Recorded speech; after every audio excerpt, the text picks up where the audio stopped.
Hello. We're here. We're live. Sorry for the delay. Genuinely, just had like a very last minute email correspondence and call with my solicitor for... Actually, with the other people's solicitors regarding trying to buy this apartment. Still going on. Still no closer, but we'll just keep paying money and waiting, I guess.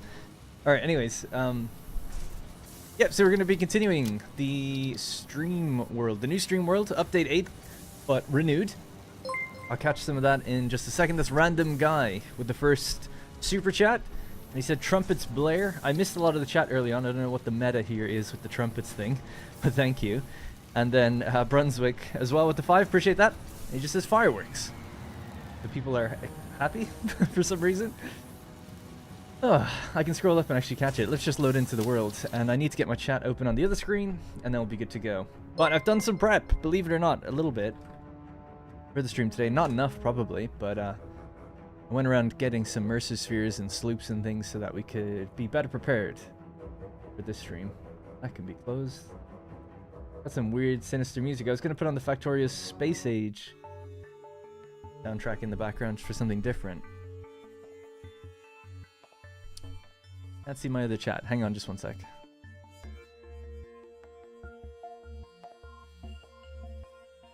Like windows opening everywhere. And all I want to do is get my YouTube chat open. Got it. Right. Place it over on the left. Very technical thing being a streamer.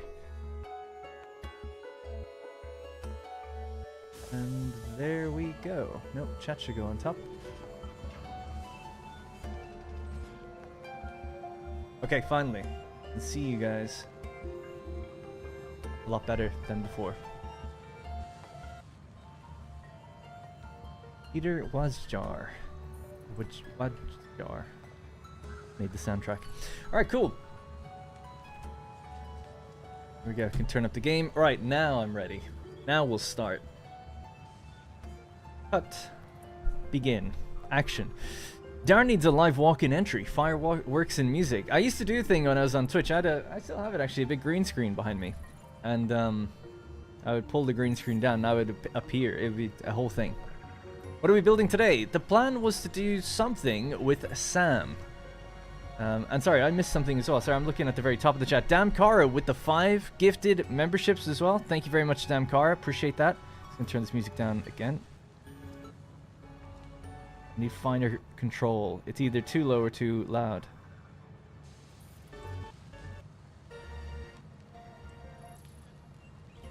Okay. Fine.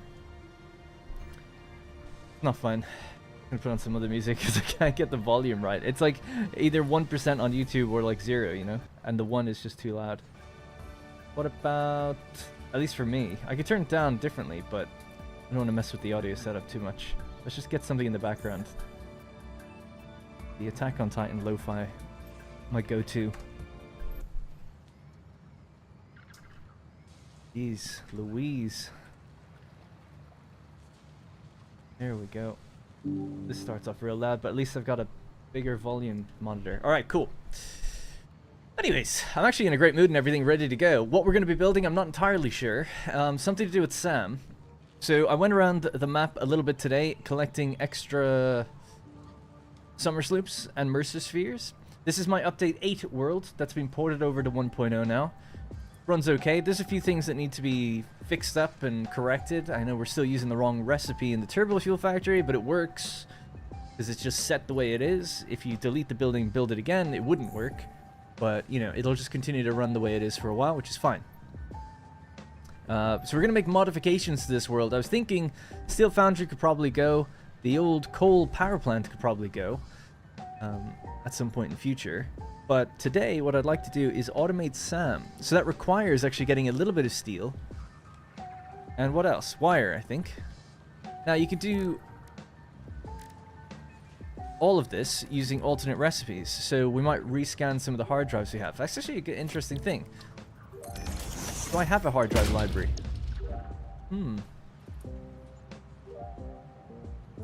I guess you wouldn't, right? That does make sense. Maybe we'll go find some hard drives and get them going in the background first, actually. I should have probably done that. Just realized it now. I passed by a few Because I've gotten a lot of hard drives, but obviously they're older recipes. So that's something we got to think about. So yeah, anyway, so fluctuators, right? So fluctuators is what I want to make, just so I can have them automated, so we can build dimensional depots more easily. And yeah, I just think it'd be nice to go into a little SAM node, build it up, make it look kind of cool and stuff. So that's kind of the focus that I want to do today. And then also I need to go around and put down some dimensional depots on certain things. So I still have to do that. So basically, I wanted more time before the stream. I just ran very short of it. But I have got some depots up and running from before, and then I've got 20 spheres and 11 sloops. And I have to make a little trip to the biofuel factory. Got to build a sloop thing down there. It's funny, yeah, I don't sloop any of the slugs or anything yet. Or our liquid biofuel. That wasn't a thing. So, I mean, it's already backfilled, so it's fine. But you could make even more, I guess. What I'll probably do is just make a separate facility. There's not really room down there for much adjustment and adding in drone ports and stuff like I'd like to do in future. So, building a separate one out somewhere else. Maybe part of a rocket fuel factory or something could be good. We'll see. Anyway, lots of options, but I think today really mostly SAM fluctuators just here at the beginning. We'll see if we get anything else done after that. So let me just catch up on all this chat. I'll just go through what I missed at the very beginning. I'm just going to read the members ones only. You get priority, I guess, until I catch up. I get WWE entry. I was thinking more trumpets when the royalty enters. Oh, I wouldn't be a fan of that. I wouldn't be a fan of the WWE entrance either, to be honest. I don't know what kind of entrance I want. You know, I'm a very shy person. I wouldn't really want attention on me coming in anywhere, to be honest. But if I did, it would be something very subtle.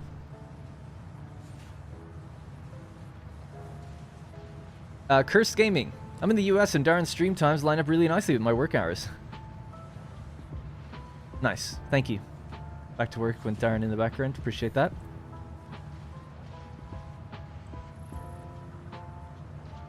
Okay, and then again, we had Random Guy, Brunswick, and Damkara supporting the stream early, so I appreciate that. Thank you. I'm almost caught up now. Thanks to Damkara. Again, he said another stream, another gifted memberships. It's the Damkara guarantee. Making pancakes. Nice. Pancake Tuesday, I think it was just like last week. I didn't have any. My mom used to make them and stuff. But I've never made them for myself. I make food all the time, but I've never tried making pancakes. And thanks, Tim. Thank you. And hello to San Francisco. Always wanted to kind of go there. Well, I almost did. I was in LA twice, and both times we were ready for like a little driving trip. Like, okay, we'll drive up there, spend the day up there, maybe spend the night, and then come back down. But we just loved what we were doing where we were, and I was like, oh, I don't really want to waste a day, like, you know, 8 hours either side traveling or more. But yeah, just didn't end up doing it, but I would like to go. What do you deliver with trucks? I'll answer all that now. Right, so I think I'm caught up. Sorry for a little delay there. So what do I deliver with trucks? It's not an easy question to answer. I mean, every factory here is operated by trucks. So everything, I guess, everything you see is being delivered by trucks. Like, literally everything. Everything that's made here, everything that comes in, it's all done via truck. Nothing is locally produced here. There's no ore here. This is a silicon factory. Takes in byproducts primarily. And so this is an Update 8 world that we just started last week and ported it over. Because I beat the game last week on... So I stream Wednesdays and Thursdays. And last Wednesday we beat the game. So then it was like, okay, what are we going to do now? We opened up the older Update 8 world that I never progressed with because 1.0 came out. And this world actually works totally fine, like in 1.0. It was largely out of the way of any of the map changes because it's mostly focused down in the southwest. A lot of the map changes were up in the north and the east, and then node changes were more centralized and things like that. A lot of the recipes that changed haven't affected any of the factories either. So everything's working, which is great to see. A lot of the cosmetics weren't finished on this part of the build, and funnily enough, someone in the Discord, I can't remember exactly who, is building along with some of those update videos still. Update 8 videos. And they were asking me where's the planning document for the heavy modular frames, which is here. Because I made planning documents for everything in layout files and all this stuff. But I never did for this. So another thing I'd like to do, it might sound, I don't know if it'd be really boring for you guys, or maybe you'd be into it, but is sort of catalog anything I left out. So there's definitely a couple factories Not that I have to go from top to bottom, but just at the end and be like, okay, I never added on the heavy modular frames. Let's add that into the equation, because I'd like to know, what do I produce everywhere? There's no global document like I had in my old stream world where I know like what everyone's making. And that could be really beneficial. Now, I have it written down on signs. It would not take that long. It's like, okay, cool. You know, we make 470 steel pipe here, or it comes in, or whatever.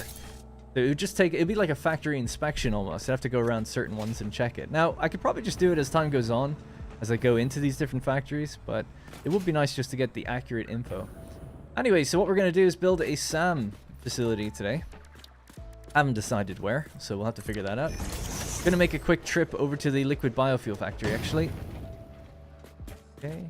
Actually, you know what? We'll just fly, because it's only just over there. Deposit some of this new stuff, build some summer sloops, or dimensional depots, and just make sure that we have liquid biofuel all the time coming into our back pocket. That was never set up in this world. Those signs are awesome layout. Love those. I'm going to use those in my new desert series too. I have a blueprint for those, just like that specific layout.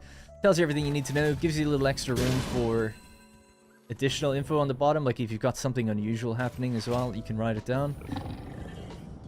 Blue means the thing is coming into the factory. Red means it's going out, if I remember correctly. So those are blue signs. So that was steel pipe arriving in. I think that steel pipe comes from the petroleum coke factory. So the liquid biofuel factory is just over here, underneath this lake. I miss Attack on Titan.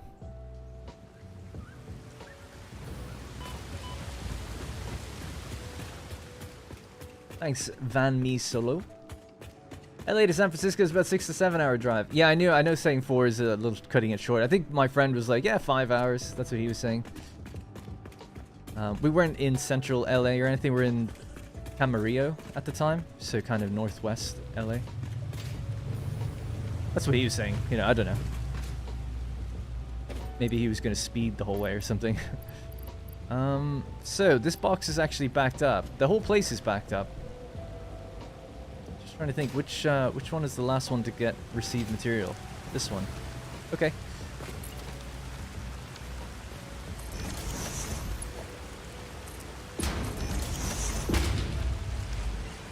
Right, easy as that. We now have liquid biofuel going into our inventory. There was some here as well. This is so full.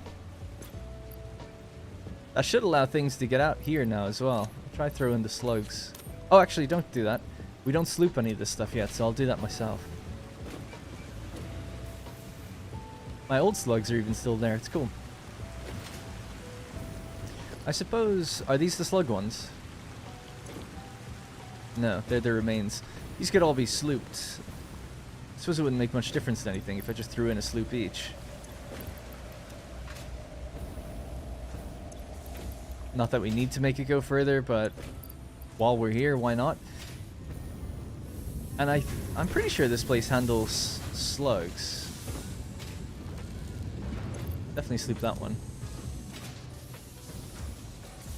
Can't get around here very easily. I'll need to check the first programmable splitter to see what was supposed to be handled. Oh, no slugs. I guess I didn't feel the need to automate them in this place because you couldn't double it, right? So you probably just did it all manually. And this is the overflow box. Yeah. I remember now. I love walking around my old designs trying to understand like where my head was at with some of it, you know? It's kind of fun. Throw all that stuff in. Keep the slugs. Everything else is fine here. We can get out of here now.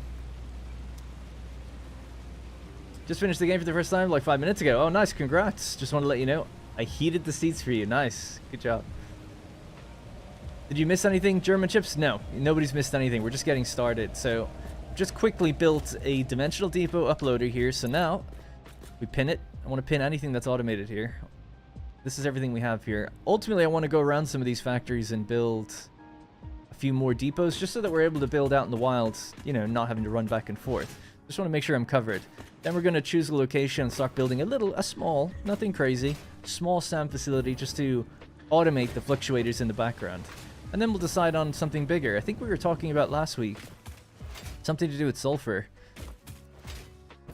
So where we're at in the... Oh yeah, I have to build a space elevator and everything again. So where we're at in the game right now is phase 3 is done. So we're trying to... I'll have a look at the milestones, actually. That'll be a good thing to do, right? And see what do we need to progress the next few things. And then I need to take stock of what we make. So I did a little bit of that, again, behind the scenes. There's a giant copper caterium factory, so... Ultimately, I remember saying, like, we need a train to go around the world and deliver that to where we need it. Or into any other factory. So yeah, there's just gonna be nice chill streams with lots of bigger projects to now tackle, and just getting some of these smaller, more tedious things out of the way first, I guess. I'm just gonna run down here to the hub and just have a quick look at what's actually needed. It's great that I can just pull that that fuel out of my inventory now and just power our... Oh yeah, the truck's are actually powered with coal, but I can power the Explorer with it for a while. Morning, Ryan.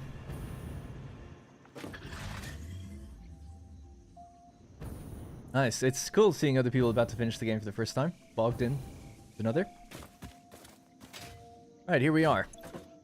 The hover pack, yeah, that'd be nice. Oh, aluminum. We don't have aluminum yet. Interesting. And we just said that we should probably go and get some hard drives. So maybe I should get them going in the background, because I'll need some alternates. Now, I don't need any alternates for this factory, but for the next one's coming. And we could just store them up. Wasn't able to do that before. So it'd certainly be worth doing, I think. They didn't remove any recipes, did they, when they moved to 1.0? I just want to make sure none of the hard drives that we got have become useless. Back before 1.0, you know, you didn't have this choice of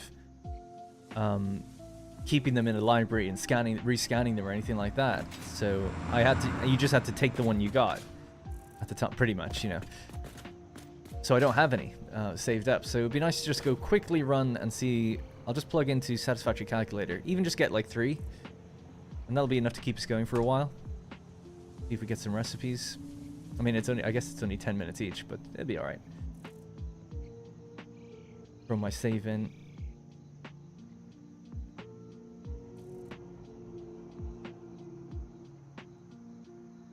Right, so that's now taken in my save. It'll show us where hard drives are that I've gotten, where they're not. I did do that anyway on this map, so I know the sites that I've gotten already, technically. But it's just be quicker to do it this way, really. I've nothing to prove anymore. We beat the game. I'm allowed my little shortcuts. Oh yeah, flowers. That's what was going into the biofuel factory. There was, you saw in that smart splitter, there was N/A, like not applicable. And that's because it used to be flowers being sent into a separate box to be made into color cartridges. But you don't need that anymore, so. They only removed the beacons. Okay. That's okay then. And good tip. Yeah, good to know. I doubt I ever clicked that recipe anyway. Alright, is this loaded up? As indeed. So this is the world as it stands now. I could just maybe turn off a few things. Keep the foundations on. Get rid of some of the accoutrements. We can zoom out and just broadly see where things are. 175 kilometers. 175,000 kilometers, is it? By the looks of things, of belts. 34,000 kilometers of pipes. Wow. Oh, no. It's 175 kilometers. Yeah, that makes sense. I was like, 175,000. I was like, I don't know about that. Alright. Super slow to load this when you've got a lot going on. That's why I was trying to turn off some of the things.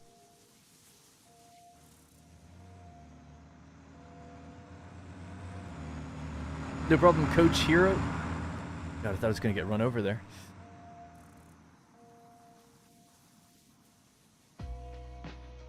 Okay, so we can have a broader look at where hard drive sites are that we can maybe reach. Where am I right now? Back in grassy fields. So I'm down here. Don't need to worry about the sloops and things right now. I'll just turn those off.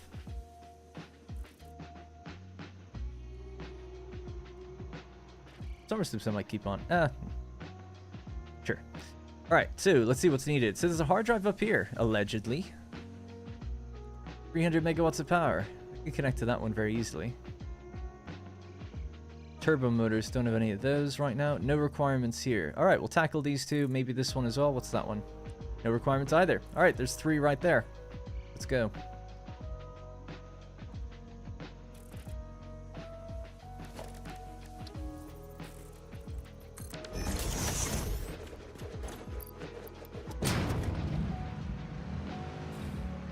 Thanks, Mockawez.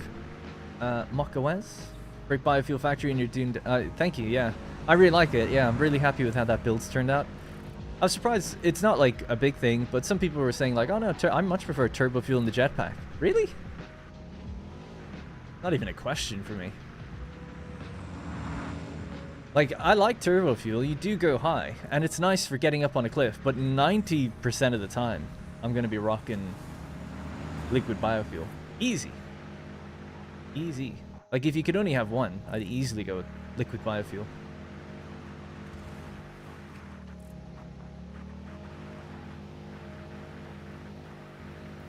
Someone made a really good suggestion in the comments of the video as well, actually, which is they were like, oh, you could build in a little, I can't remember what they used, a great name for it, an annex, I think they called it, where there's overflow of solid biofuel to power a bunch of generators, biofuel generators, biomass generators, in case like power ever trips somewhere. It's like, oh, that's actually just kind of nice. Like, it's not needed really.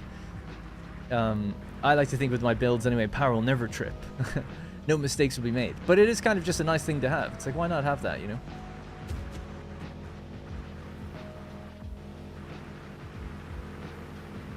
Because yeah, someone else asked me something.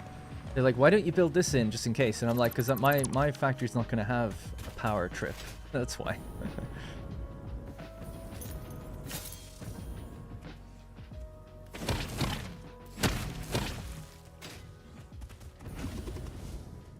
That was another hatchet for some reason.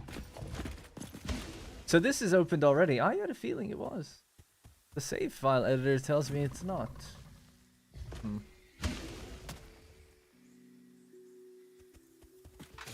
Peculiar. That happened to me today. I was, like I said, hunting for sloops and things, and I was out on the right side of the map. I think it was this one. And this came up on Satisfactory Calculator as if I hadn't got it yet. So I hope there's no issue. Like, if I connected power to it right now, what would happen? Oh, there's a sloop right there, actually. Like, can it open again? Is there some save data glitch, maybe? I don't know. You know, seems open to me. Alright. Well, let's see about the other two, then. Exploring equals rocket fuel. Every day equals biofuel. Well, rocket fuel's further in. Like, I'll get to rocket fuel. But can you use rocket fuel in the jetpack? That's pretty cool if you can. I know you can use it in drones and stuff. But yeah, people were specifically saying the word, like, turbo fuel. And I was like, really? I'll have to give rocket fuel a go. I've never done that. Actually popped it in the... Didn't want to get it anyway. I'm just looking for the next one. So it's up on the cliff near the river. Got it. You can even use ionized fuel. Wow, really? Okay. This is where I have to go. Alright.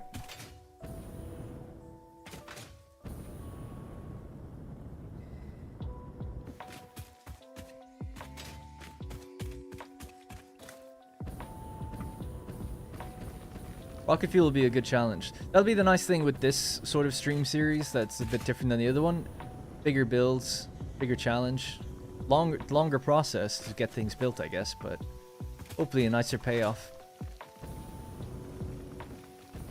Oh my god.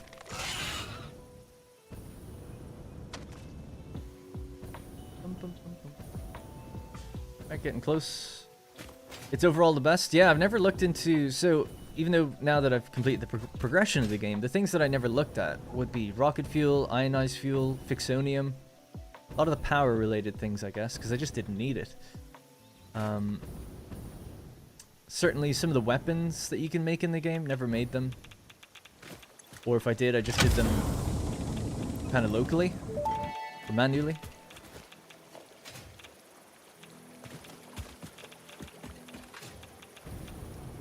I'll just mark that one. Alright, we got our first hard drive. Just one more to go. And we'll bail. Ah! That's, I think, what I wanted the sulfur and the coal and stuff for. I wanted to make weapons, but also... hazmat stuff and filters. Because I don't have anything like that, I don't think. I think I'm aiming there. Seems a bit wrong, though.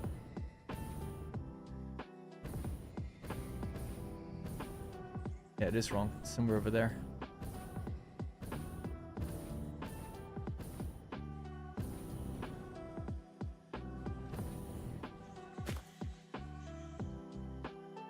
I think it's on this. Oh yeah, I can see it now. I think they said no requirements as well. What's the point of stamping for it if you have a limited amount of stamps? Well, the limit's quite high. I'll tell you my logic and reasoning behind that. Just one sec.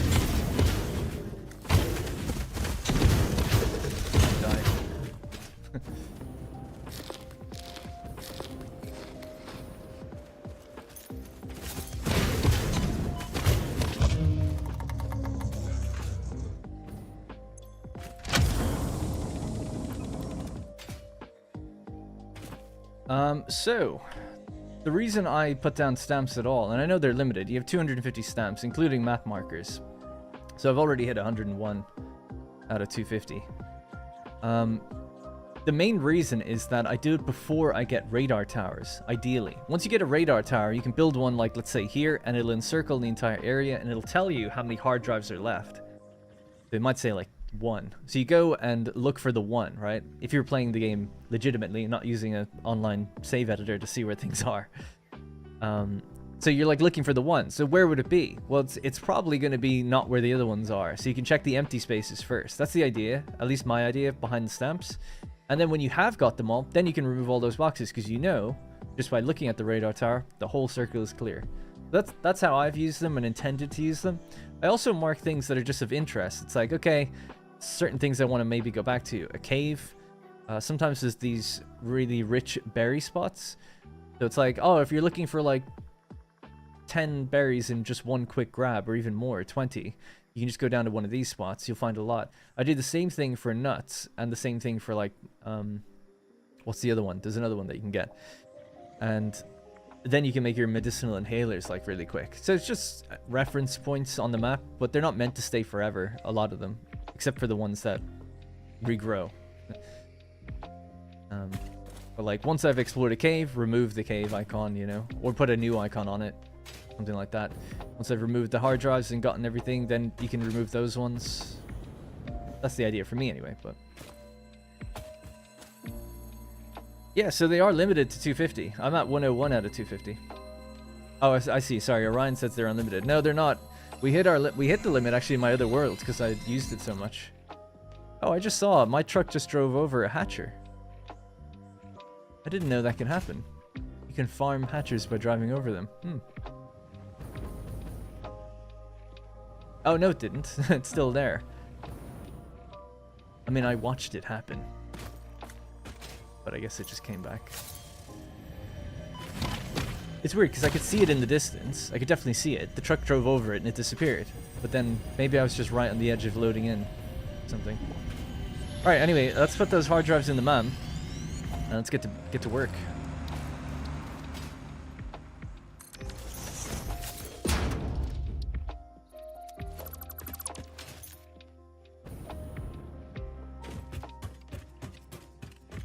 Oh, no worries. Coming in late. Going back to watch from the beginning. All right, Jacob, I would say you really haven't missed anything. Because we only just started. And I've just been finding things. Just wanted to see what this place looked like. It didn't used to have the waterfall in here. It was, it kind of like cut off at the very top. Looks good. Yeah, Nobelisk production is something I need because we don't have that either. All right, let's get started. So, a little SAM facility. So I just need iron. And alternate hard drives, if you know, recipes. I mean, if I could find the iron pipe recipe, that'd be nice. An iron wire, if I don't have it already. I think I've got the iron wire recipe. Yes. So really, what I'm looking for is iron pipe. Then we can build SAM just next to one iron node and let it like automate, because it just needs wire, pipe, and SAM. So obviously we need to be near SAM as well.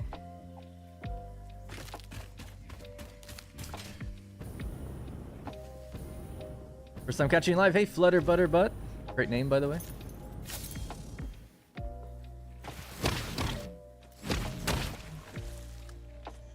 Hey, Avish. I hope you're in good health. Thank you. I am. I think. Hope you are too. That's great. I'm glad you like that factory. Nice.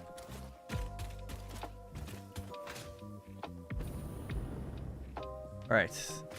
Let's decide where we're going to build this thing. Can I even I can. Scan for it.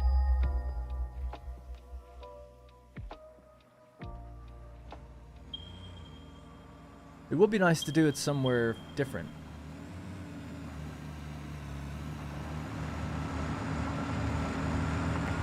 That one might be kind of cool. Pretty close to my other factories. Let's have a look at the area. I think it's up high, right? On the cliffs. And then we need an iron node. I probably have to go for one in a cave until we get some better looking infrastructure to like drone it out of there. Although you shouldn't really use drones with ore.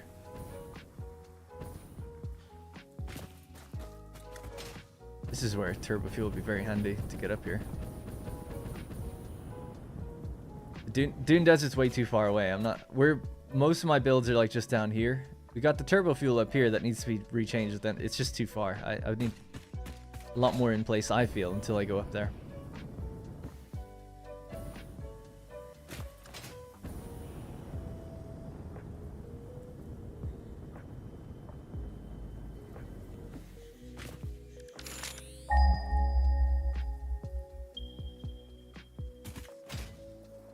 There it is.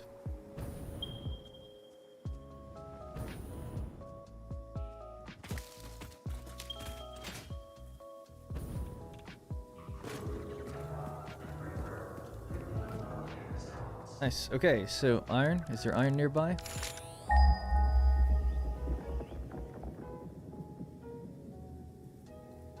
Interesting.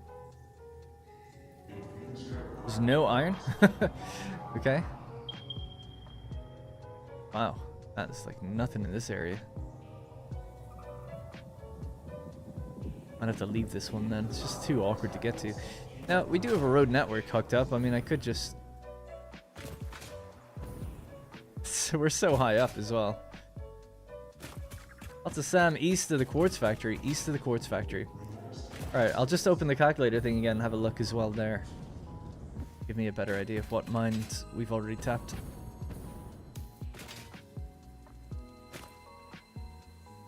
Okay, safe to tab.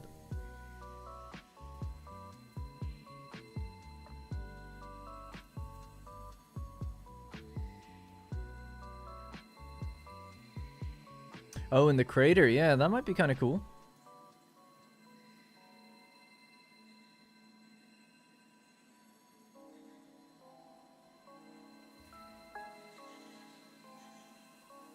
I'm gonna turn off. I don't need to see the machines. Or the walls, or the rooftops. Just the foundations, really. All I need to see. Okay.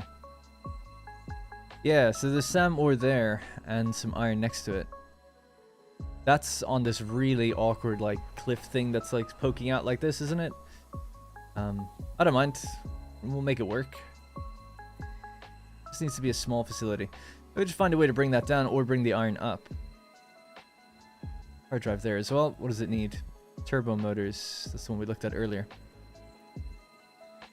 Before I commit to it, let's just have a look around other ones really quick. Yeah, Blue Crater is a maybe. I was thinking of getting rid of that coal plant. Because there's a geyser now in the way. That's in a cave with iron nearby.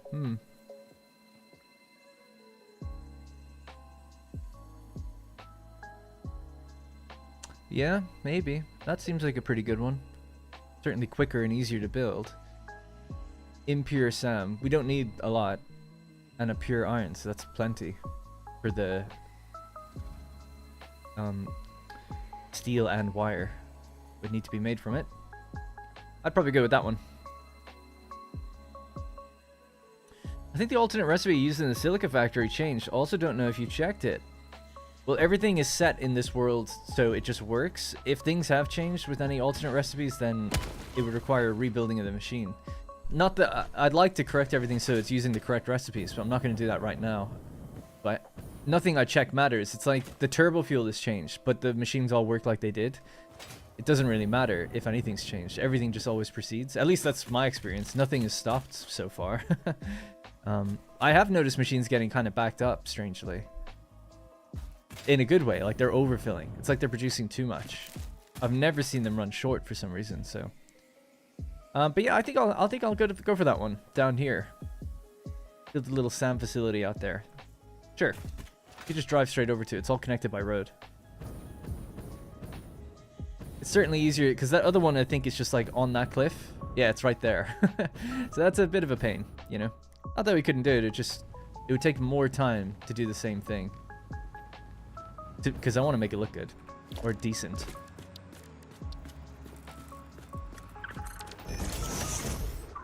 Why is SAM needed in the mid-game? Well, I'm just looking to build more dimensional depots more regularly on various things, and instead of crafting the SAM fluctuators every time, I'd like to just automate it just a small bit, so I don't need it for any particular recipe. I just want it so that when I'm building dimensional depots, it's fast. Oh, and so that I can upgrade the dimensional depots as well. We need like a few hundred. It's like, yeah, I could just sit here and, you know, craft it manually, but let's just do it right. This series is more about taking time with things and doing it properly. Whereas my other one, the other stream series that I did, was 38 streams of just taking the shortest route, well, my shortest route to get whatever product we needed just to advance. It's like, okay, we're gonna build this like floating in the air, and it looks awful. Sorry. Excuse me. Oh no. Alright, you can have it.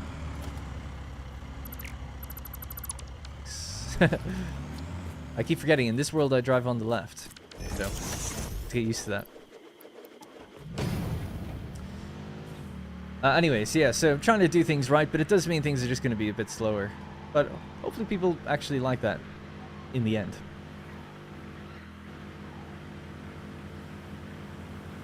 See the red lights on silicon machines? Yeah, they're turned off. Those ones are turned off. Not all of them were turned on. Because the place was built with 780 belt speed in mind, and I didn't provide that. It could be the reason you're mentioning as well, but it just, none of it matters. All of that's, it just, none of it matters yet. So it's a different problem for a different day. I will get to it though. Like I said at the beginning, I want to make sure all these factories work and run correctly, and I'll update like the Milanote document things to say like what they're actually using now. So trust me, I don't want to leave something if it's yeah, fluctuating or not working the way it should be. But if, you know, not a problem for right now. I would love to see an expansion in the tractor/truck system. You mean from the developers? What would you like to see? I'd like to see a lift for trains, but that's just me.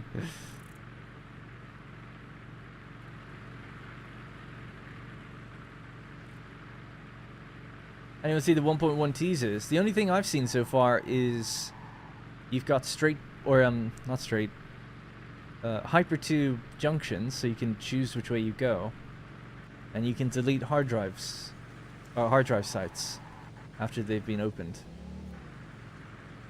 I haven't seen anything else. I know there is straight pipes as well.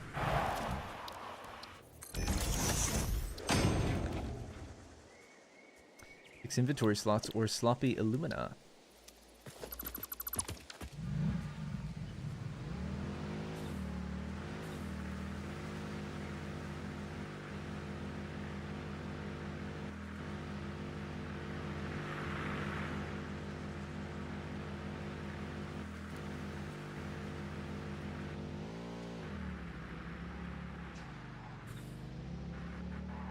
Alright, here we are.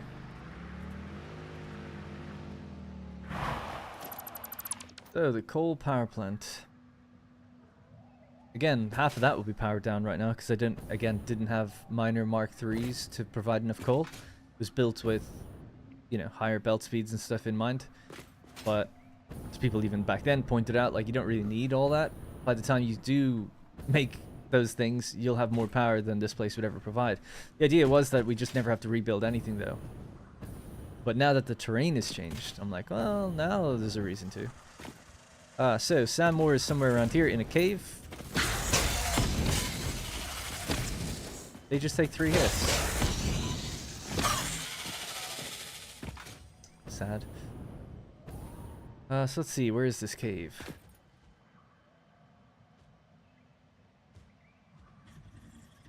There's 2 entrances around the back. They might need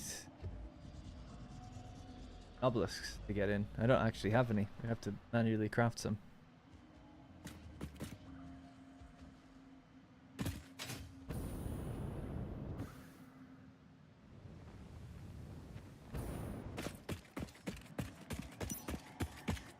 Alright, here we are. I'd love to be able to take items out of the dimensional depot and have it feed into a factory. It'd be hard to balance, but really convenient. Yeah, I think that would just make things too convenient, though. I think that's the problem with it. Teleporting items around, even if you had to pay a lot of power or something, I just feel like it negates so much of what the game is built on, which is logistics and transport. So I think they were really hesitant to do the depots the way they did at all for fear of people taking stuff out, and it's like carefully designed to make sure that it can't be automated. So I think, I'm not saying that you can never do it. I just think, and I'm sure they toss this around in terms of ideas themselves, but the way I would want to do it is like you have to pay an enormous power cost depending on the throughput.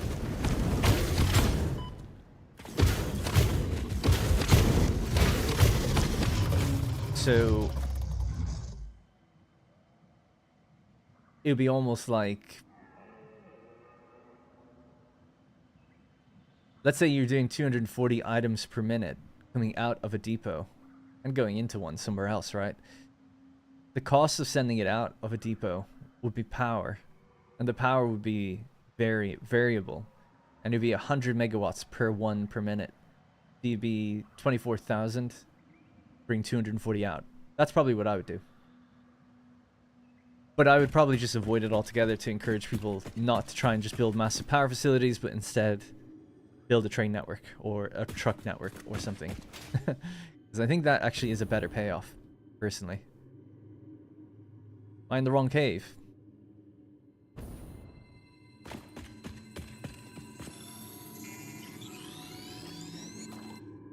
Oiling and rusting of machines? No, I wouldn't want any of that stuff. Not in this game. Yeah, I've seen people say that, you know, it's like more realistic stuff, like factories falling down, like you need to actually structurally build them structurally sound or whatever. Like, maybe. Oiling and rusting machines, not for me. I wouldn't want that. Like maintenance, unless you could automate fixing it, then I wouldn't want it. But I don't know what the point then would be, really. Like, oh, you have to manufacture like lubricant, and that has to be applied to the machines via some sort of drone thing or a sprinkler system. So it's like, okay, now every factory needs like a maintenance drone to heal everything. Where the hell is the entrance to this? Like, you just get to the SAM. There's 2 caves. There's the bottom one that I just went into that's definitely just ends there. There's a bigger one. Is it all the way down there? Oh yeah, there is something down there.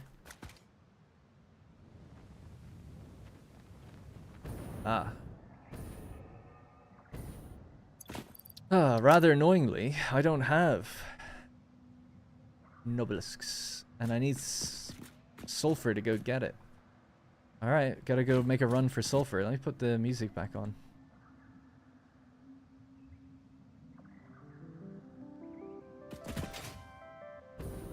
Oh yeah, thanks. Not using... I ran out of biofuel.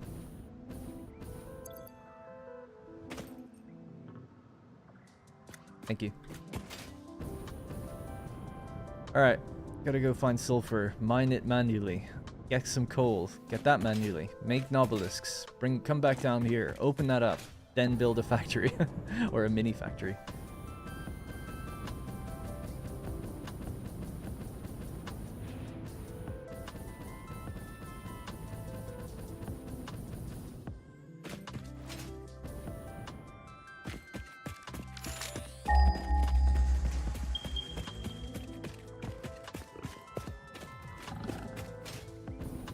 Coal here actually, so you can take that.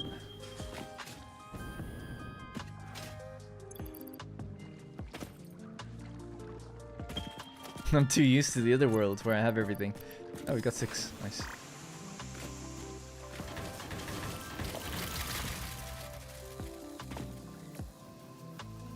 Yep, coal indeed. You should just have the gas mask at this point. I do have a gas mask. I don't have any filters. Or I had a gas mask. We saw it in the last stream. Unless I did something to it. Yeah, all that stuff has to be done. I don't know why I don't have it, you know. In my up-to-date playthrough, like, I feel like I had these things, but coming back to it, I don't, for some reason. Like, I had a sulfur production down here doing things. It's being rendered offline for some reason. Don't remember why. So, that's what I'm trying to do. I'm trying to get the world back up to speed, get all of our, things that we got used to up and running again. Conveniences, you know, those kinds of things.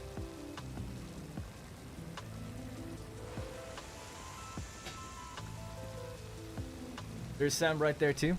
I'm happy. I like the idea of building down this cave. I thought it would be closer to the iron that we looked at, but it's not. So it's still going to be a bit awkward bringing the iron around. The coal that is here is all being used by the coal facility. And then the other Sam that people are talking about is just over there. It's like up here, isn't it? So, I mean, you could go for that one and then get the Sam or the iron that's down here. There's iron just down there, I think. Michael, thank you so much for the 10 gifted memberships as well. Thank you. Yeah, so there's pure iron there. And there's Sam over here. Maybe we'll just do that then. That seems even easier. And then I don't have to crack open things. We'll just take this though anyway. Although I do like the look of the one in the cave. Seems like a cool cave. But I'd want to almost build a road that leads down to it, you know? If we're going to build in there. Sorry I keep tabbing it in and out, but I think that should be it for a while. Do this. There we go. Thanks again. That's gone to Flutter Butter Butt. D-Lo, Reckless Creation, Priceless Mickey or Mikey, David Grasso, Chris Bazbaran, Yusuf Akin or Akin, Nexus Gaming, and that Cooper Fellow, and Spag Nips. Shout out to Spag Nips. I hope that sounds offensive. I don't know why. All right, and thanks Michael Legasic for that. Boulders everywhere. Need some coal. Alright, there she is. The Mushroom Sam. This can probably be removed, right?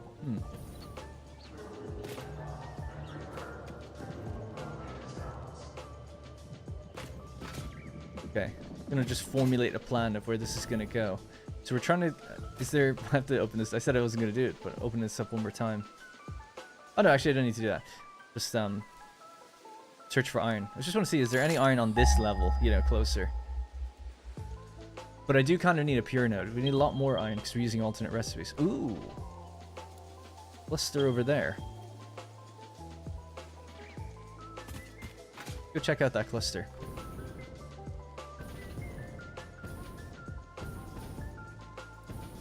Do the cave. We're here for the long haul. The cave's building the road down. We could take a vote. But either way, we're going to have to get some of this iron. Pop it onto the road. Oh yeah, I remember this. This is where we built our crystal oscillator factory in the other world. Okay. Alright, we'll do a vote. I'll present you with the 2 options super quick.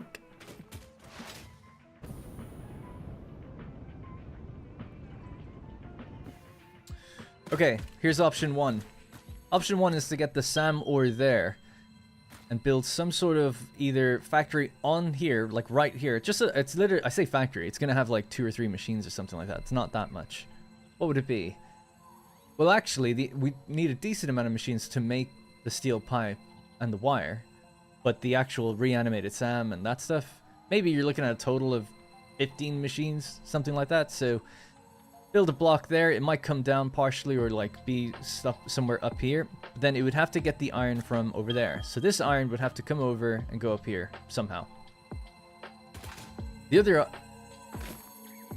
yeah, that's option number 1. Okay, so I'll just reiterate that. Right there and right there, they need to combine together. I'm going to leave that iron alone. So it'd be here and here. Have to somehow merge up. Now, the other option would be like, still option 1, but what another way we could do that is actually build it down here on this sort of plateau. So we do all the local iron production down here, and then we just bring the SAM over. That might be a bit easier and make more sense. Now, option 2 is to extend our road network, right? So we've got a road that goes all the way down into that facility. What we could do is split it off somewhere here, it doesn't matter where, and bring it down towards that cave. So you'd have to go down pretty far low. You could maybe go that way and just continue down to the right around, and then towards the cave.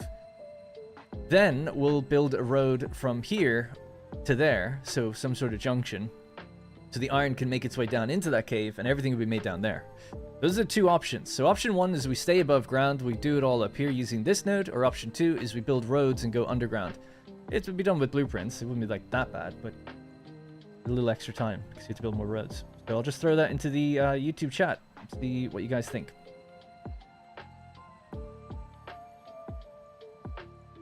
We'll say option 1, overground.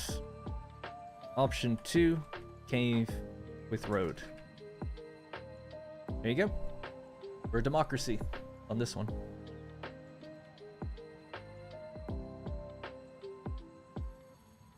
In the meantime, I'm going to grab some coal, and I'll just make some obelisks, because it seems like we're going to need them. Either way.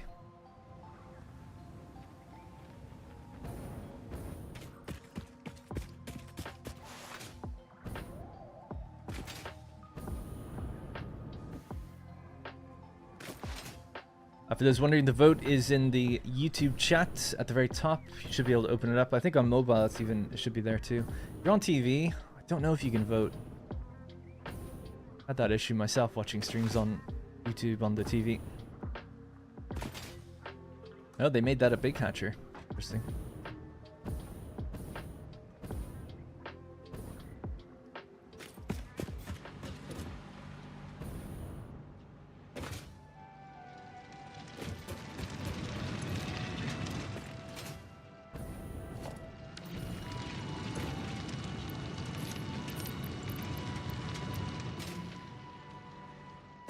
Option 2 is winning.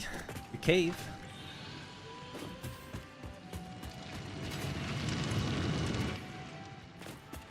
Damn the efficiency of this place. There's nothing really getting backed up. Alright.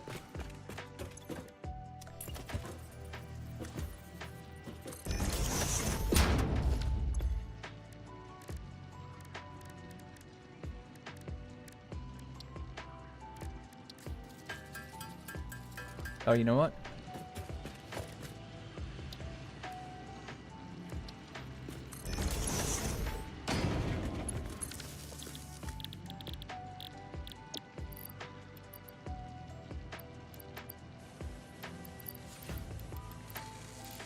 There we go. Get the job done a little quicker. What should be 50-50? That looks good to me. 64%. Good enough for me. Only 50 votes, but I don't mind. Let's roll with that. Alright, we're doing the long haul, the road. So we'll make the to-do list now then. Have to see what the other hard drive was as well.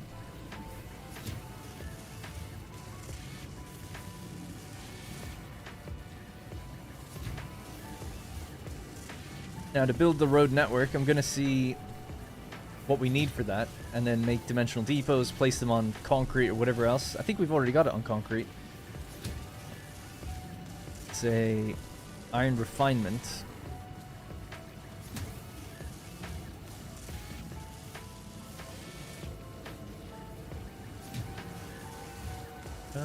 Yeah, I guess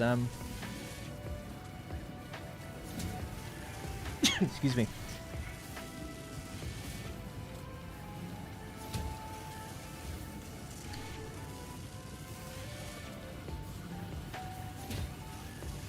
I don't know, combination, I can't really think right now for some reason, but yeah, that, I mean, fluctuators really is what we need, so fluctuators.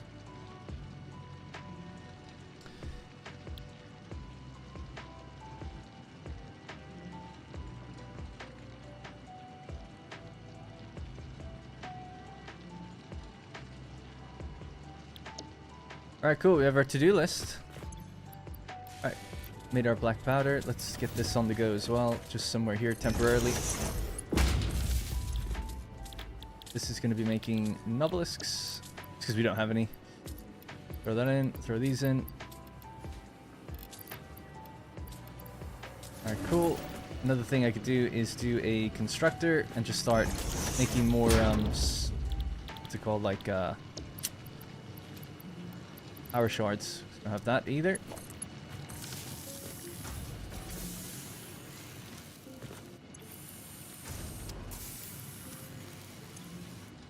Cool. Alright. Doubling everything. So this one can go now. Just wait until all that black powder is drained, and then I'll just use these to crack open things and get rid of gas pillars or anything else we need to remove. Nice. Good afternoon, Martin. How's it going, man? Darn doesn't do easy in this playthrough. Yeah, we're gonna take the long approach to things. That's okay. We're gonna do it right, how it should be done.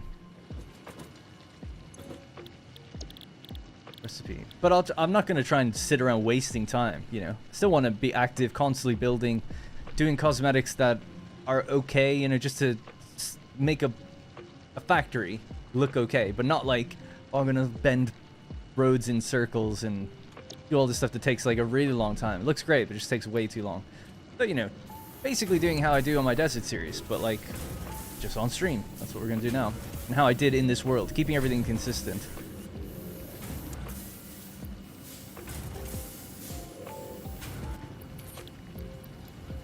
All right, last one. Oh, I was like, why isn't it working?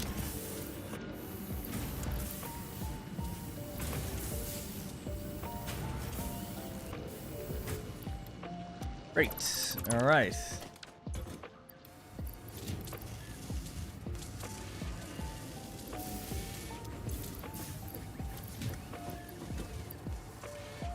Oh yeah, I don't have uploading yet either. There's a lot to do, actually. Can I make some of these now while I'm waiting? What is it? We need reanimated Sam. Can't even do that. All right, we'll have to just wait till we get down there. Alright, we'll leave this for a moment. I've got what I need to at least breach the cave. And then we can kind of lay some basic foundations and start thinking about where the road network's going to go from there. Speaking of caves, is this the same one?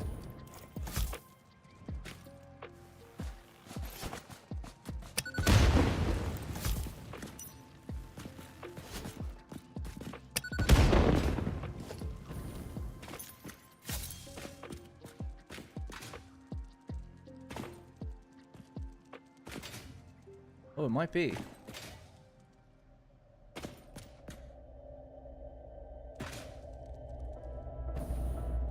Man, I'm getting like... I can't tell where things are because of the way the rocks are rolling around right now.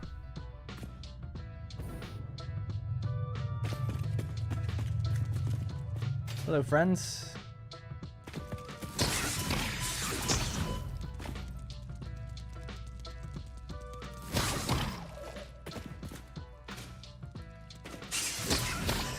Looks like the same one, right? I think so. Already lost. Yeah, just completely turned around immediately. It'd be cool putting lights in this place. This would be really cool. We could make it like a mine shaft, you know? We'll like string lights together. Although I guess I was going to use display signs, but even still, still use them. Could look cool. Kind of orangey, kind of glowy lights. Maybe there's nothing else here. I don't know. I feel like this must be the same cave. Can't stand on this. There we go. Nope. Can I stand? Okay. I'm like beating the slug to death.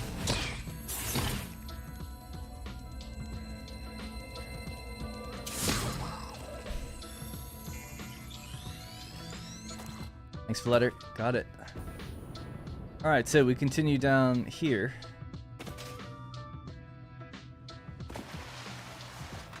I know, it's not the same one. This just opens straight out. Interesting. Nice way to get down and up, though.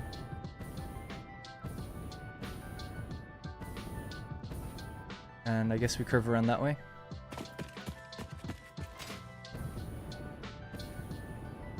We could drive a truck or something along there. I don't know if the truck would fit through that little crevasse. Did I mark this cave? I'm so lost as to where this entrance is again.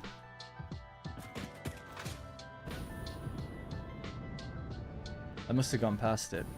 I'm like peeking around the corners as if that's going to make a difference. I'm so immersed.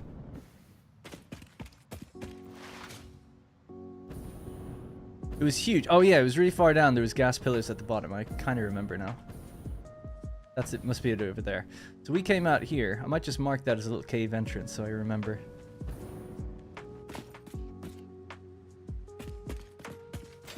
Yes, it's down here. Okay, cool. Interesting.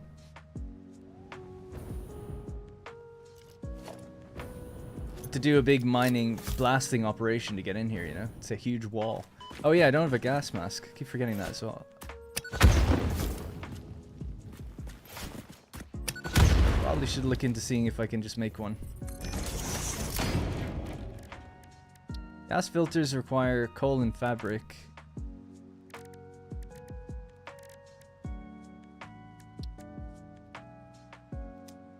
Yeah, not gonna be able to do that right now.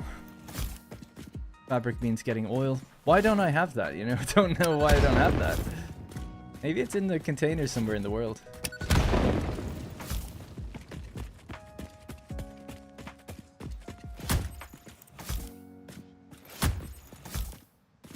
Have you ever built a mining shaft by clipping an elevator through the rocks and making it look real with buildings around it on both ends? Always been an idea I wanted to try.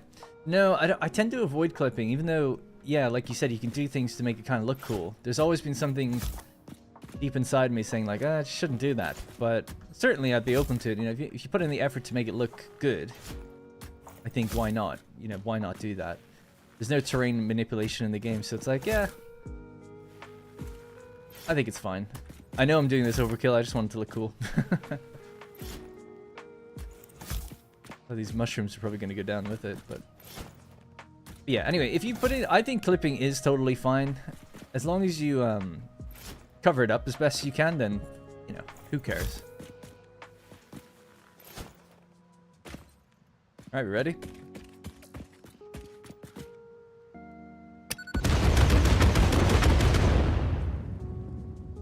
Ah, still a little bit left. Anything behind there? Oh.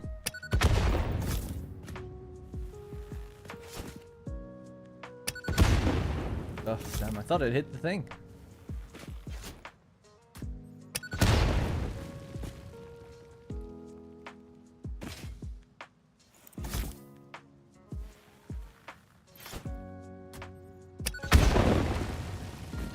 Okay.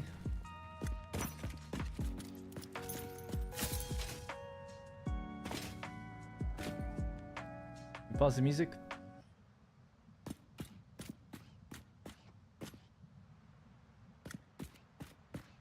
Hey, Gerald.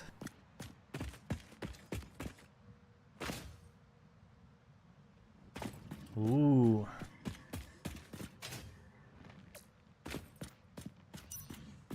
I like the look of this. It's like the liquid biofuel cave, but even more.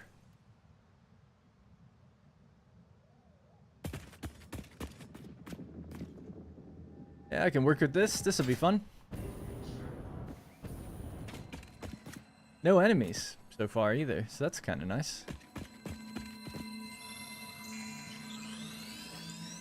What save is this? This is the update 8 playthrough world.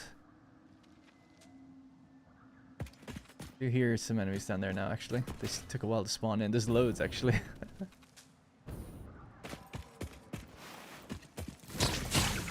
But also known as my current stream world, so. The Desert series remains in the desert on YouTube in video form. The streams are always going to be different than that.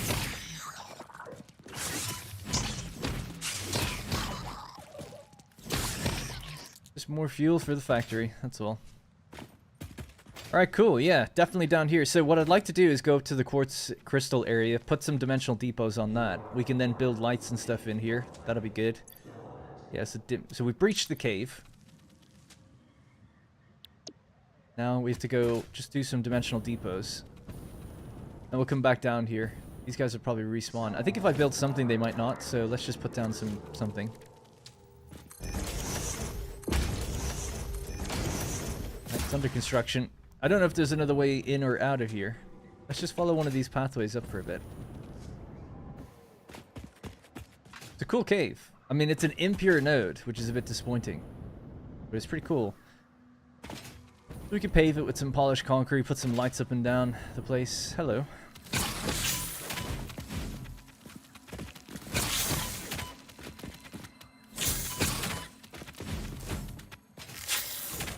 I have anything? Yeah.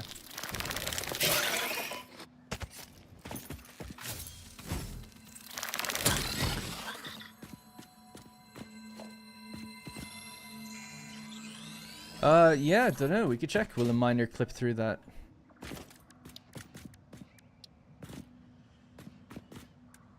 Nope.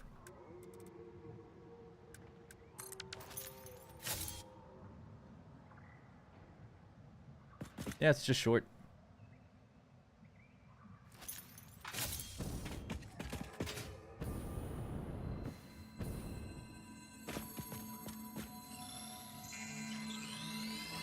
Needs to be powered to prevent spawning? Oh, okay. Well, we'll be back down here soon anyway. Yeah, I'll have to drag power down here, I guess. I was just checking to see if there's any other way out. But it doesn't seem like it. From what we looked at online, it didn't seem like it either. But sometimes there's like little hidden entrances and exits, so. It's quite a big cave, considering one entrance. Got like a little underfloor area. Yeah, it could be kind of cool to build like little compartments. Alright. Yeah, I'm glad we came down here. It's cool. Different. These can be removed, I think, as well, can't they? So this could all just be good floor space. I don't know, can you remove them with this? Oh, you can. Yeah. This would be great. Alright, great. Lots of space to bring. So we could just, yeah, we'll bring the trucks will drive the iron in. There's room for a driveway. Yeah, it's thick enough. Or wide enough, I think. Ooh, maybe, maybe not. We'll just have to give it a go. Tractor will do it. But we need kind of a lot of iron to come in here. I want the iron ore in, not just the end product. We have to build a road so I can come down here. Well, yeah, the plan was to go this way, along the cliff. Really? Oh man, if we could just sneak out of that little thing here, you could drive straight through from where the iron is produced. Does a truck fit in this? This would be awesome if it did. Oh man, I think it might just be able to do it.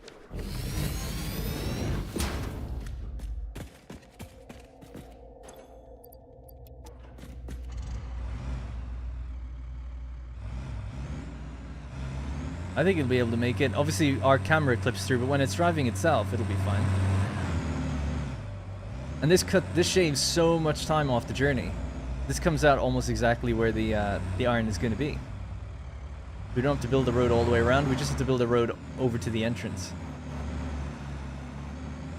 Ah, no, come on.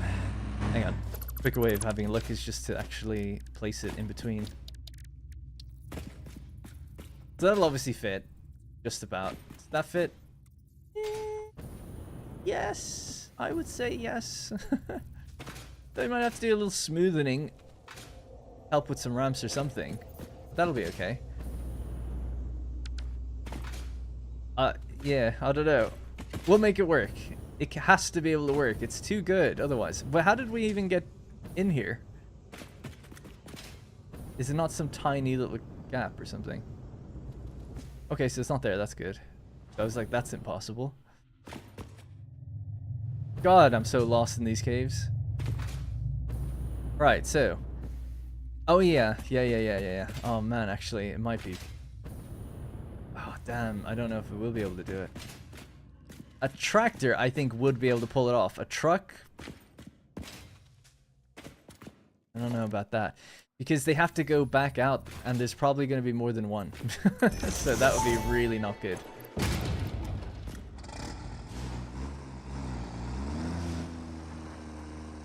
Jesus, I'm not moving the camera. Oh no. Oh my god, yes. I can't believe it held on.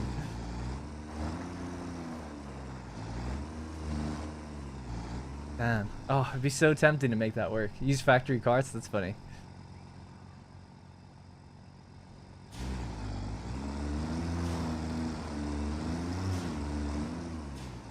So one could definitely make it down. It's just, how can you get back up? I guess I'd have to try and build an additional ramp.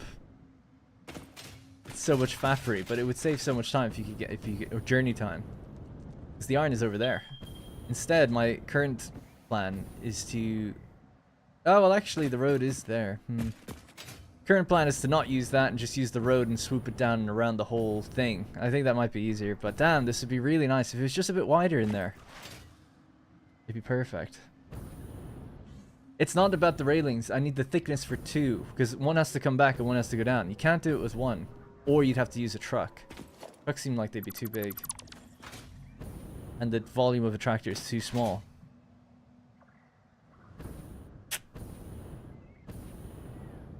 Yeah, oh well. Let me put up back on music. We have other things to do anyway while we figure that out.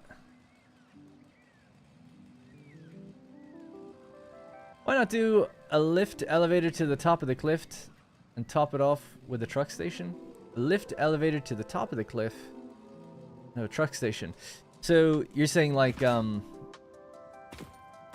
we drive the iron from there over to the cave, but then a lift carries it down. And then what? Another truck takes it further? That could maybe work. We'd have to fuel the intermediary truck station though. Belt it? I'm not gonna belt it, nah. That removes the fun.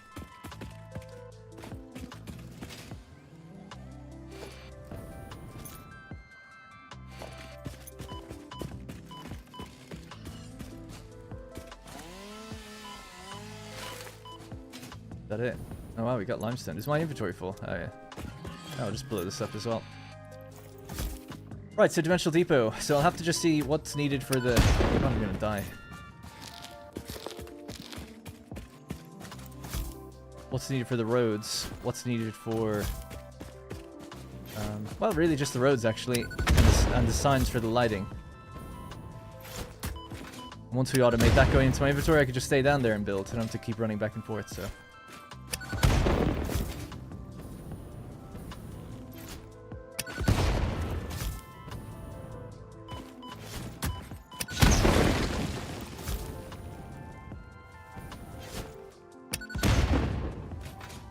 I like the idea of maybe using a truck station and then having another one, but I don't know. It kind of defeats the point of driving through the cave then. So, okay, so we have to head up to the quartz crystal factory, build some dimensional depots. I've gotten all the, whatever it's called, to do that now. Spheres.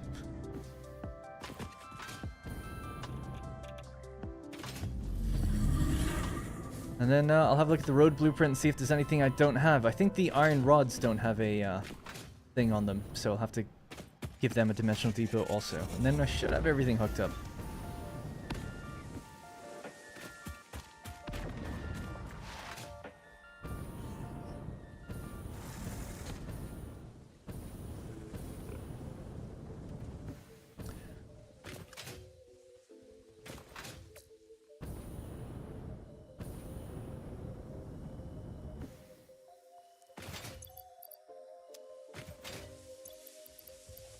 Oh yeah. I was like, where did I get the extra slugs from? I guess I just picked them up a while ago.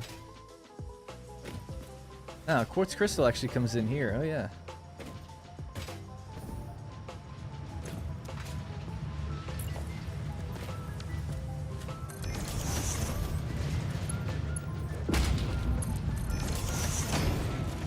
Nice. Perfect.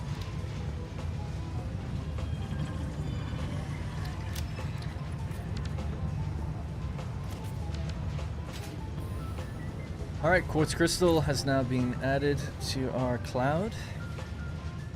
So in building the roads, I can't actually see what they take, so let's just go to road infrastructure.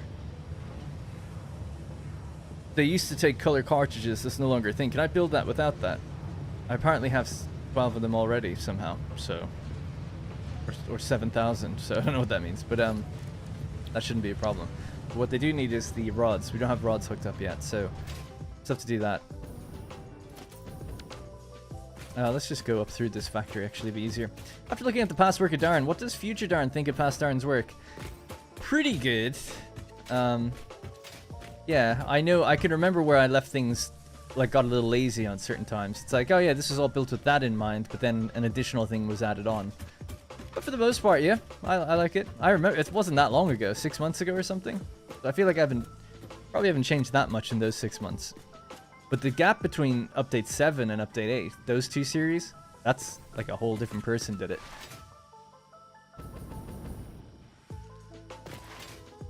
But that's what I want to do with these new recipes and stuff. I want to go around and make sure that these factories are running okay at some point. And that'll be where I can really try to understand my thought process in choosing things and see if I disagree with myself or not. But as far as I know, these places are running totally fine for the belt speed that we had at the time. I think I can upgrade this now because we got Mark IVs, but I don't need more of this stuff yet, so I'll just leave it as is. Can't remember what it was built with in mind. If I have a look at the Melanote document, I wonder... I didn't write everything in Melanote back then, so it's harder to remember how it worked. That's the liquid biofuel that we just did, or that I just did in that video. So it would be...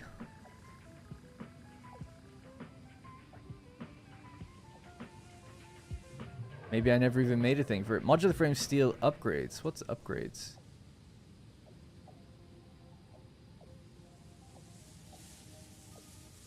Iron factory, parts factory, turbo fuel, plastic, silica. Yeah, for some reason this one doesn't seem to have it. Because it goes from episode 8 to 13, then 15, 16, 17. Yeah, so for some reason I didn't write it down. I don't remember it. It's a pretty straightforward factory. I mean, it's just these. So, I mean, it's not that... That's probably why. I probably just didn't think it needed it. Or something. So anyway, I just now have to go to the iron factory down here. We'll hook up fresh dimensional depots. And we'll be good to go. I never checked that damn thing. Bacon already, I'll just fall down. The hard drive, sorry. Still looking for the steel pipe one.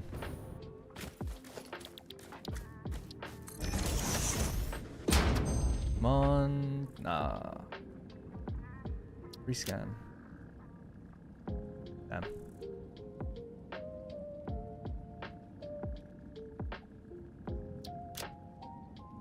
Damn. I rolled the dice. It did not work. I'll have to go get more. At some point. We could just set this up with the other thing in mind anyway, but ultimately to run the factory I'll need to get it.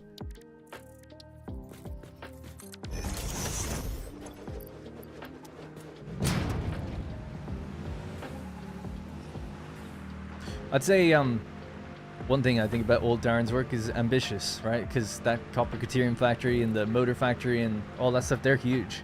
At least for me. So ambitious.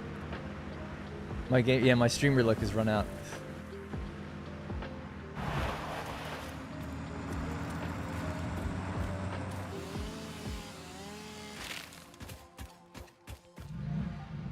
Just a little bit of uranium there.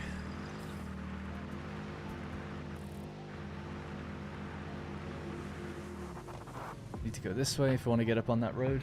We could just drive in then.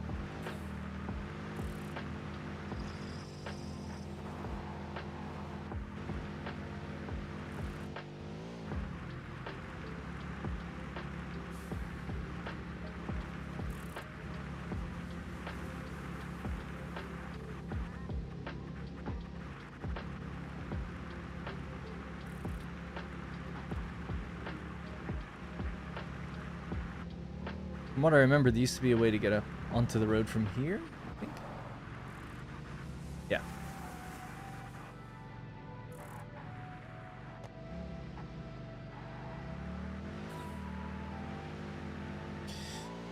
Gonna go nuclear in this world? No, I'll probably try to be different, right, than last time. So probably rocket fuel or ionized fuel and see how that whole thing works. At least that way I feel like I'll be building something different and new. I wouldn't mind doing nuclear eventually, though. I like doing it. I think it's cool. Looking over the nuclear factory this morning. I like check it every day. I don't know why. I'm like, how low has it gotten now? I don't leave it running or anything, but I leave it on for maybe 10-15 minutes while I'm doing a few things, and then I check back. I'm like, oh, we're down to 26,000 in this container. Or whatever, 22,000.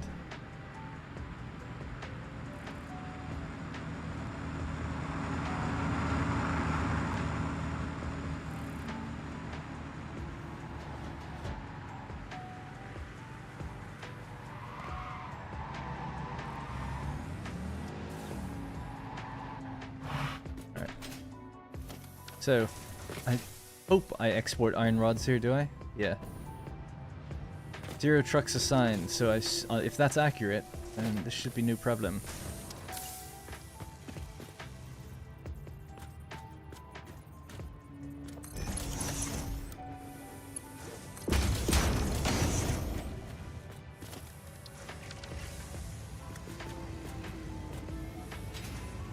Cool. What does this one do? Smart plating, is it? Yeah. The others now have depots on them, right? Yep. Alright, cool. That's great. I think that's really all I needed. We've got the concrete. I'll just keep pulling that out, actually, because I probably need it. I don't have the uploader stuff yet, so just while I'm here... Oh, I need reanimated Sam. So now we have to go down, get reanimated Sam. Then I can actually progress the MAM tree for getting faster upload speeds and being able to just throw things in from my inventory. So to make this long journey one more time. I think that's everything though. Dimensional depot, I just want to be doubly sure of that. Steel maybe would be good to add. Yeah, we're passing the steel plant up here, so that'd be ideal. And what else? What does it take to make... They're okay, they're set up. This isn't set up. Plastic and motors. Motors might be good. Yeah, let's get that set up as well.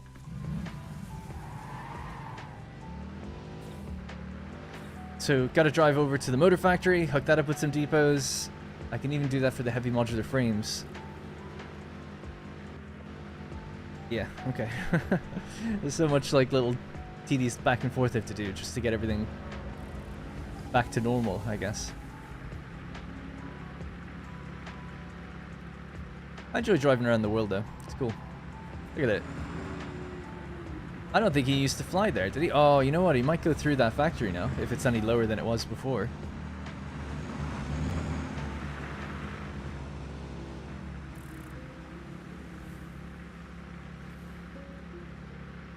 When do you turn all the slugs into shard? Thank you. Well, I just did earlier, and then I picked up some extra slugs. So, when I'm gonna turn those, I don't know. I want to sloop them so I can double the shard output. I was gonna just throw them into the cloud, but I realized I can't do that. Unless I just throw down a container right now, actually, and do it real quick. I suppose that'd be easy. That way I can just do it later.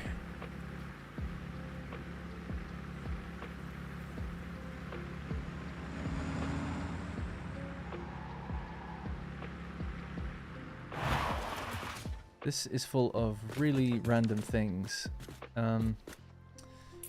That for a second.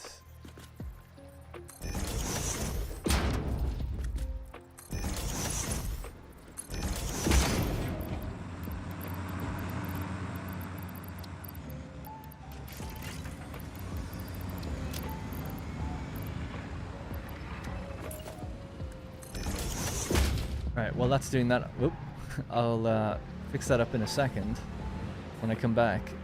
But that way, just some of the stuff I don't want in my inventory right now, that can just go into the cloud. But I do want to put into the cloud properly, the dimensional depot down here for heavy modular frames and also for motors. Motors is downstairs beneath me. I think they might actually come upstairs, but I can't quite remember, so we'll just do it down here.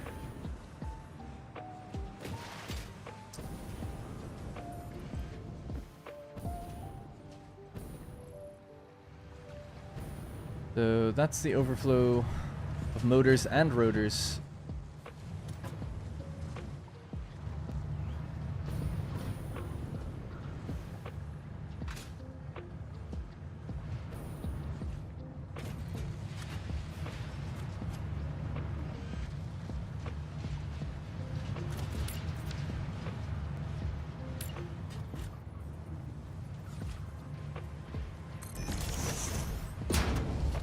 Oh.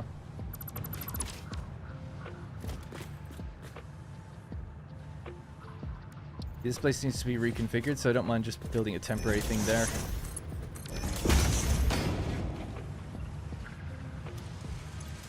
Yeah. Alright, now motors are going in. So, another one. These aren't automated, so I don't pin them. Wait. Is wire even going up? Yeah. Okay. Alright. Plastic, maybe, for the coated concrete while we're out here. Actually, that's down by the coal place anyway, so yeah, that's good. I love this game, but I really do lose focus just before nuclear power. The bigger the factories get, the more I can't keep track. Do you have any tips on ways to stay focused to actually beat the game? Yeah, so the only time I've ever beaten the game is when I stopped building big and I just focused on low production. So let me just turn that music down. It's not a tip that probably is that helpful for people, I don't know, but a lot of the space elevator parts in the game require you to get, like, let's say, I don't know, what do you need at the end? You need like 100 ballistic warp, 250 ballistic warp drives. It's like, okay, 250, like, really isn't that much in the grand scheme of things. So, you know, you could ask yourself, why build so big? The hours that it takes to build a really big facility. This place makes adaptive control units and computer. It's actually just upstairs. I have to go up there anyway. But in all the time that it took me to build the additional adaptive control units, to go from 1 per minute to like 10 per minute or whatever this place does, you could say that I could have just waited and focused on something else, and they would have accumulated in the background, and that'd be more than enough to have completed that milestone. But I wanted to build a big factory. I put in all this time so I could hit some arbitrary number that doesn't really serve the progression at all. Now, it's fun to do it, but I think in a lot of ways for a lot of people, like, that extra time to build big is what prevents them going further in the game, because then they go like, well, now I have to build even bigger, and I have to keep building big and so on. And it's like, well, you could just limit yourself to, like, if the space elevator's asking for 100 nuclear pasta, we'll just try to make one per minute, or 0.5 per minute, and you'll get it done in like 3 hours if you just leave that one machine running. It's not satisfying to only have one machine, but it's certainly quicker. So I've got a few tips for how to avoid burnout. Number 1, organize. Keep everything organized. It's a little extra hassle and effort every time, but if you just write down what your factory makes and what it takes in once it's done, let's say, if you write it down somewhere, either in the game in a display sign or in some document program or a notepad or whatever, then if you do take a break from the game and you go back to it, you won't be so lost. You'll know what everything makes, and you know where to go from there. That's tip number 1. Tip number 2, build with the higher belt speed in mind. So if you're at belt speed 3, make your next factory for belt speed 4, and so on and so forth. If you do that, then when you eventually get the next belt speed, you can just go back to that factory and then upgrade the belts, and you're getting a higher volume out. It's a great way of scaling without having to build, really.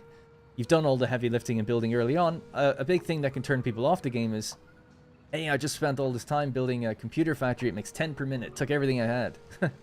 And then you find out you kind of need 20, you know, later on for some reason. It's like, oh, I have to build another one of these. Well, it's like, well, it would be nice if you could just upgrade the one you have. The easiest way to do that is if you already spec'd for having more, you left yourself the space, or even put down the machines, knowing that in the future you'll turn them on. And again, build with blueprints, for instance. You can lay out 20 machines instead of 10 on the manifold. And you're like, well, I can't supply all 20 right now. But when I get my Mark II miner, my Mark III miner, my 480 speed, and my 780 speed, then this factory will much more easily just come to life and be powered up. And when I get more power, you know, to supply it. That'd be tip number 2. Build ahead of where you're at, just by a little bit, and use your belt speed as the metric. And then the final tip is, like I said, try not to overbuild. If you really do just want to beat the game, try not to overbuild. Set realistic goals, right? It's like, oh, I need 100 nuclear pasta or whatever. It's like, I'm going to try and just do 1 per minute. You know, I look at the amount of machines for a space elevator part. What would be a good space elevator part? Oh, even just at the ones we're looking at. Adaptive control units. You make 1 per minute. How much do you need? Like 250 or something for this tier? I can't remember. Because we've already done it. It's like 250 minutes. Is it going to take you longer than 3 hours to build all the infrastructure to make 10 per minute? It's like, we'll just wait the 3 hours then. You know.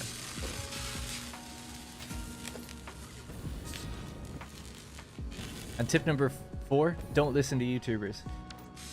Anyway, that is half why I prefer the inline production line. When I need more, I just build a new line. Why did I come here? Oh, it was for computers. Yeah, yeah. The computers are there. The circuit boards are there.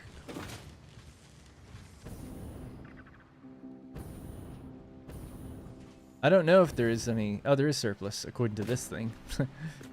Where's the surplus go, then? Oh, into that thing over there. Okay. You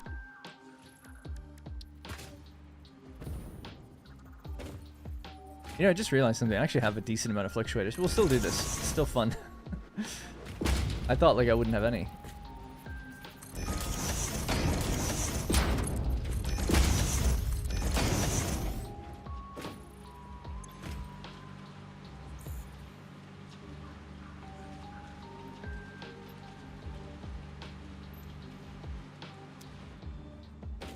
Again, this place has to be reconfigured. People were like, oh, it's great to see everything's working correctly. It's like, it kind of is, but it's not fully. There are yellow lights and stuff on various things. Now, I know some of this was built with a higher belt speed in mind. So these machines can't all run, but it's very unusual that they've been left turned on. I wouldn't normally do that, so I don't know why that's the case. There's a few things that need to be checked up on like that. Circuit boards is also something you kind of need, right? So maybe I could just go grab some of those. Regular splitter there.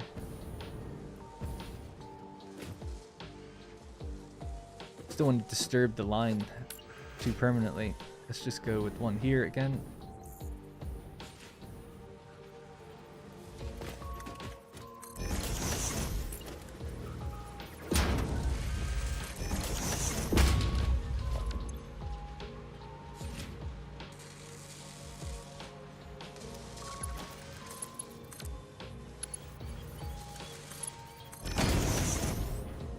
Alright, we got circuit boards as well now. So, circuit boards and computers. Good to go. So, circuit boards, computers, motors, heavy modular frame. That's definitely the last one. Did I do that already? No. And then I think we've got everything we need for buildables. I'll probably do plastic, but that's on the way over to the thing anyway, so... The last thing I'll do here is plastic. How do I get downstairs? Classic Darren factory where it's never thought about how to move around it. Steven, thank you very much. Just an F. I appreciate that, by the way. Thank you. When I load into episode 26 save, the silica factory recipes have been updated and are out of limestone. They were actually out of limestone before. Little something I never mentioned. How I divide up the limestone here between downstairs and upstairs is not working right. But maybe they're running... I believe you. So, yeah, I appreciate that. Keep an eye on power. Yeah, I noticed the line is definitely fluctuating more than it should be, so you're probably right. But there is a little sneaky thing that this has always been running short. Now, seems like it's running short by a lot more than it should be. There's 3,300 in here. See, I don't know. I'd have to go over it all again, yeah, because I'm pretty sure it's my bad smart splittering that's caused this.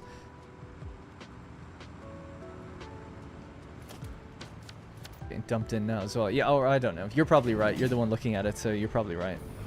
But I do remember that had an issue. And I remember thinking it didn't matter because all the silica just goes into an awesome sink. It's not used anywhere. One of the lines is... rude. One of the lines is, but the other lines aren't. If I recall correctly, just very quickly, the mealy note document for this one was this silicon. So it started off as a silica factory, making large amounts of silica when we bring in, what was it, limestone and quartz. Yeah. Then it became a silicon factory where I added computers and circuit boards. And then I take one of the silica lines, the 606. Yeah, that's interesting because that line is the only one. And I remember trying to make it so that only one of them had a priority. And it's that one on the end. But you're right, it's definitely looks like it's short. This is the one that, quote, needs to be full because other things are dependent on it. Now, not all these machines are on. Although this one is. There's no power. Oh yeah, they've been disconnected from power. But they're flashing yellow, so there's something not right. Yeah, that's where they're disconnected because the belt can't supply them yet. But what's your problem? Yeah, not enough limestone. Okay, yeah. Noted. A future problem to figure out.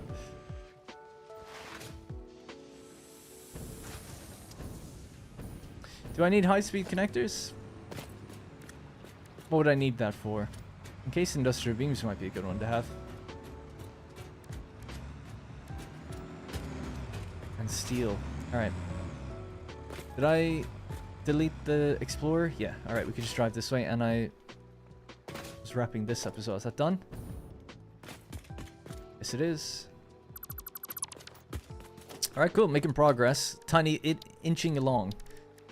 Basically what we've just done is hook up a bunch of different buildable materials, the dimensional depots, so we can just build while we're down there. The last ones I want to do are plastic, rubber, and steel. And they're all next to the place where we're going to be building anyway, so we'll just do that on the way down there. That'll be it. And we can actually start building. How do you create these lights on the ceiling?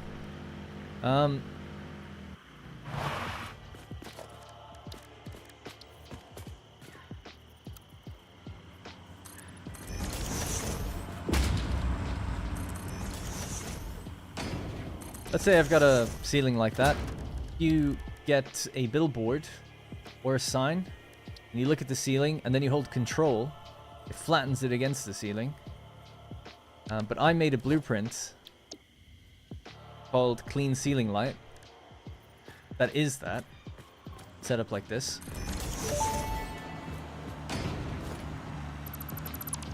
And that's basically it. So it's made of 2 glass frame foundations. The light itself, or the billboard I should say, and you can then just like change its color or whatever, and it'll create like the colored lighting effect.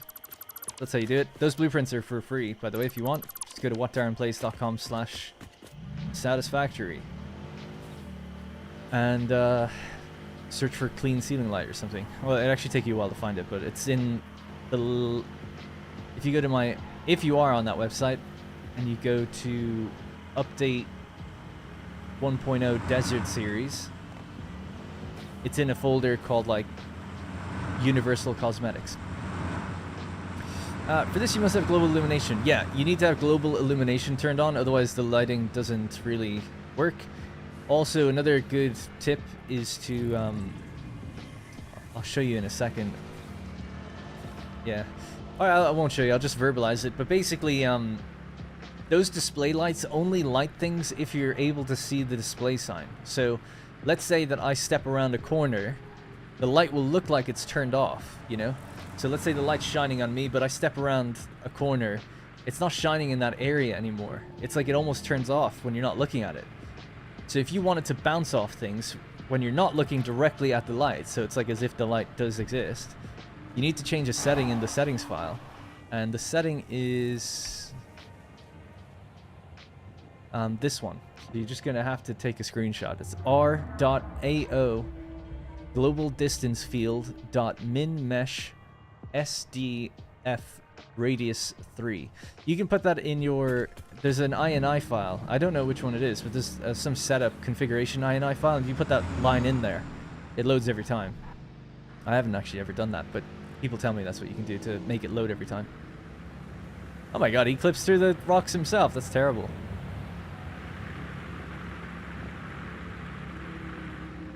Oh yeah, I'm supposed to get stuff out of this.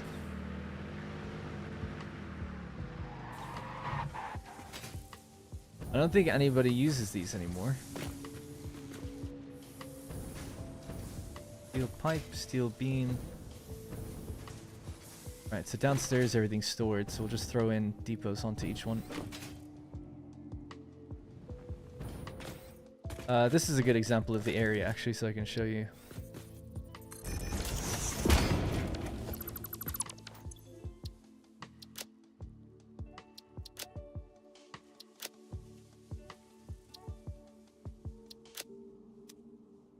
Alright, so we can see it there. See what I mean? So the light is now off. The light's on, because I can see it. Can't see it, the light's off. So if we toggle on this setting, right, so the setting is on now. I have to kind of get out of the area, I think, and then come back for it to kind of refresh, but let's just see if this works now. It certainly works on reload, but let's see if it works now. There we go, and it's super bright. Love it. But you kind of need that setting on to get the full effect.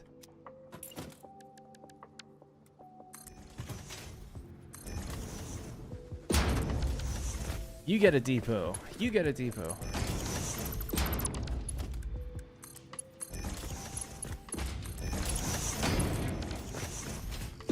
Alright. That is now steel pipe, steel beam, and encased industrial beams depoted out of their mines. Alright, last one, plastic and rubber, just around the corner. Past Darn gave future Darn lots of space. Yeah, a lot of people said that when I built this. They were like, oh, it's such a waste of space. I don't know, man. You look at any factory in real life, it's not crammed wall to wall with machines. There's actually loads of open space usually. So I like the more minimalist approach, I guess. But yeah, that's true. There is room for additional stuff. The idea with that one was that I was going to use the crater that's in front of it eventually to mix in the limestone to do other things, but I haven't got to it yet. I'm thinking I'll probably just retool the factory completely. That one was the only one I said that would be possibly one that we tear down, and then the parts factory was designed to be temporary. All the other ones were designed to be permanent. Like, never have to go and redo this. That was the idea anyway. Oh, thanks, D-Lo. Yeah, there you go. Awesome. He's written it in the chat. If anyone is playing the game, they can copy and paste that or just save it locally. Hey, Darn, new to Satisfactory. Your videos have been a huge help. Just finished phase 2. Does the game end after all phases, or is there more to do? When you finish the final phase in the space elevator, you send something up, and stuff happens, and then you're just left in your world to continue if you want, but you've got no more tasks to do.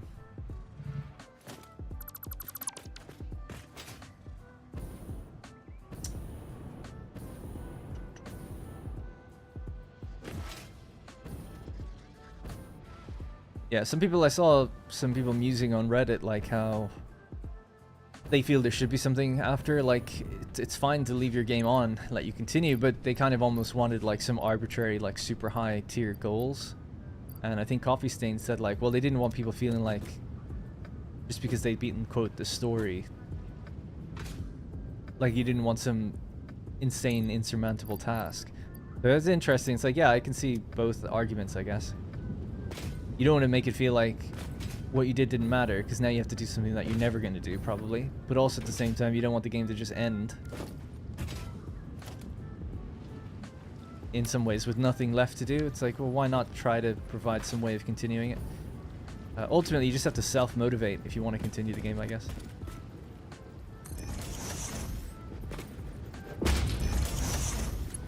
Until a DLC, maybe, or something. Alright, there we go. So that's plastic and rubber. Done. Alright, that's all the buildables. Everything I need. Inventory full of crap. Would be nice to get some hard drives, but we should just focus on building, I guess. It's just that I know that I can't run the factory until I get the iron pipe recipe. But I have that one. Yep.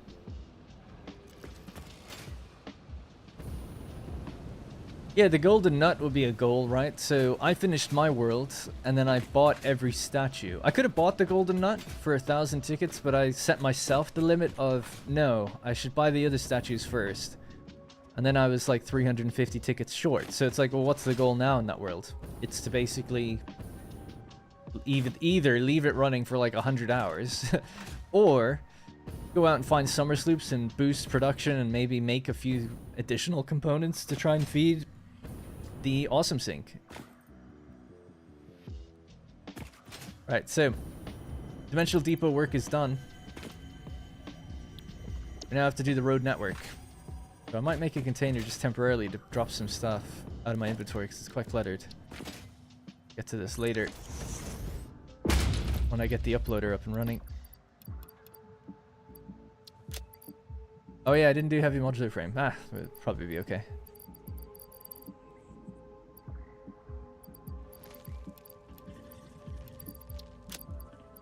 You know what? We fight enemies in there, so let's keep that just in case. That. Right. Okay, so here's my current road. I have to decide where to branch this off and build down towards this area. I think I'm going to take the easy way out and not go through the cave. As much as I'd love to go through that cave, and I really would, it's just not wide enough to allow for 2 lanes of traffic. Let me just... Maybe I don't need to. I will eventually, though, I feel like. So, 30 per minute and 50 per minute. Because I could make that stuff up here and just send that down. Nah, I don't like it. Just build a road. The road's going to curve around. It's just going to... It is what it is. I have to decide a way to fuel that as well. How are these trucks fueled, actually? Because I thought all the coal was being used already.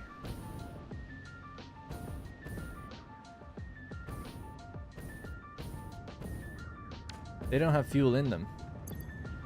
Yeah, well, I could redirect some of the coal that's here, because I do kind of want to delete this factory now.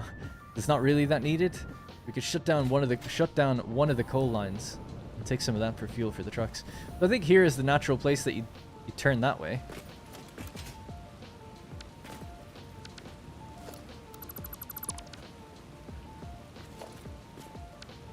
So we need the cross junction.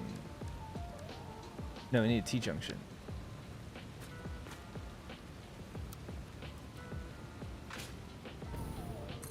Okay. Now, I'm just going to temporarily just build out myself and see where does this have to go. How many hours on this save? I think 320. Around that number, anyway.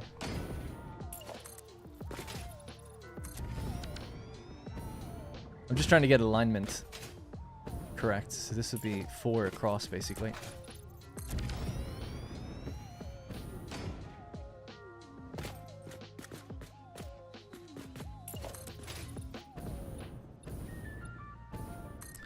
Yeah, it's interesting. It has to stay up pretty high. Normally, I would build much closer to the... I like to make supports for everything, but this will just be aimed at way over the edge. So it'll be to 3 there, and then there's like a half foundation here. I'm just going to work with this as the inside track to know how far in do we have to go. It looks like we're actually okay.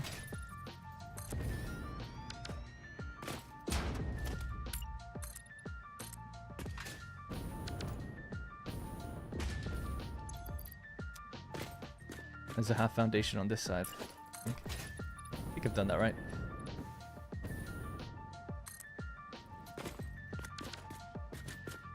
Could almost just drive down the cliff at that point. This is gonna go out. It can be supported on that thing. That could look kind of cool. Alright, well, knowing that I can clear to here, we'll start building it out then. It's good.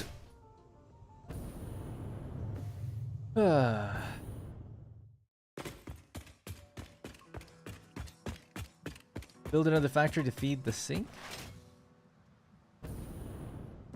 Hang on, I think I'm missing something. Anyway, imagine if you launched the ship and before it jumped, it blew up and you had to make another one. I thought for sure at the end something was going to go wrong with it. Yeah, I saw someone say it was like really underwhelming. I guess it's all perspective. I wasn't expecting much, so to see it do anything was kind of impressive to me.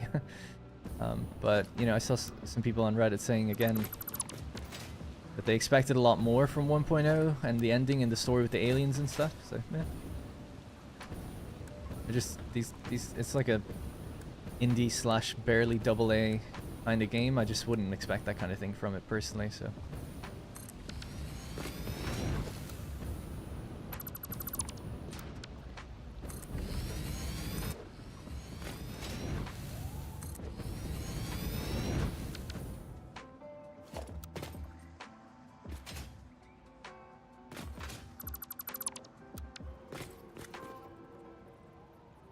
I like it's weird how my inventory is getting lower and lower for color cartridges, the X symbol, but I don't know what that's based on.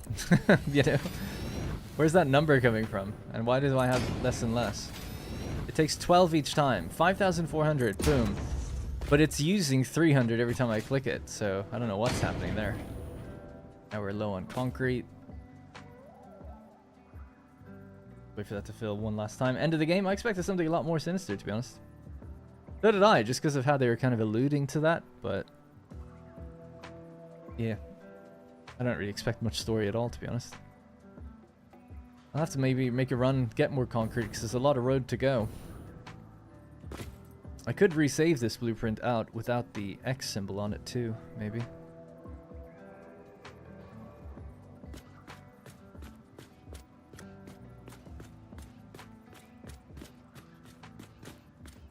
Come on, 2 more. Alright. So the last pillar will be here, and then it's just going to be floating for a while. We could do some sort of supports that come out from the side, maybe. I guess this didn't fully have pillars on it either.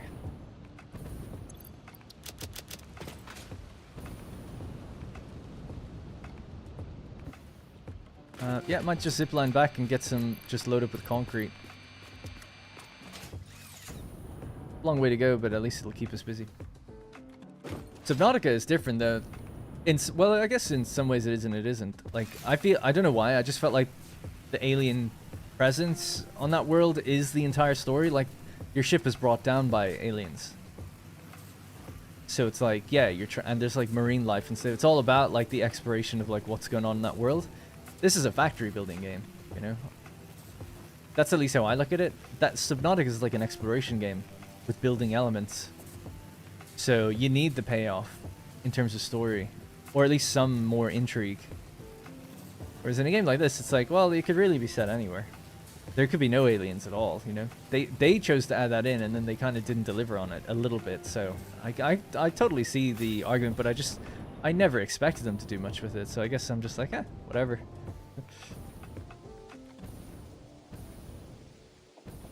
Concrete's obviously all the way over there, by the way. We have it going into a depot, but it's only 15 per minute. The whole point of building this place is so that we can increase the speed of the depot and build other future depots faster.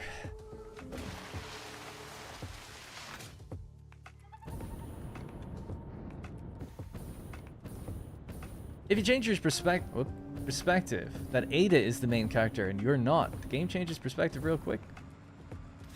I'll be honest, like, I don't even really remember much of what she said. My vague understanding, it's like this artificial intelligence was trying to understand. I don't know. It's because things were delivered in such a broken manner over the course of so many hours. I just don't remember it, like what was said. It was also vague. I mean, it's not actually that, I'm sure it's not really that vague, but like, oh, she's trying to understand this alien spiritual force and she's questioning things and stuff. It's like, okay. Does it change my perspective to think she was the main character? Not really. For me, not really, because I just don't really remember what was said that much. But that's on me, I suppose, to some extent. Now we're draining this fast. Alright, cool.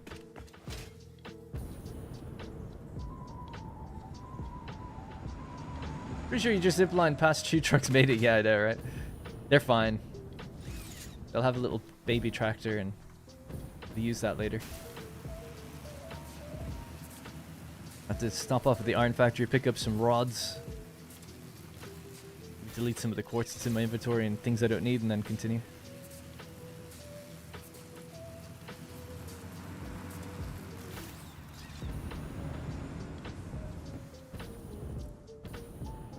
He's going the right way.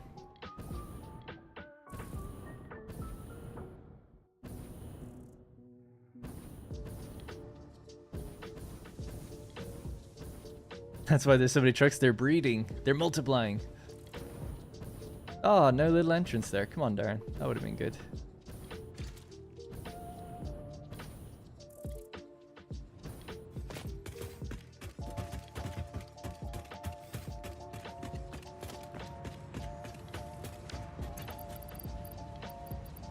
Right, so don't need that. Get rid of that.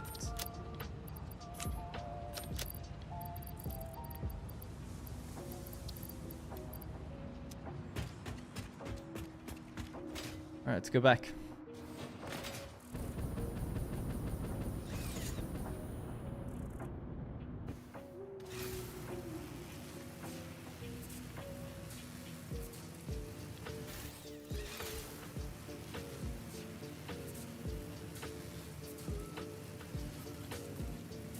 Yeah, I don't think the person I'm referring to, I don't know the username, it was just on Reddit, wasn't referring to having like an RPG storyline, but they were kind of thinking, I think they said something along the lines like there was a bit of build up with the aliens beforehand and they were getting pretty hyped for 1.0 and they're very let down that it just wasn't really a focal point, and they brought up Subnautica as well as like thinking like you might actually get to meet them or interface with them somehow, and they might have requirements that you have to make stuff for them on the side against the company, you know. I could see that there was room to do things if they really wanted to. It's like, okay, you know, Ada's like telling you to make stuff for Fix-It. She's being vague about why. It's like, oh, you're saving humanity, but she wouldn't really tell you specifics. And then it's like, maybe the aliens are like, could you make this other thing for us?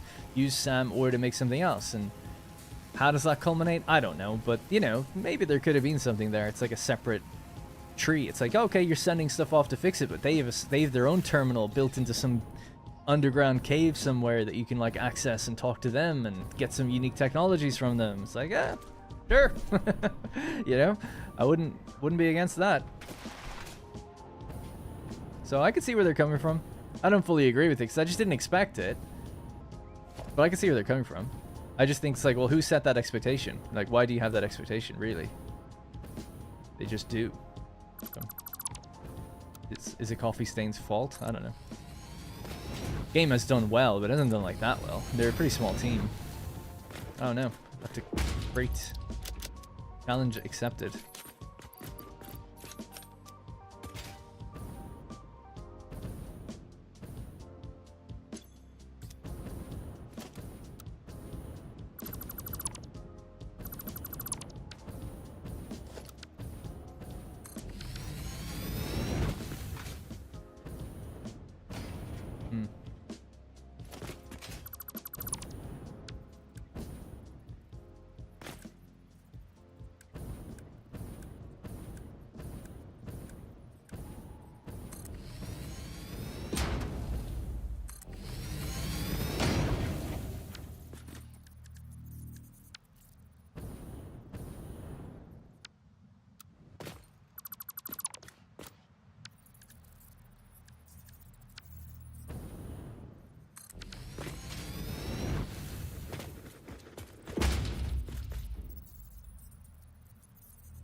Maybe one more to be safe.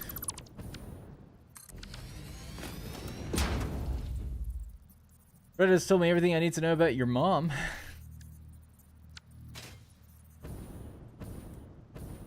Not much to tell, really.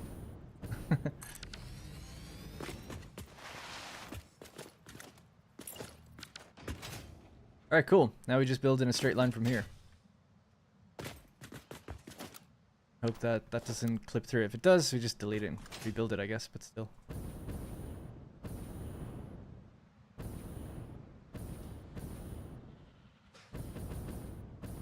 Might see more of the aliens in the future.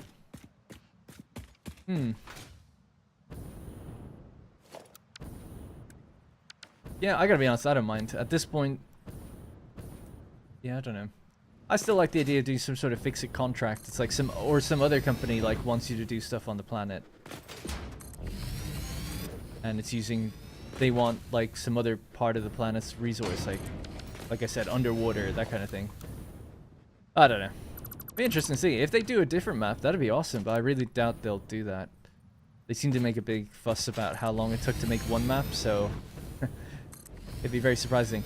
It'd be cool though. It'd be like, oh, just hire, I say just hire, but like, you know, hire up a couple of map designers, get them working on a map. 6 months later, boom. Doesn't have to be as big as this world, but it could be like a good alternate thing. Or extend this map, if that's possible.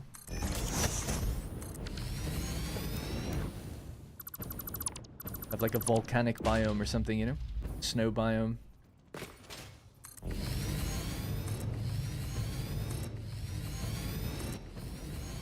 Now we're building. Where are we aiming? Over there? Forgotten again. I didn't mark it. You can... Oh, there. Yeah. Oh, wow. That's tough to get to. We might have to build a ramp earlier than this. Maybe. Oh yeah, totally. The $20. Yeah, they easily got the worth out of it. That's true. Yeah, I don't even say it as a point of expectation for money spent. Certainly, the game is enough content to justify its price.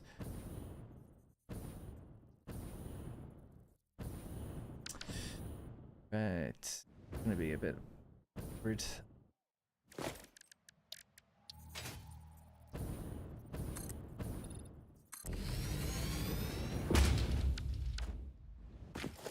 So just in case I fall, to create some sort of area down here for me to walk around. Already sure exactly what to do, but I was just going to start bringing it down then to the left, and then it's going to have to turn a few times because this isn't really aligned to the world grid. It's offset at an angle. So the world grid is, you know, north, west, east, and south. This is, we're aiming like kind of northeast, so a bit awkward. Get my music back up.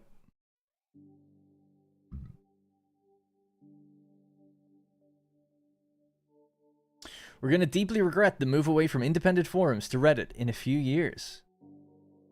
Reddit might not be a good source of information, but adding Reddit to a search term is often the only way to find info on a technical problem. I gotta be honest, I really didn't like forums. I used to use them a lot and everything, but I find Reddit way better. I love Reddit. It all depends on the Reddit you go to, but I love the concept. People vote up the thing that's usually most relevant. That's the idea. That, and then they push down things that aren't. Forgetting like political biases and things aside, where people might be pushing an agenda or pushing down something they don't like or whatever. Forgetting that. Generally speaking, when it comes, I just use it mostly to browse and read gaming stuff, like gaming news and things. And I find that really great. What if they cut off access? Someone else will pop up. It's just always the way it's going to be. Even if there's one dominant... It's like saying, what if YouTube cut off access? Well, someone else would start making a new YouTube competitor, you know? It'd be to their own detriment. I feel it'd be to their own detriment to, quote, cut off access. Or you might have a situation where you start seeing like paid subscriptions for certain subreddits and stuff, but I think you'll just have free ones. And then if it really all became really hard to access, I think someone else will make a Reddit. You know, all it would take is to have one. Like, you've got Steam forums, for instance, and they're like a shit show for finding what you want, really. So, but an upvote downvote system on Steam forums would make it way better, I think. So I don't really care what the site is, but any site that just implements an upvote downvote system, you could use 4chan as well, which is kind of like old message boards in a way. But again, that's just like a nightmare too, to find stuff. You know, some people like engaging in that and everything, which is fine, but I think for actually just finding information, like you said, tech support or whatever the problem might be, you'll always have access to it. I could be wrong, you know, but I just find it hard to imagine. How would they cut off access to it? And if they did, I feel like people would just use other methods of the same thing. I don't think Reddit's super unique. Well, maybe I'm wrong. Meter decline is what we use. All right.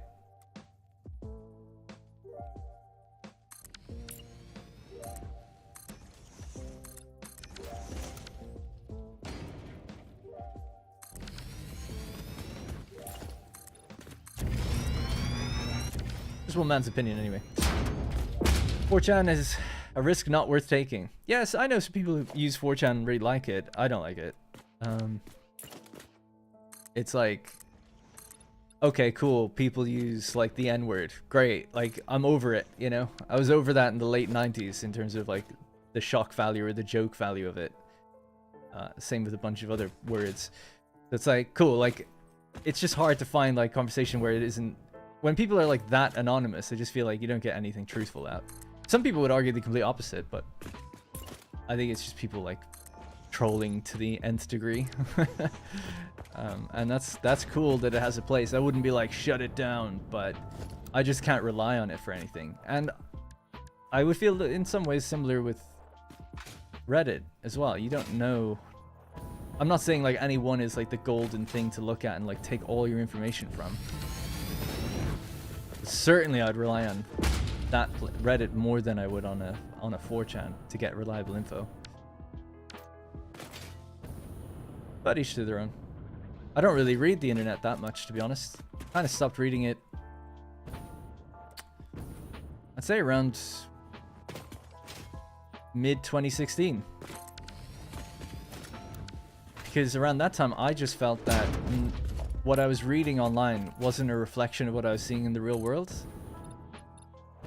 And I just don't think it's worth paying attention to that much if that's the case. Because you just don't know who's real and who isn't. Or who has a motive and who doesn't. Or why anyone's saying what they are. And now, I never heard of the term at the time, but it's called like the dead internet theory, right? Where it's like, oh, most of the internet's just bots and stuff. And then like years later, you find out, yeah, there's like Russian server farms, Chinese server farms, I'm sure American server farms where they're just like botting out loads of stuff to influence opinion, even on silly things, like because it's so cheap. It's like even for games and stuff. I remember I was streaming on Twitch and I got botted while I was streaming, where I was streaming some game. It was like an anti-grav game, like a Wipeout type game, racing game. I normally would have 60 or 80 viewers. I got up to like 2,000. And I was really upset about it. It was very frustrating because it made it look like I did it. And I didn't. Nobody in my community thought that, but people from afar thought I did it. Other Twitch partners and stuff. I'm like, oh, why would I do that? To that degree. Or even at all. Like, I don't know, man. And it was like really embarrassing. Because then I had this giant spike on my analytics forever. Of what and I hit all these achievements for max viewers and stuff on the Twitch backend. I was really upset by it. I was like, whoever did this, like if that was the marketing company that did this, they like screwed me. I'm just wondering, do I need to turn right again here? This is so awkward to get down there. You'd probably actually build ramps and test my way down. Anyway, I'm going off on a massive tangent, but I stopped reading online mostly. When I browse Reddit, I mostly just read the headlines, and they're the things that are upvoted and downvoted. So I'm like, yeah, this is great. At least for gaming news. For politics and stuff, it's like really one direction.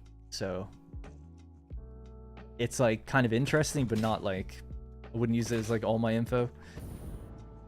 But then, yeah, I just thought about it. I was like, well, nobody around me acts this way, so why would I like give any credence to it? Either people are like hyper aggressive when they're online, or they're their true selves online, but they're quietly mulling away in real life. Like, I just don't see this reflection. And I also just don't like the way people speak about how they read things online. I often see stuff to do. I'll just be very quick about this. We'll play the game in a second. But I often see commentators. Again, I'm mostly just focused on games, but they'll say like, it's the same in politics actually, but they'll be like, oh, gamers often say that they're against DLC, and then they go and buy $300 skins. It's like, yeah, but they're different groups. It's not the same people. Why does everybody lump everyone in the same thing? I would imagine, I could be wrong, but I would imagine the person complaining about EA online isn't the same person buying $300 skins in Fortnite. Like, I just don't think they're the same people. Or $300 worth of skins. Maybe they are, but I don't think they are. And I understand there's a market reality to those things and stuff. That's a different argument. But when people project and say like, oh no, you can't have this opinion because you go out and buy it. It's like, well, that's, you take away the individuality of things that way. Anyways, don't know what I'm talking about. Build the road from the cave up. Yeah, the reason I was going down is because it's easier to do my blueprints that way. But you're right.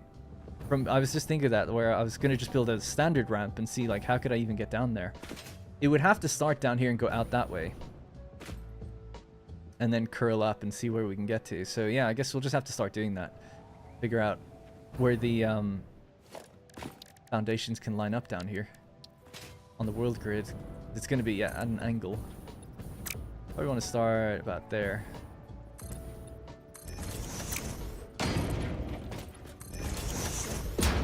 I would like the trucks to drive in, ideally. But I don't know if they'll be able to get in and out. Seems difficult.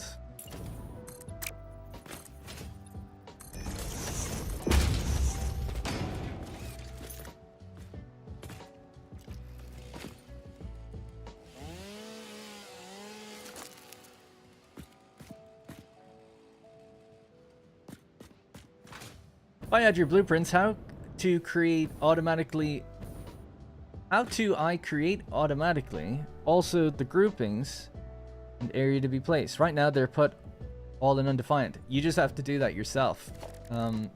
Unfortunately, there's no way to automatically do that.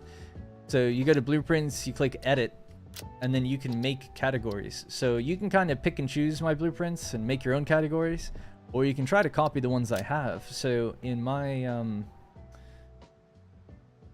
Google Drive, go to it really quickly. Update 1.0 desert start, let's say. These blueprints are actually organized.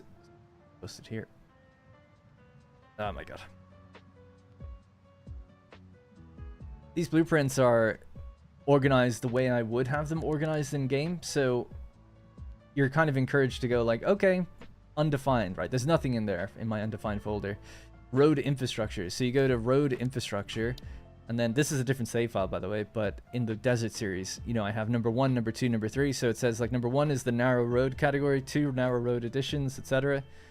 So it's the best I could do. It's just to show you how, excuse me, I've outlined it. So it's a lot. If you bring in all the blueprints and you have, it's all just going to be an undefined.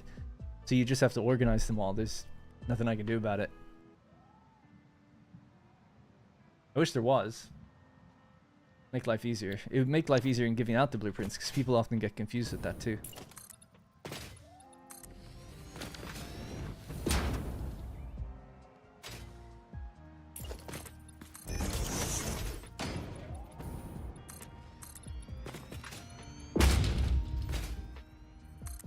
But it has to be 4 foundations across. I'm just trying to gauge where can I even start this.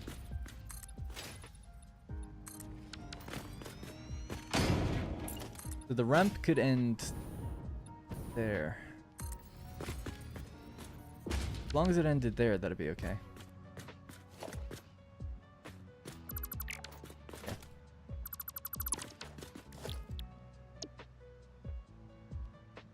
I should hotbar this, actually, thinking about it. Right, standard road, and then the ramp is really what I need. I want the 6-meter ramp most often, and then turns. All right.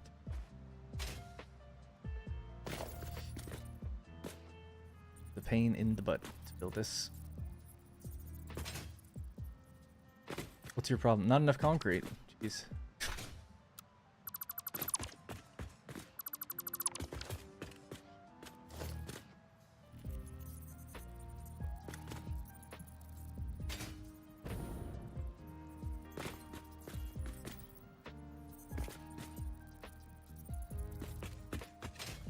Fuck me, man. No. There we go. Is that it? No vertical nudging. Sucks. There's one. And see, I don't think these latch to each other. Nope. And that's why. So I'd have to get a wall every time, but that's okay. what I was doing anyway, I guess.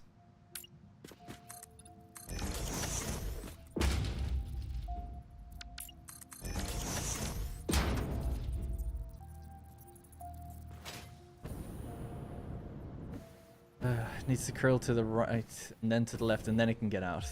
Okay. At least that's the way I'd be happy with it.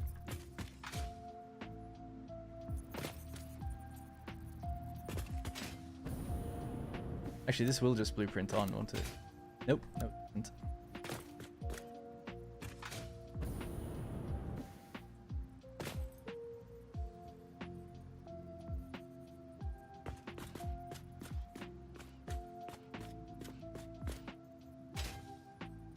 Oh, couldn't vertical nudge over there. There we go. Right, I'm okay with that. That's fine. Build structural support thing. I'm out of concrete though again.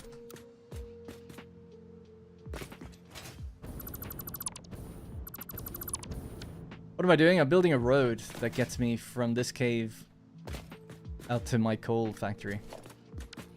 And I'm struggling. But it's just gotta be the way it is. It's a really awkward to build place, so. This is the bit that probably takes the longest, actually.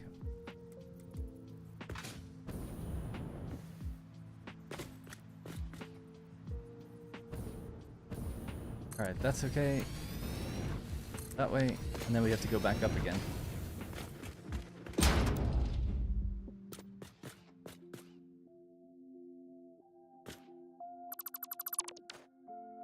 I'd have 2 Mercer clouds under concrete, so it's uploading twice as fast. Yeah, I mean, really what I should do to speed that up is just do that now, is unlock it. It's only going to 15 per minute. But I didn't have the SAM ore, but we're down here now, so I could just go grab some. So that's to allow me to upload. That's the expansion, that's the speed one, right? So I need more fluctuators.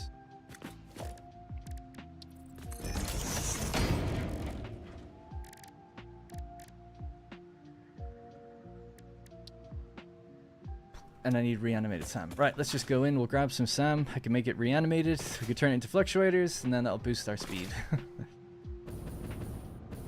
Yeah, normally I have like 8 things on my concrete production, but remember, this is a world that was built before depots and uploaders were in it. So I've just put down my first sets of depots right now, today. So we're just playing catch up, I guess. Wait a second. Or is that just all I have? 100. Wait, didn't we automate this?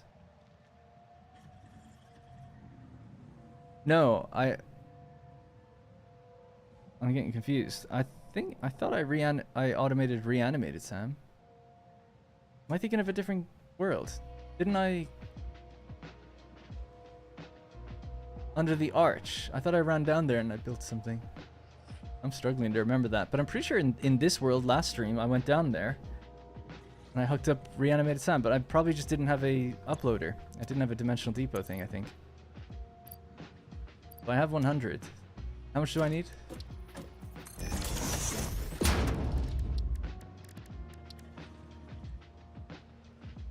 Cool. Alright, well 30 per minute. That's something. I don't have enough spheres for the next one. But at least it's a bit faster.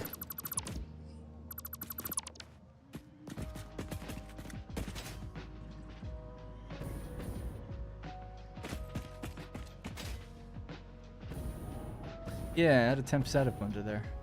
I guess I just didn't have any didn't have any dimensional depots at the time. Probably just set it up locally.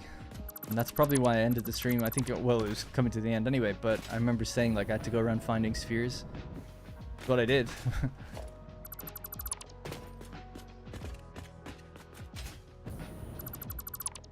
Alright, so we go up from here.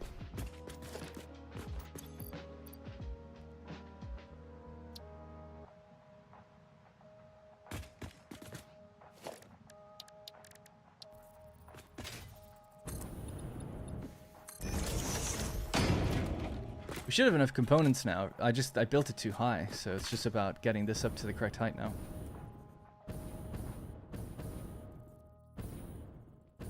Fuck me, man.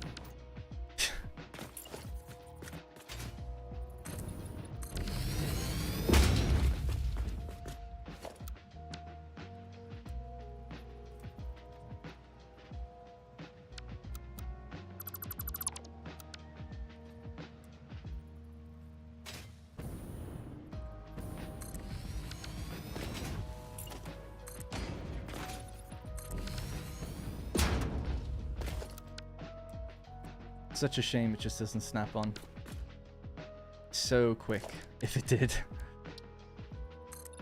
Be nice if in the blueprint designer you somehow set your own latch point, like connect here. This one connects to this one here, you know.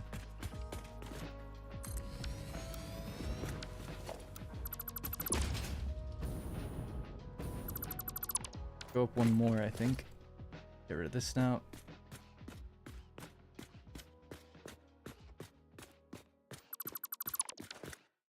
Yeah, I don't have infinite nudge on. I wouldn't be against turning on mods for this playthrough, because we've beaten the game now without it.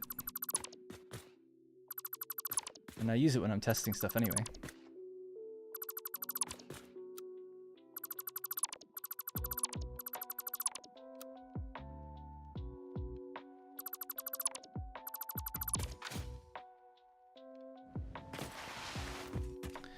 Mods wouldn't help too much with this. I mean, the vertical nudging would help a little bit, but surprisingly not as much as you might think. Oh, actually, I suppose I could just do this, right? Flip it around. And then I would just vertically nudge up into its position. I guess it would help.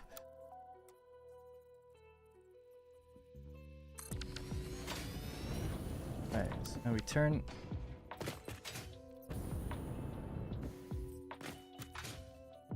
Yeah, it would help, actually.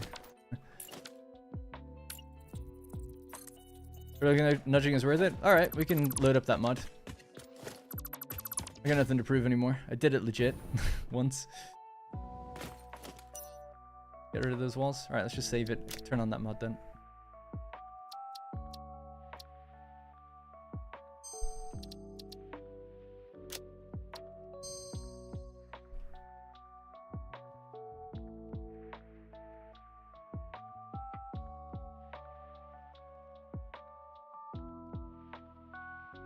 I'll have to make a profile if I can.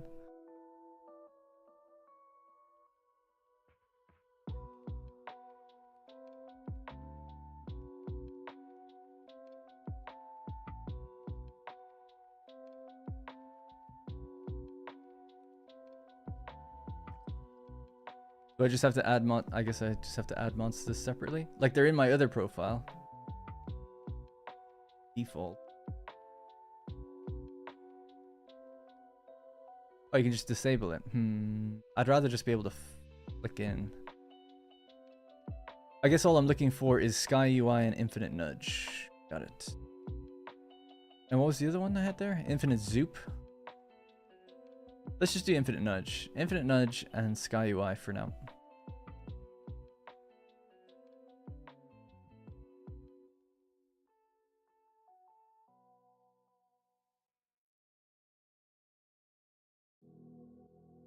Sky UI just because I have it already. What is Sky UI? It lets me change the time of day. I'll show you when we go in. Pretty simple. Straightforward.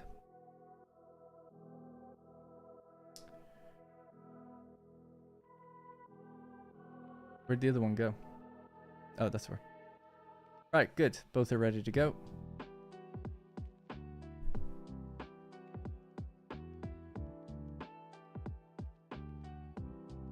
I've asked in their dev streams numerous times, and they asked at it and said there's mods for that. It's such a great quality of life too. I don't know why they don't. I hate that. I hate when developers, when mods are really popular and developers go, well, oh, you could just use the mod. It's like, well, you could just put it in the game. I mean, that'd be nice. Stuff that everyone wants to use. I mean, it just baffles me, like, with certain games, it's not this one necessarily, but certain games where it's like, you can see the top mods. You can see the top 5 mods, let's say. You know what everyone, and you can see how many people have it. And you still choose not to put it in your game.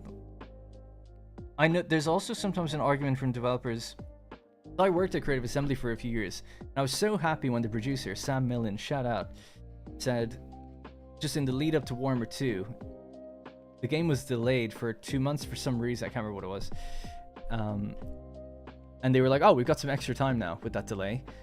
For other people that, you know, the delay might have been for something where maybe the engineers had to do something, but like there was some extra time for other people on the project. And he was like, this would be a great time to try to bring in some quality of life stuff. So can you go and get me like a list of like the top 50 mods, and maybe from that list boil it down to 25 that you think would be like the ones we should definitely like, that would be doable in our time frame, and we'll review them. He reviewed the full 50, but he had my 25 as a kind of almost recommendation.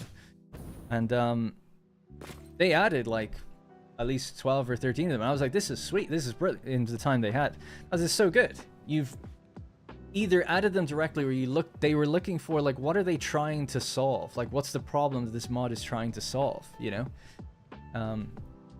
So they'd add their own native way of doing it, or just kind of basically do similar thing that the mod was doing directly, and they would thank the mod author, and I'm like, that's perfect. What's wrong with that? They weren't taking their code or anything. It was more just like, yeah, just go with what the community is basically voting that they want most by downloading optional mods. I'm like, this is perfect. It's what that's what it's for. To me anyway.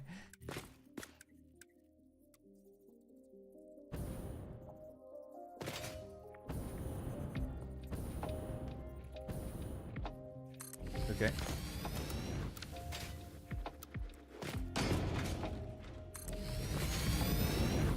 Damn, am I gonna hit into that thing now?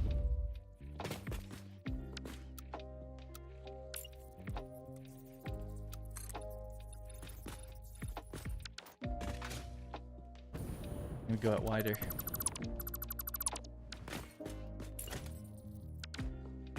Oh, I have infinite nudge as well. Sweet, I forgot. Great. Just like immediately forgot that I had that. We just did that.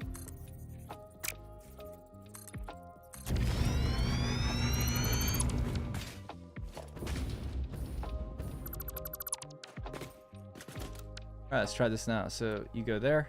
Now it's shift up. Oh my god, so good, huh?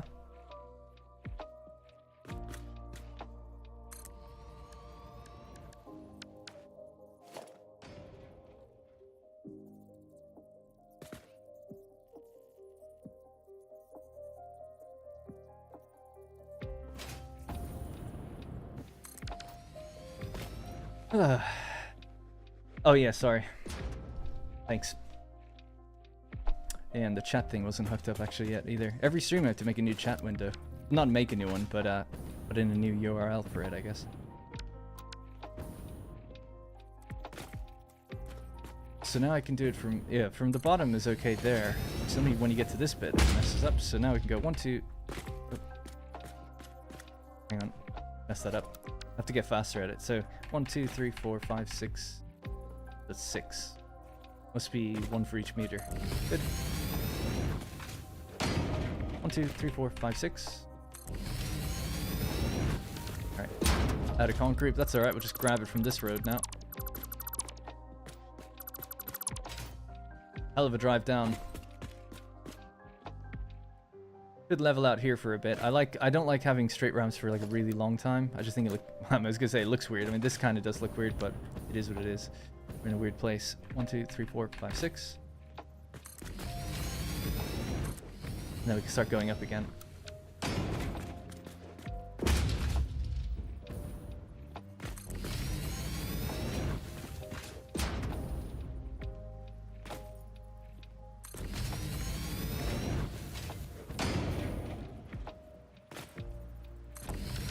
Oh yeah, saved lots of time now.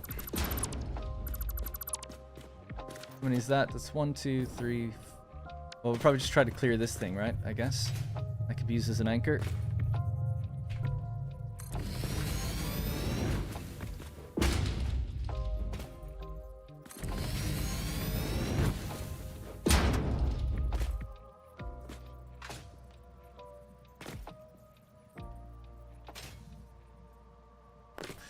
Gonna do that again, but we'll just use a 1 bracket instead of 2, and that will clear it then.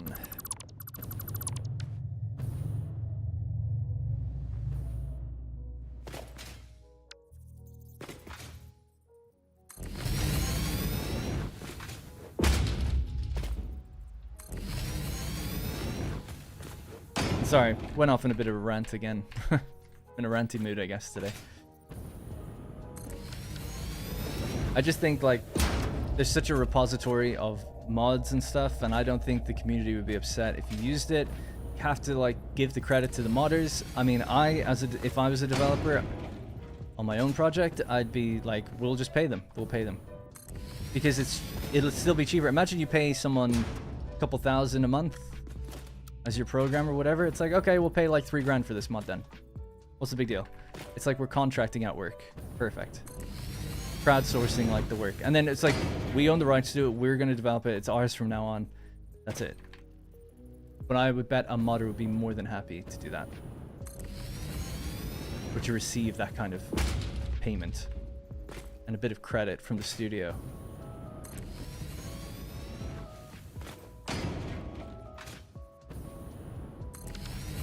And if they weren't, then the developer could just be like, well, the modder didn't want to agree to any terms, so we won't be able to put the feature in ourselves for quite some time, but maybe in the future we could look to develop something similar, you know? There you go. Done. Alright, finally, we're level again. We're actually really high up. But that'll be good, I guess, and we'll just go across to here and then we'll come down or something right before. Mod is called Portable Miner Collector by Andre Aquila. He's done a bunch of mods for this game. And sorry, I didn't really read the chat while I was ranting. Wirelessly connect to all portable miners in the world.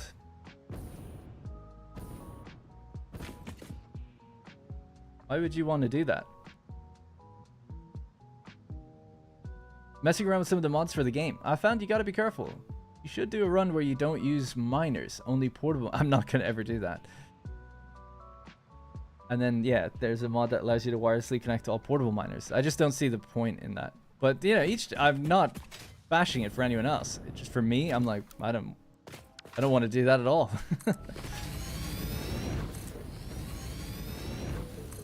I like the idea of, I haven't looked into it, but like Satisfactory Plus, new recipes, different machines.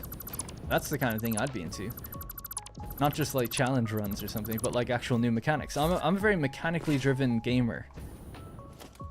I don't really care about stats or numbers or anything. I like doing new things.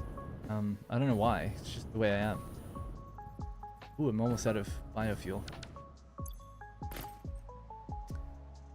It's like when I'm you know, helping to design certain things for Manor Lords at the moment, and I was doing something for progression.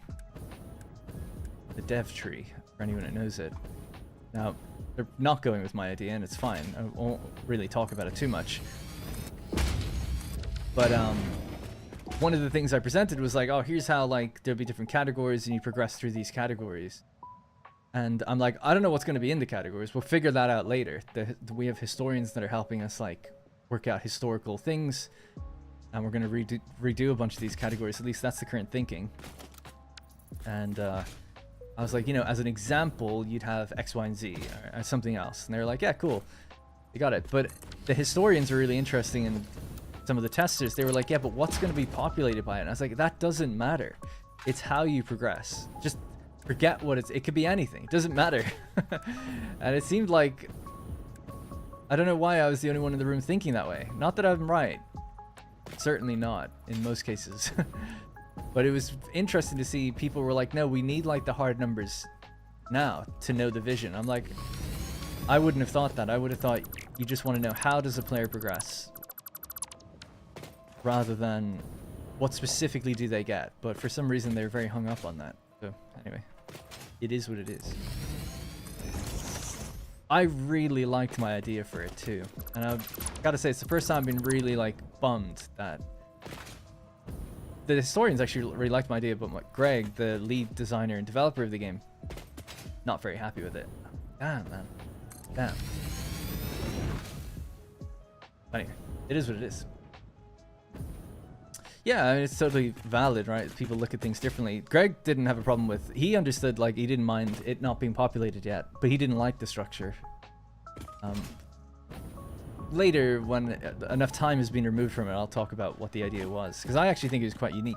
And he came up with an idea that was amazing. brilliant, in my opinion, like a really brilliant idea. We were struggling for quite a while to come up with, and he's talked about this. He just put a blog post out about it, actually. You know, we're kind of scratching our heads, wondering like how, you know, we have a certain idea, and then the historians are like, this doesn't work at all, like historically. It's just like, okay. Then we start with their version, and then it's like, ah, this is like too slow and not enough interesting stuff. So we're trying to find like this middle ground where everyone's happy. And then there's like just the pure design gameplay aspects. Like, does it fit with other parts of the game and all that kind of stuff? And it's fun. It's fun like coming up with this stuff, but it's tough. Like, we're just always, no one seems to be able to agree on how this should work. But Greg came up with then a very unique idea. And I've never seen anything like it. And I was kind of mad that I didn't think of that outside the box. I was like, wow, this is really outside the box. I've never seen a strategy game or city builder allow a player to progress this way. It's quite unique. And my idea was kind of built off of that. Like, going with this concept, it's almost like thematic in Origin. And it's like, okay, now here's like the gameplay structure that would work on that. And he sort of is being talked out of his own idea. The historians kind of said like, no, don't think so. And then he was like, yeah, maybe not. And then now he's like kind of against his own original idea. I'm like, Dan, you really had something I think that was really good there. But anyway, the goal would be to find a middle ground that's even better than any of those. So that's what we're looking for ultimately. Oh, weird. Why am I a little bit off? That's not right.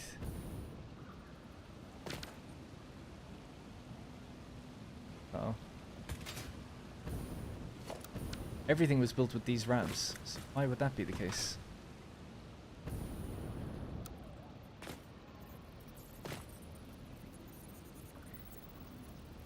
Definitely 6, right?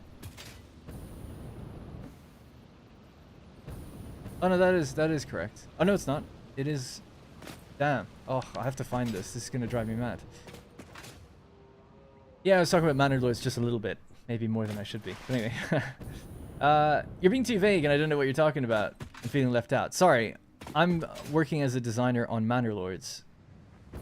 And yeah, I know that I'm being vague. They're working on progression. They put out a blog about it at the moment, where it's like stuff to do with stone walls and castles is coming, and then they're working on how progression's going to work. So like currently in the game, there's a development tree. And the development tree is just like, you hit a certain milestone, like you build 5 houses, and then you get a dev point. You put the point into something like, oh, now I can do sheep breeding. But they're reworking it to make it more involved and more in-depth. This is the area. I feel like this might be where it went wrong. I don't get it. Oh, it's because we... See, this is the problem with starting from the bottom up. Okay, that's okay then. Unless? Here? No. Yeah. Alright, we'll just have to build a 1 meter ramp. It's inelegant, but we're not going to go over the whole thing again. Then I'm going to build some stilts under this, just to make it look a little bit better temporarily. Well, I say temporarily, just to make it look like we gave some thought to it. And then wherever it makes sense, we'll put in our archways as well. Almost need a sort of a beam that goes from there to there or something, you know, like it's hung out by the side. Pepper Ridge Farms remembers. Thanks very much for becoming a channel member. Thank you. Tier 3 out of their minds. Yeah, it's because I went bottom up. I realized too late. Oh well. Didn't think of that.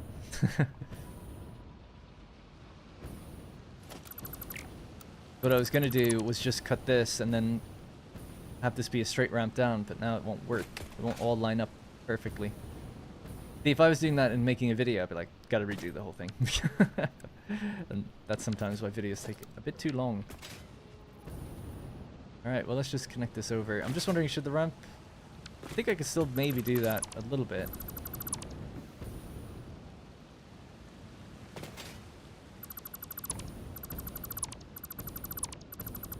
From here, this could just keep rising. Because this oil place is going to change anyway, so I don't mind doing that.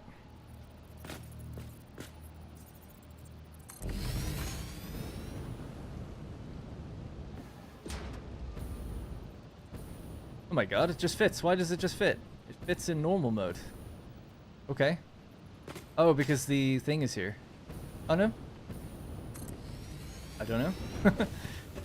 It's a new way to build it, that it just fits if you look on the edge. Would have saved me a lot of time in my past lives. Very good to know. I feel like that doesn't normally work, but maybe. Maybe.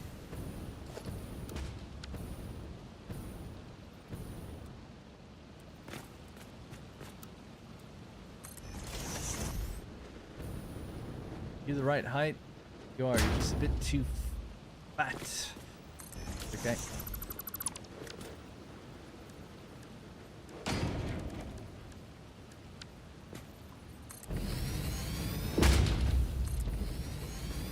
All of this just to get the road to go down to the cave. Remember, you guys voted for this. Just want everyone to remember that.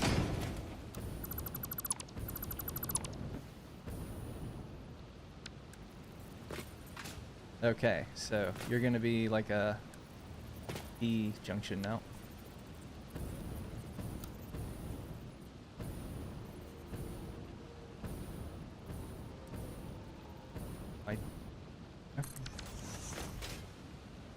Cool. Alright, so that's reconnected. We're all good. This side is going to need our 1 meter ramp. Built slightly off. Then the road is actually finally connected. I'll just do a little quick sweep.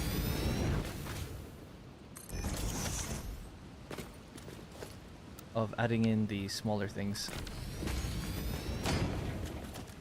The underneath bits, I mean.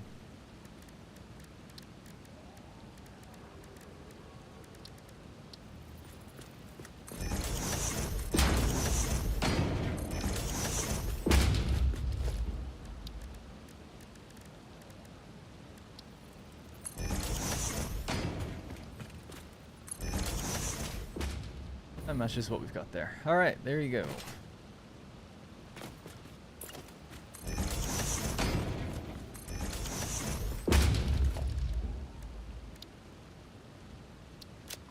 I think it's... I don't know why there's 3 different yellows, but that one. Alright, cool, let's drive it. Let's put on some music as well. That Satisfactory Space Age music again or something.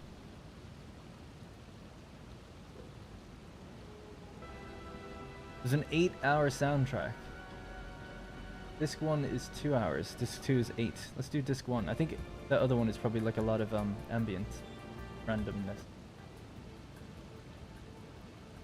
Anyway, I'm using the vertical nudge mod now, yeah. It's called Infinite Nudge.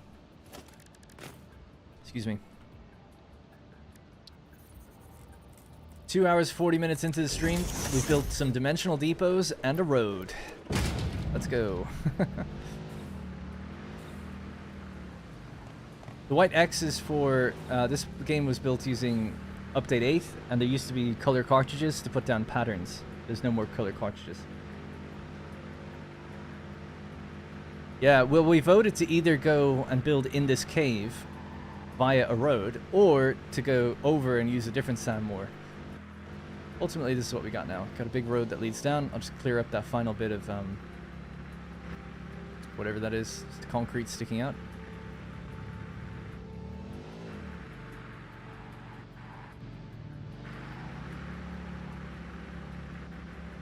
Alright, so that's what we got. And lead us in.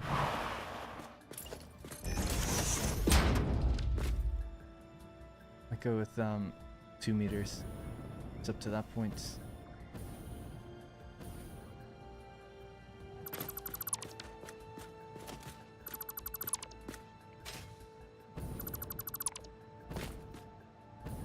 Right.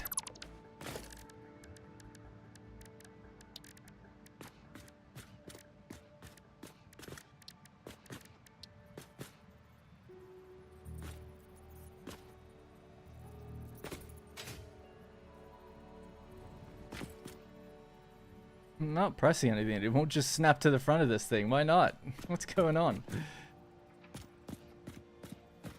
Okay, I don't know why. Right, that's the world grid. I just wanted to make sure I was on it.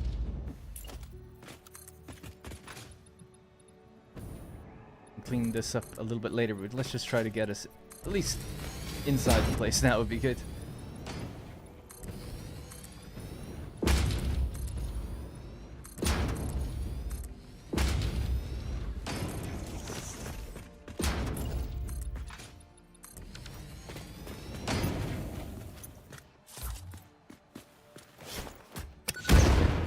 Even if it doesn't snap, hit H and then use nudge. No, I ultimately did that. Yeah, I know. Sometimes it just feels like, oh, it should just work. Also, H isn't my hotkey for it. It's middle. It's mouse 3. All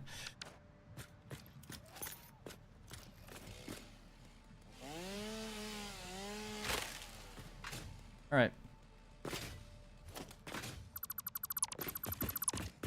So I got a test drive driving in here and see with the truck. Can we make it, or do I need tractor?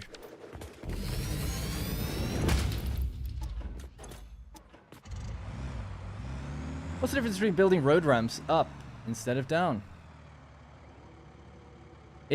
For some reason, if you're building down, it's just easier because you just look down from the wall. At least when you're doing it without vertical nudging.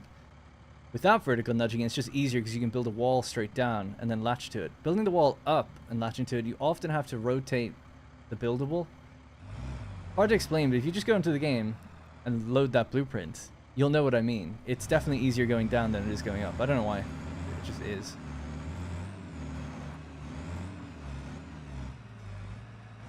You gotta clear this place, maybe pave over certain aspects of it. This would be so cool to see the truck make its way through here, though, I think. And then coming into this area. So, yeah.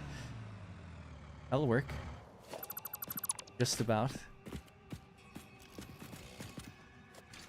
Alright, we have biofuel factories, so I want to grab this stuff. We'll bomb it, some of it, just to begin.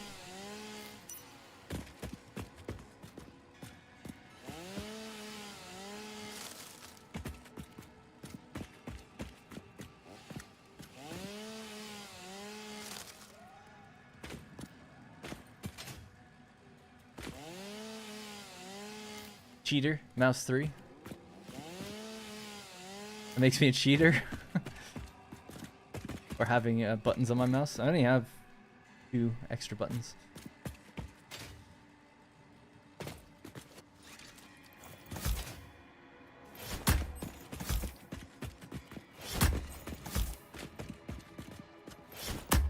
Locking hologram on mouse 3 is a good idea. Yeah, it's great. Imagine pressing H every time. Can't be me. Wouldn't be me. What's the meme? I don't remember.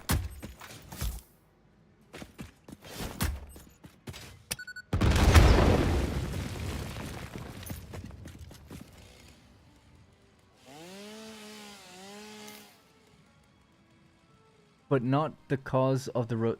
The cause of the road level not lining up is that we built from the foundations. I just built from the ground. So the problem there is, let's say I've got a 4-meter foundation. Holding control,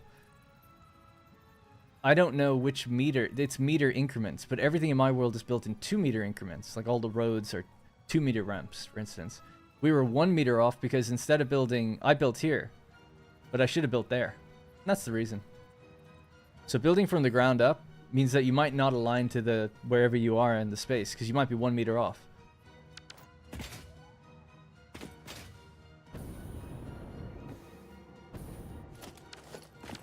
Right, so we drive in, we go up and over this.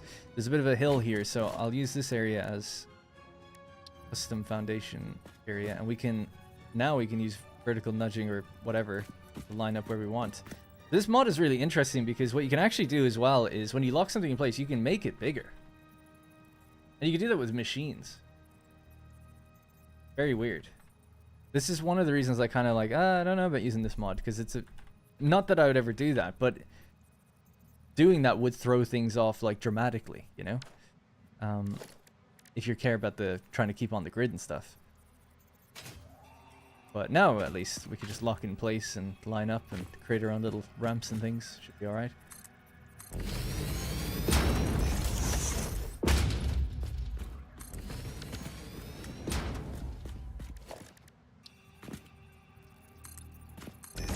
Probably make it out of grip metal or something to make it look better.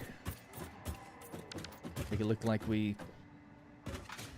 yeah, didn't just asphalt this area. Okay, so ramp.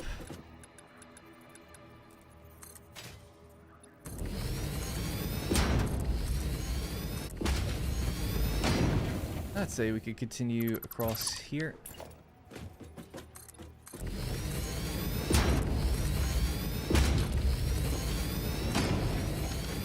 Cool. And ramp down. So this isn't on the world grid, but it doesn't matter, right? We're in a cave. I think I can let it go at this point. Just about. And then we'll make it, oh, I don't have any of the finishes. Do I have... I don't have screws. Make some screws. How is that clipping? 200 screws, please.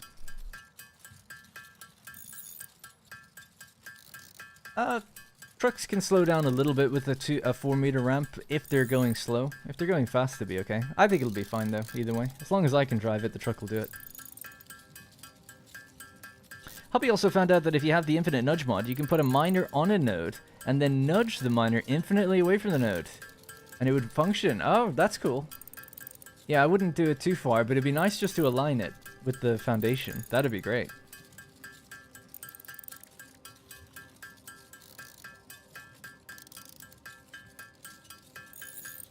Yeah, it is tempting to do the sizing for certain things.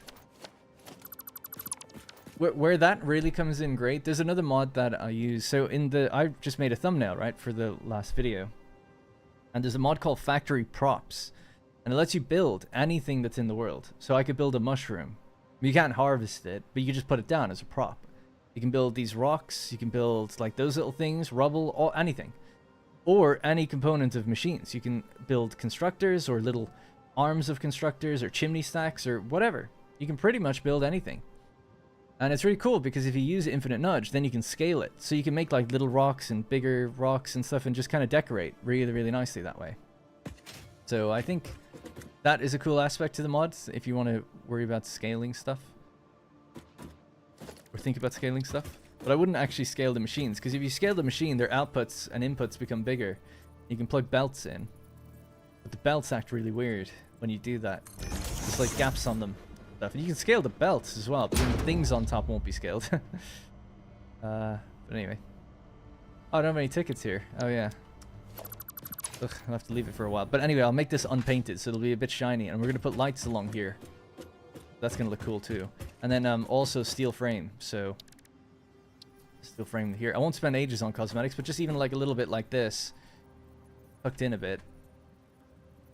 Vertical mode. Just to look like things have been reinforced maybe a little bit. A little nudge. We'll push it back.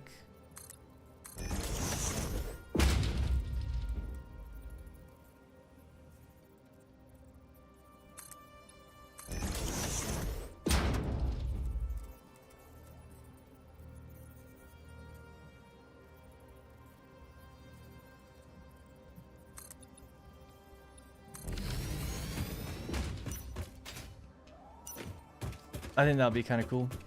Yeah, it's just something. It's better than nothing. We'll need space in there for the truck to be able to turn around.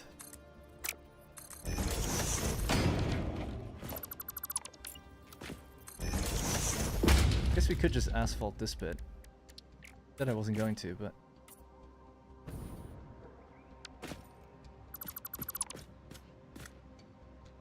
Hello? Can I get that bit?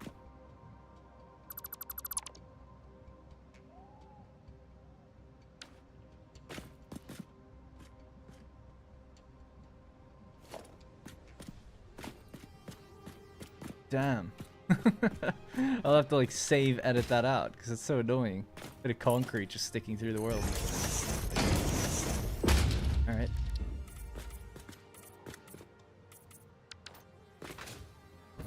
Can't unsee it.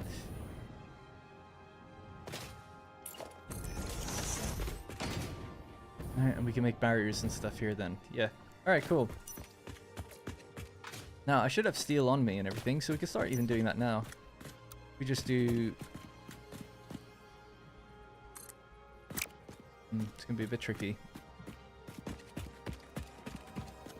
Apart from here. Can't do that now? Yeah, there we go. Better.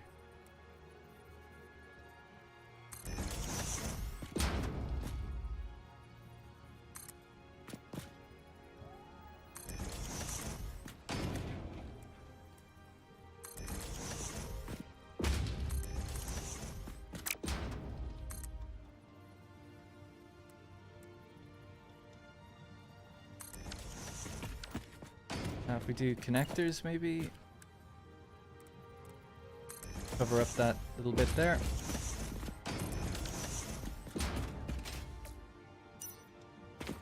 Oh wow, I built this way off. Damn. Man, I've got a better idea. Let's yeah. Alright, so using just a painted beam, I'll just use it even to... Actually, yeah, freeform mode's probably okay. I just need a little dot of it, like a 1 meter. Something like that's probably fine.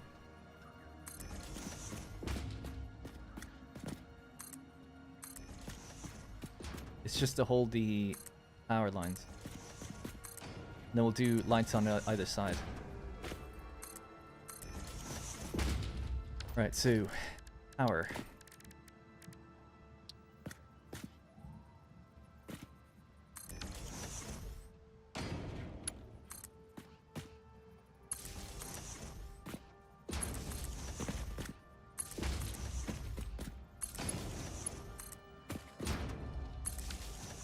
Now I can get rid of the painted beam bit.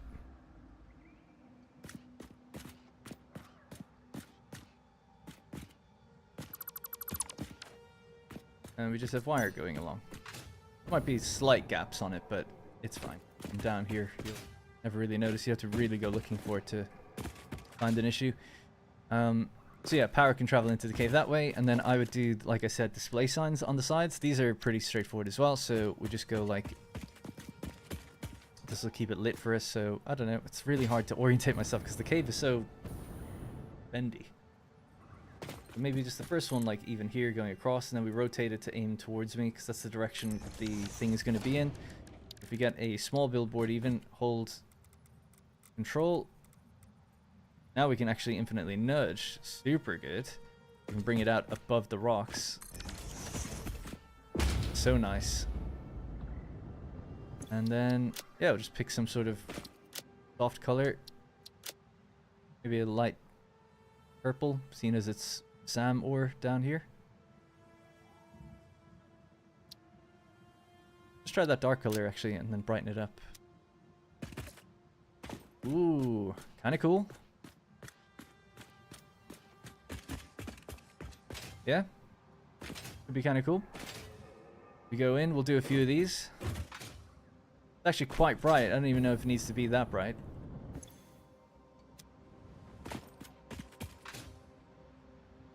Maybe, okay, meet in the middle, I guess.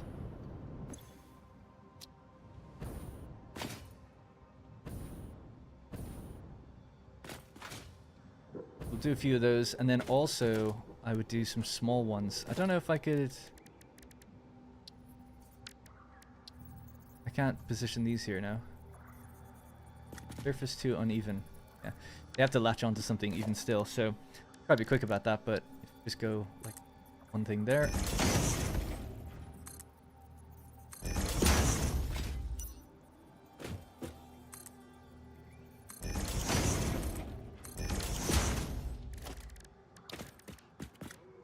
I'd say the 1 meter sign's probably a good enough sign. Now, to do, what's it, small increments is like that, yeah, so maybe about there. And then, I'm trying not to get too fine with it, but you can, I'm just trying to learn the thing again. That's the shift that way. Yeah, that's kind of what I want. Just a little bit. Then, what's the tiny scale? Tiny adjustment, left control. There. Ah, came out a bit. That's okay. Now that this, at least one is here, you can just do this anyway, so it's not a big deal.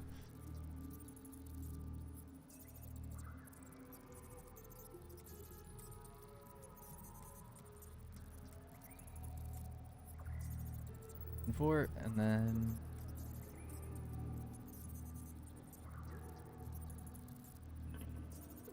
I'll just leave it like that. I don't know why I'm being so particular with it. Anyway.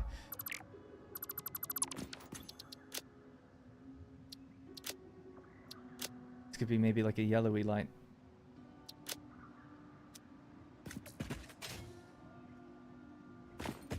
Cool. All right.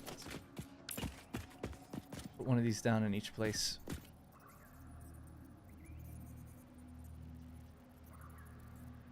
Right there is probably fine. Not, we'll just move it ever so slightly.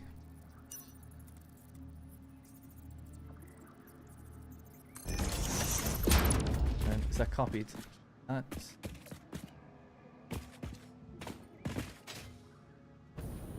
Yeah, that'd be cool on the way in. All right, cool. At least I have the idea. I just wanted to, you know, broadly get the idea, and then we bring power in. All right, so just bear with me. Just gonna do a few of these little nodes. We just have to do it every time the height changes quite significantly, so that the cable doesn't look like it's going through the rock too much. Anywhere like there is fine. These can be pretty quickly placed down, at least.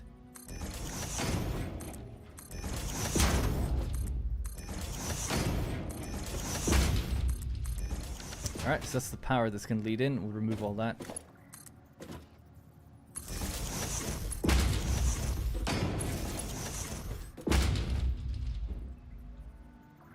I might have to shift that one up, actually, if I can. Oh, it can't, actually. Even with infinite nudge. Weird.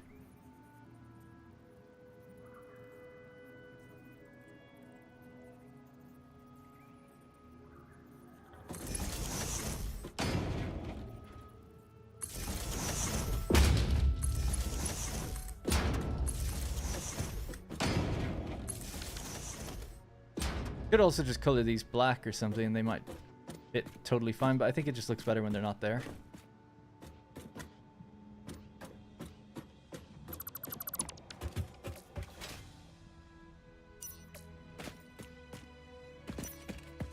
Yeah, kind of cool. Looks very cool and moody, plus it'll stop vagrants frequenting. Oh yeah, nice. That's cool as well. Alright, so we got power pretty much just over towards... I'll have to bring power along the road as well. Yes, just a couple extra and then it can just become power poles. So almost done.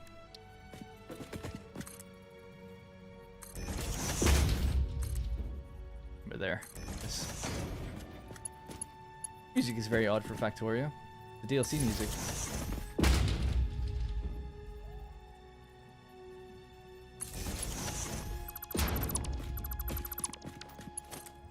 When you build a painted beam, the power connector sinks into it a bit. So it actually does push closer to the edge than it might initially seem. It's still probably not super far. Alright, cool. So with more reinforced metal, with more of these light panels, with more bigger panels up on top, I think I would also... Don't delete those ones. Damn, yeah, I want to get that color. I would paint it gray. So you don't see it. This is going to look great coming in. Shame about the road, but you know. Alright, so our road network is now almost fully connected. We just have to connect it over to the actual iron ore. Now, to ease the amount of machines that go in there, I'll probably, seeing as iron ore is one-to-one with the ingots, probably just smelt it on site, or on that place, and then ship the ingots down. Be made into steel pipe and wire. We just drive this back.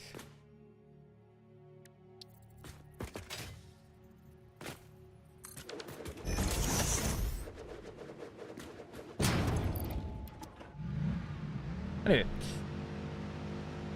run the power line through the cave. I'd rather bring it along the road, because sometimes I like to just zipline. I don't like cutting wires through things, as you can see. Like, even just there, I built it all along the roof. You won't even really notice it, but I'll know. So, power is going to, I presume... There, it should connect down here, I think.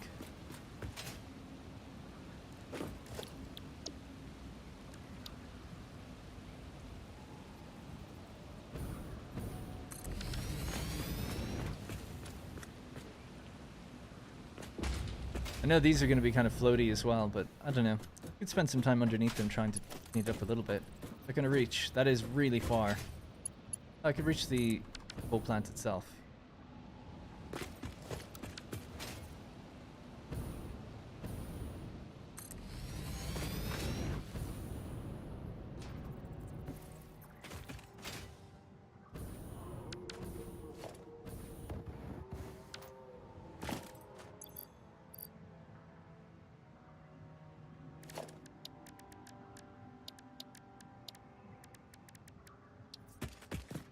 Damn, I'm just trying to get the cable from this. It lets you go really far if you initially grab it, but sometimes, you know, if you don't grab it at first, it's hard to tell. It's just trying to gauge distance. Does this go all the way out here? A bit short.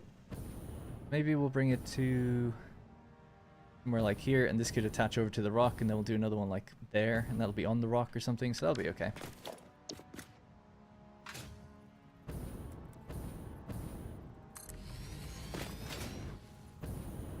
I meant the initial cave that you tried to go through. Oh, right, yeah. Ah, still. I like ziplining along the roads, but that would be a good idea. That is a good idea.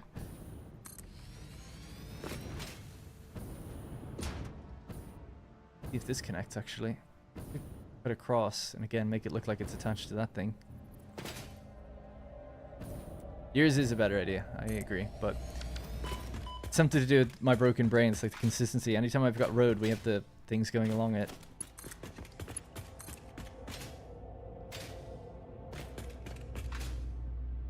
Yours would be more elegant, though.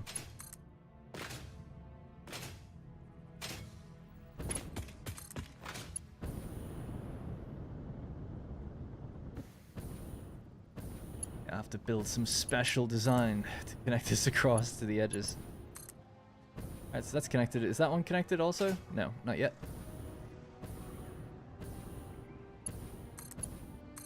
Alright, power is now almost all the way down there. I'll just list road network as... Well, it's not done because we have to hook it up to the miners and stuff. Just drive down one more time and I'll just connect that last power bit. I'll just come back up.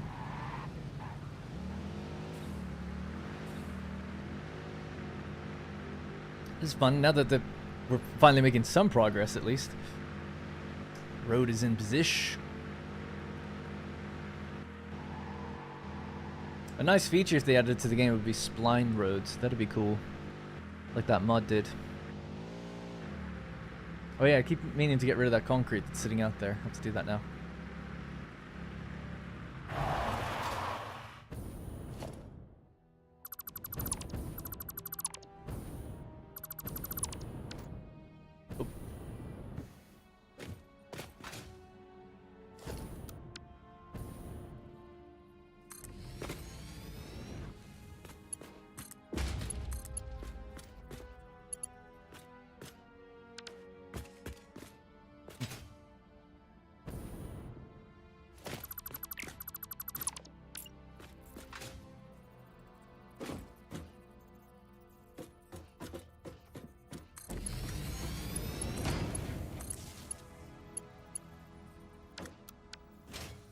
Alright, and the last one will be down here, I guess. Nudge it across into position.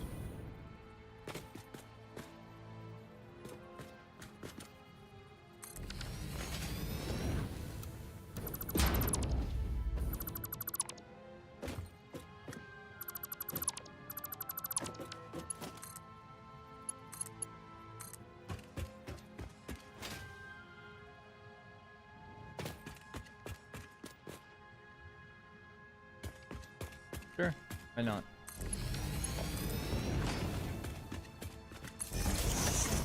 Probably attach it higher up at first, or later. Attach there. Alright, cool, so that's connected. So yeah, I'd like it to be like attached here and then just like trail in, and we could put some signs and stuff up. It might be kind of cool. Our SAM site. I love it. It's it's so one bit of lighting, but it's coming together. Alright, nice. Sorry if this has been asked or answered a million times, but if you weren't making video streaming, would you still do the checklist on the side? Hard to tell. I'm trying to think, did I do it before? I think probably, yeah. I think I would. I don't know if I do it there. I would definitely have a to-do list, but I might just not put it in the game. I might just build it myself. Something I definitely would do is keep track of everything I'm doing, like in Google Sheets or something like that. So I'd probably make a to-do list out of the game. The problem with this to-do list is it's quite limited. You can maybe only add 2 or 3 more lines to it. It's just not enough. I'd rather write a little bit more. Not that I need to write loads, but it would be nice just to be like, here's what, if I knew I was stopping the game for a while, I'd be like, here's what you're doing, here's like existing problems and stuff like that. Just anything that might help me not get burnt out when coming back to the game would be stuff I'd write down.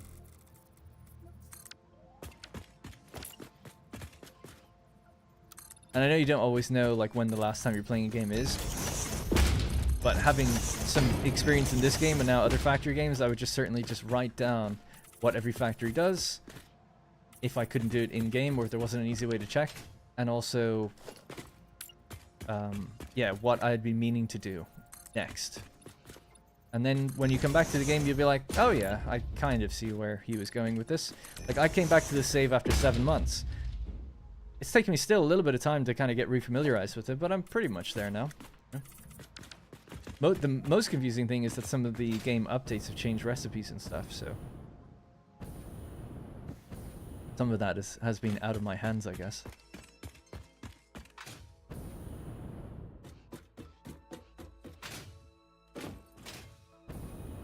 Right. Go to the iron section. We can finally start building this factory. We now have access to SAM ore. Now have it on a road so that we can bring stuff into it. Maybe in the future we'll bring SAM out. I don't know. It needs to be cosmetically cleaned up a little bit, but I think that's enough with that for now. I'll do some of the lighting when we get in the cave, but we can leave the road. I think it's okay. It's a fair distance, considering the loop we have to take around it. And the path all the way down.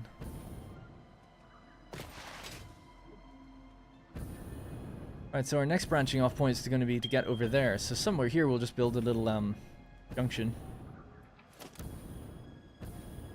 Be fine, I think. And a T-junction. There we go. Build this out straight.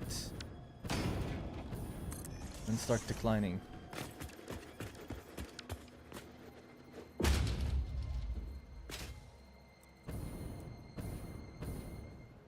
One, two, three, four, five, six.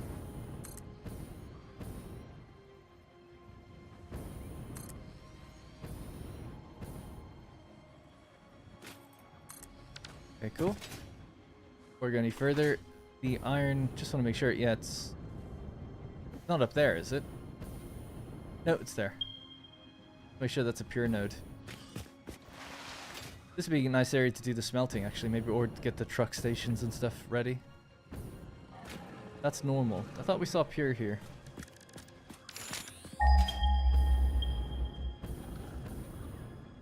Another one. Oh.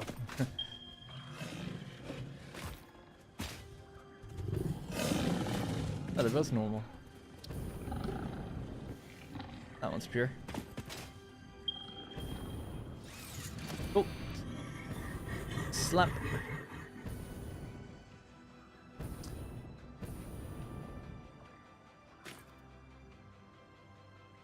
Chat stopped updating on the left. Yeah.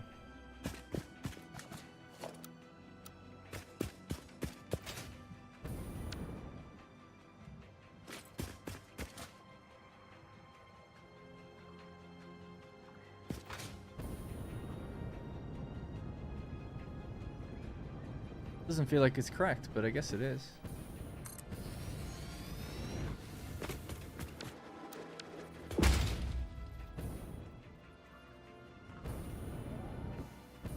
I might make that turn here actually just to leave some space, thinking about it.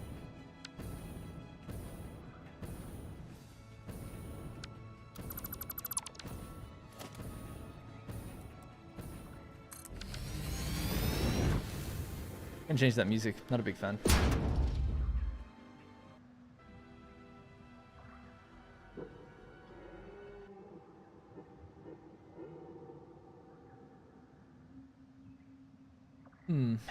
what to put on. I guess Shape C is good. Let's just use the default game music.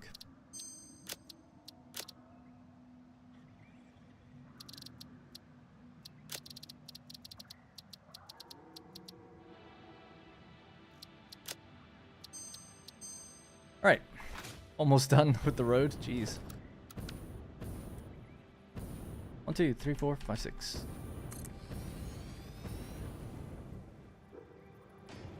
I'm out of concrete now, though. Could go there and make one last turn, then bank to the right. Yeah, that'd be good.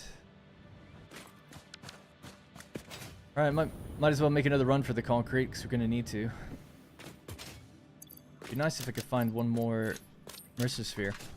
I love the boombox and play with different tapes. I got the Fixmas all the time mod, because I was late. Just got the game at the end of the event. The music of it is awesome.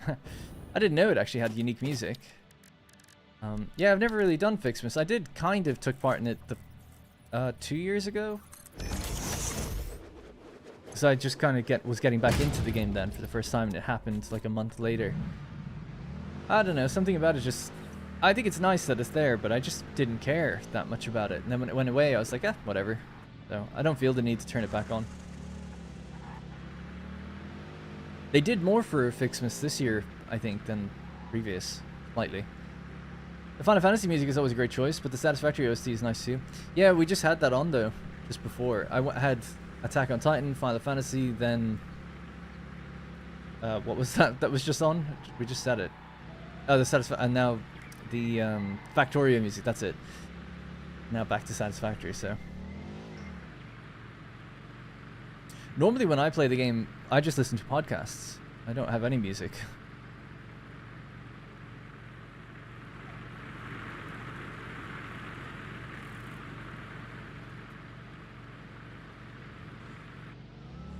I love the Factorio music. How comes that you play it sometimes? Because I also like the Factorio music. That was the Space Age soundtrack though, and I'm not...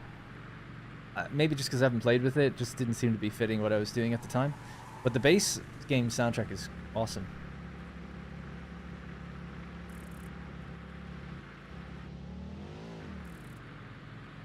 I have 31 notifications since I started streaming. Don't run me over.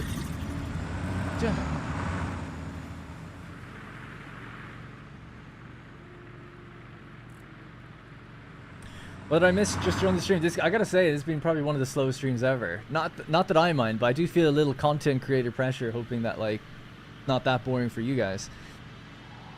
But I've built a road. All I've done today is build a road and some dimensional depots. The road's almost done. I need more concrete, so I'm just going to get that. Which podcast do I follow? I largely follow the Last Stand Media podcast for games.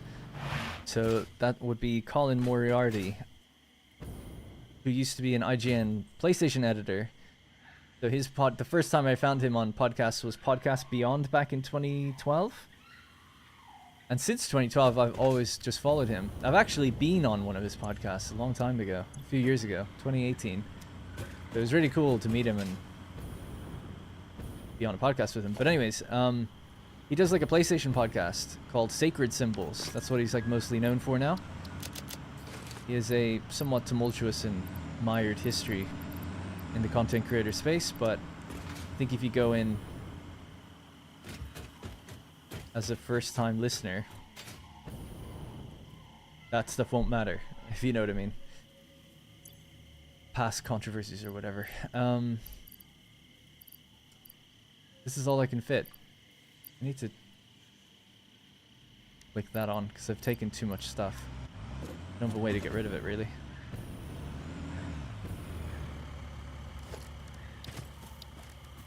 Anyway, yeah, so his podcast at the moment is... He has a podcast network. He's actually the biggest gaming podcast now on Patreon.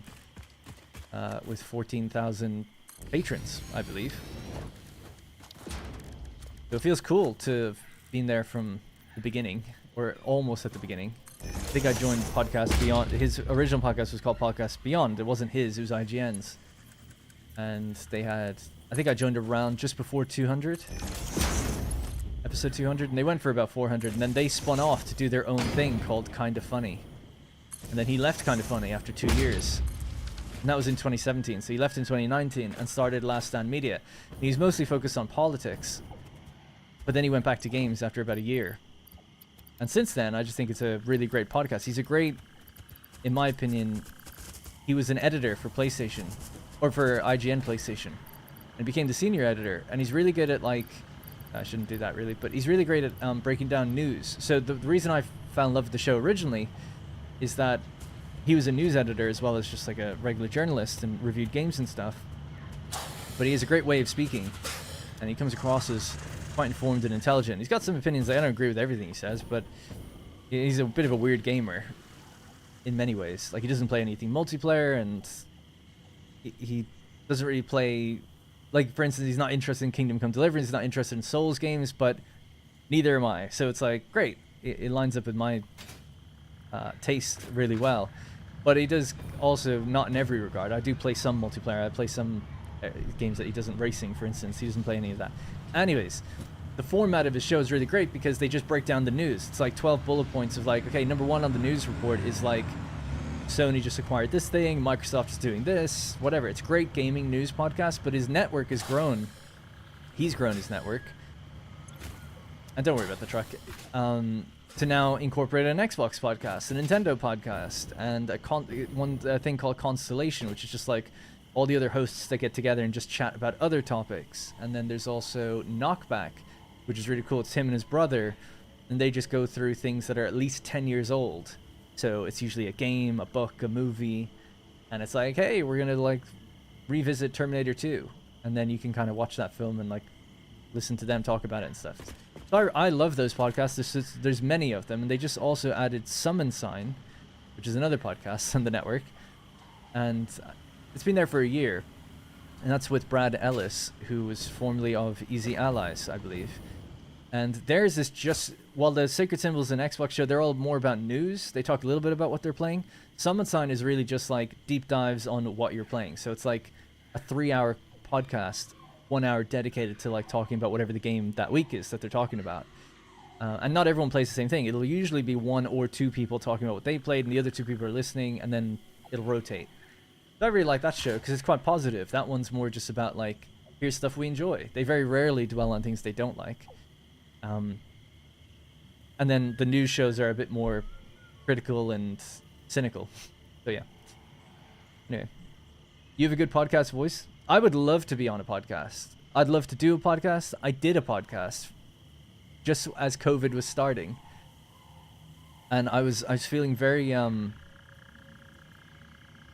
had cabin fever. I felt like, man, I've been doing content creation for 4 or 5 years, stuck inside all the time. I have a friend who lives in London. He's a big gamer. Why not, like, let's try to do a podcast together? And I was like, you don't worry about anything. I'll come to you. I'll bring the equipment. I'll record, edit. We'll do it all. It'd be great. And we'll emulate the Last Stand Media show, but for PC, because they don't have a PC show. So it's like, brilliant. We'll do a news show focused around PC, as well as like what we're playing, and just a casual chat, and hopefully be entertaining in some regards. And we did 3 episodes, and then I got really sick, and we didn't do any more. And then we didn't do any for a couple weeks. Like, I got really sick, and then a month later, COVID happened. I was like, great. A lot of people started podcasts during COVID. My whole idea of doing a podcast was so I had an excuse to kind of go, what's wrong with this, by the way? Oh, nothing. Where's the, oh yeah, never mind. I didn't understand the materials I was seeing. I was like, that's not on the belt, but that's just what the belt was made of. But anyway, I really wanted to use the podcast as a way to actually get out more. So when it became an insular thing, I was like, now I don't really want to do it. And it did okay. It got like, I don't know, about 3,000 views on each one. For a brand new podcast, I was quite happy with that. I've seen bigger channels attempt podcasts that get way less, so I was quite happy with it. I would love to have continued it. And I would love to just be on a podcast. I don't unfortunately have the time to host one and set one up and write the show. A podcast that's focused on news really needs like actual writing, I think. Hang on, I've got more space. Not that you're reading from a script, but like you should have an outline for what's going on. Here's the news stories that we're going to cover. Here's some write-ins. The great thing about the Last Stand Media shows, in my opinion anyway, is that let's just say you're reading a topic. Let's say whatever piece of news has just come out. It's like, okay, Bungie have just been acquired by Sony. And we have a write-in from Flutter Butterbutt who says, and it says like, you know, they'll read it from their perspective and be like, considering Bungie has just been acquired by Sony, what do you think, what are the ramifications of this? I think this might happen, what do you think? And then they kind of riff off of like the write-ins. This is a luxury that you can only have if you have a decent sized network. They've always had write-ins for like 10 years. We had a podcast and we were asking people to write in, nobody was.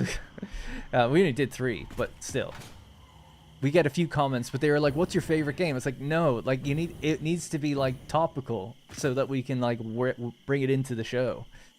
But I suppose people wouldn't know that if they hadn't seen the other stuff. Anyway, sorry I'm ranting on a bit, but yeah, so those podcasts take up a lot of my time because they do so many of them. I don't listen to the Nintendo one. I really like the Xbox one. I don't have an Xbox. I actually really dislike Xbox, and I always have. But the hosts are really great. That's Mr. Maddie Plays and Lord Cognito. They're really positive and energetic on that show. Mr. Maddie is actually quite critical, but generally speaking, a more positive approach to things. The PlayStation Sacred Symbols podcast is with Colin. That's like their flagship. Colin, Chris Raygun, and Dustin Furman. I like those guys. They're all pretty good. Probably not as big a fan of Chris, if I'll be honest, but I think he's good-hearted. Means well. Dustin's great.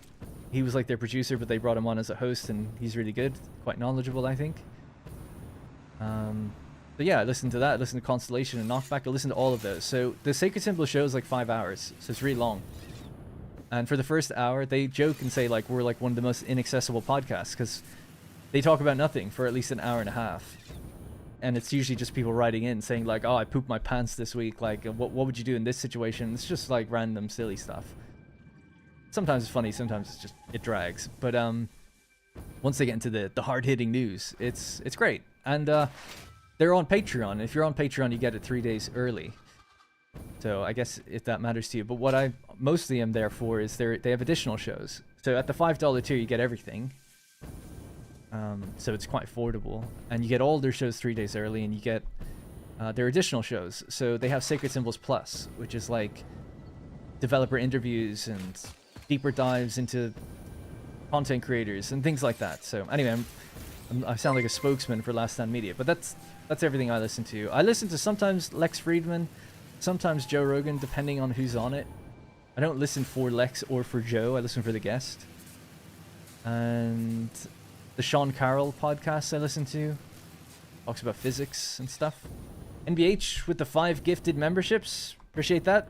Let's go on to Jacob, Rook, Aquarius, Brayer, and Tankmania. I like Mr. Ballon. He just does strange, or not just, but he does the strange and dark mysterious stories. Dude, looking at your inventory just reminds me of how much we've been spoiled with the Dimensional Depot. I know, right? I'm still like, haven't fully got it up and running everywhere yet, so we're almost there with it. It'll start getting better and better from now. But my god, the amount of running back and forth I've had to do, I feel like I didn't have to do that before. But obviously I did, so I don't know. Yeah, it's great. We are spoiled with the Dimensional Depot. Anyway, sorry for going on so long with that, but that is the podcasts that I listen to. Occasionally I watch some streams as well, YouTube streams and stuff. Controversially, I watch Dr. Disrespect every now and then. I mostly watch him when he plays PUBG. Really like when he plays PUBG. I'm not a big fan of Call of Duty, so don't really watch him play that. I've never donated. Oh, actually, I did donate to him once. I gave him $5 during a Resident Evil 8 stream because it had me in tears laughing. And I just felt, you got me. Throw you a little support for playing a game that you wouldn't normally play, so I felt like I want to encourage that more. But since then, I haven't given anything.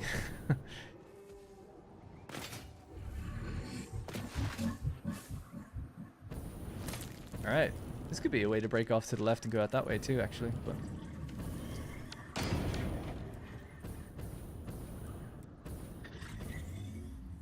alright, super easy. Invalid placement. Is there a rock or something underneath this? Load up a truck with supplies and bring that with you. That's what I used to do. So before having the Dimensional Depot, I used to do that. Now, I've got a dimensional depot built. It's hooked up to concrete. But my inventory is full of all sorts of crap, and my upload speed is really low. I need to go get one more sphere, and then I can increase the upload speed, and then I'd probably have to run back fairly infrequently at that point. Like in my other world, I never have to run back, because everything's all upgraded and set up. Just not fully at that point yet. Plus, I actually didn't really realize how much of the road I needed to build. There's so much of it.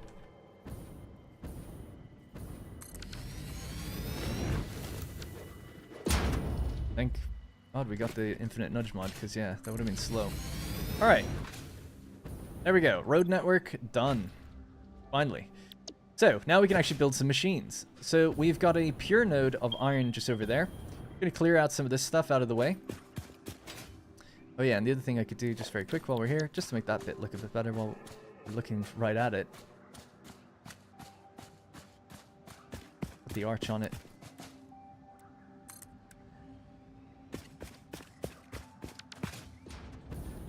And yeah, just store some of the organic material in containers. The other thing, like in my other playthrough, we can just call a drone, or I can upload it myself. We don't have the uploader, so I can't upload my own like leaves and biomass and all that crap to get it out of my inventory.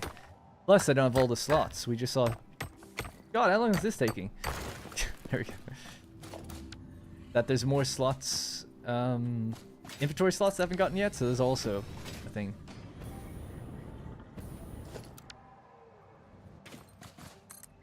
Alright, there we go.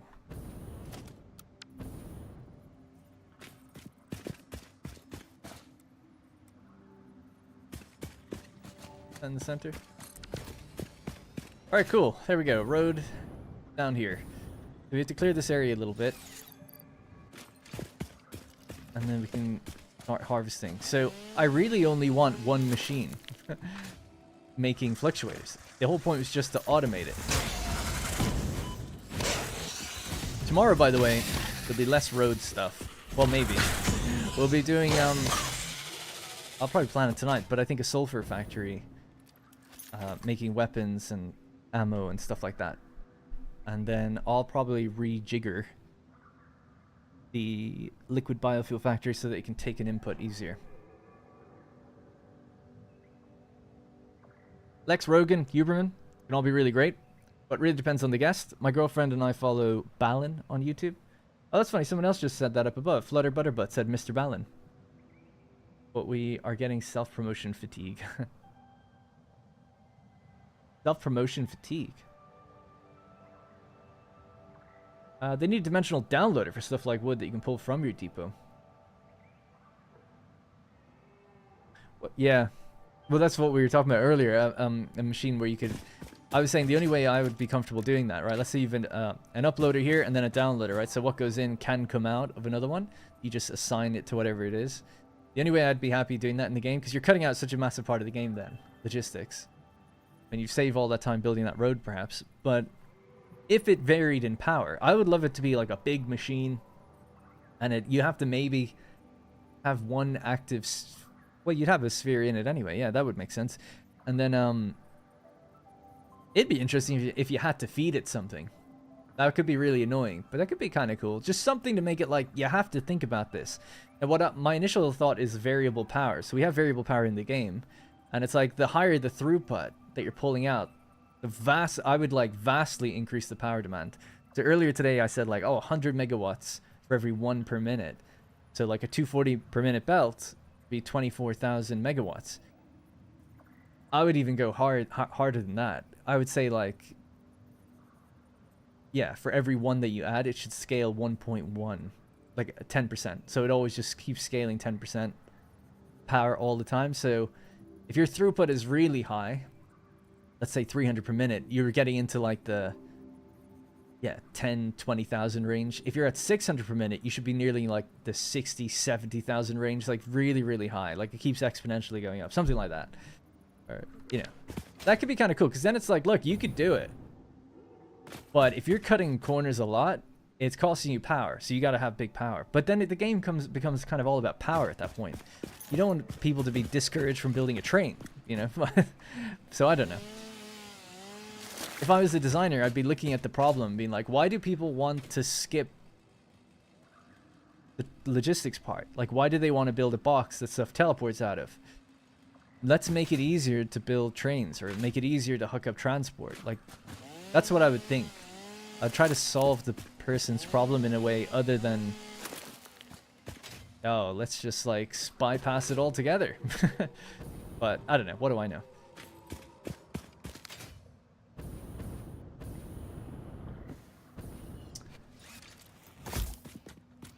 Yeah, because I thought like 100 even for whatever the 1 per minute is. So 1200 per minute would be 120,000 megawatts.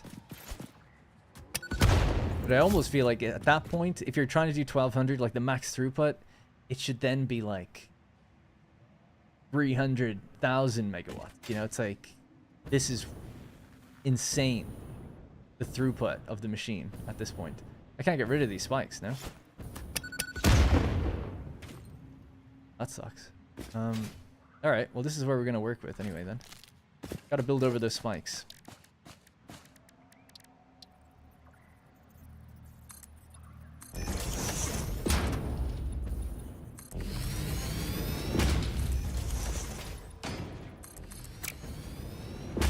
Not my fault. It has to be raised.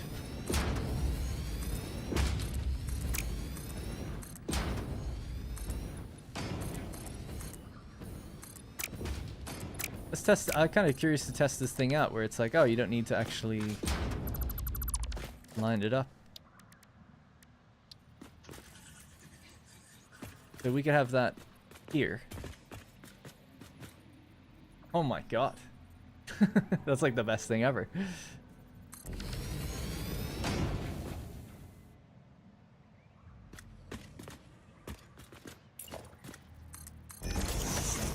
Came from Factorio, where you have bots, which are great. I don't like that. I know, and each to their own. But I stopped playing Factorio when I got bots because I was like, this is ridiculous. Like they just build everything for me. I just think it's ridiculous at that point. But I think my parameters just didn't shift to a big enough scale. Yeah, I don't know. I'm like the weirdo that wanted the story in Factorio. I thought it was really cool, like at first. And then they were like, oh, we're scrapping the campaign. I'm like, oh, I thought that was really kind of interesting, actually, but okay. So, my opinions completely doesn't matter on that game. I love that game, by the way. I think it's great. But I was basically defeated by trains. And making too much pollution, not keeping up with ammo. I just ran short of everything and just kept dying, so. But that was before I played this game, so I feel like now I probably understand a lot more of it to do with throughput and rates and things. I agree, yeah, the world does feel less alive. I know that people would say that an uploader or a downloader to the depot thing would probably be only for late game, or for later on. I know it's not to replace everything immediately, but I don't know. It still feels like you'd have to weigh up. I wouldn't mind it, it's just as long as it's balanced and had a big cost. You couldn't build an infinite amount of them. Therefore, like, you know, you needed spheres or something to make them.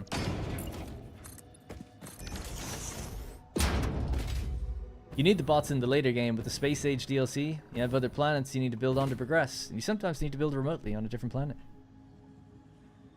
Yeah, can't you just take your stuff with you? I don't know how the DLC works. I never played it. I haven't played Factorio in a long time. It's all good. Obviously, people love it. It doesn't matter. It really doesn't matter what I say. I just didn't. I just kind of thought like, this has become too much now. Like we're just not. I'm like running around and these things are just flying out of me, repairing everything all the time. I'm like, I don't know, man. People love that, but I for some reason it just really made me shrug and be like, I don't even want to play this anymore. This road only needs to come down to this platform now. To be our truck station in. So where we do all our smelting. Is it perfect? No, but it'll be fine. Alright, no need to build under it just yet. Okay. You can, but it takes time to travel between planets. I do think it'd be... Yeah, I'd really like to play that game.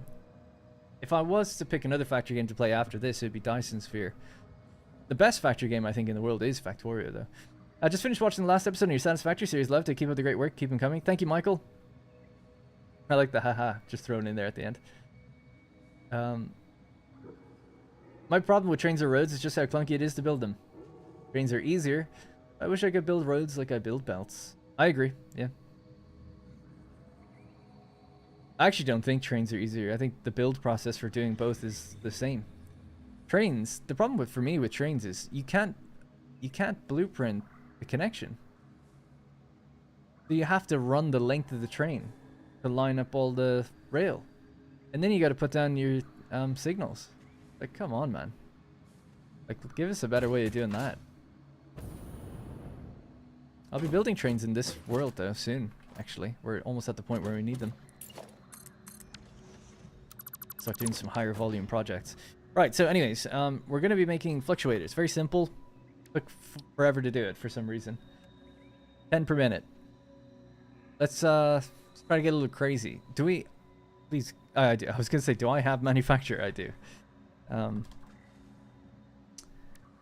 Now, we take in 60 per minute reanimated SAM. That's 120 to 30. It's an impure node. What's the best I can get out of that? 300, is it? Impure. I think so. 2.5. Those.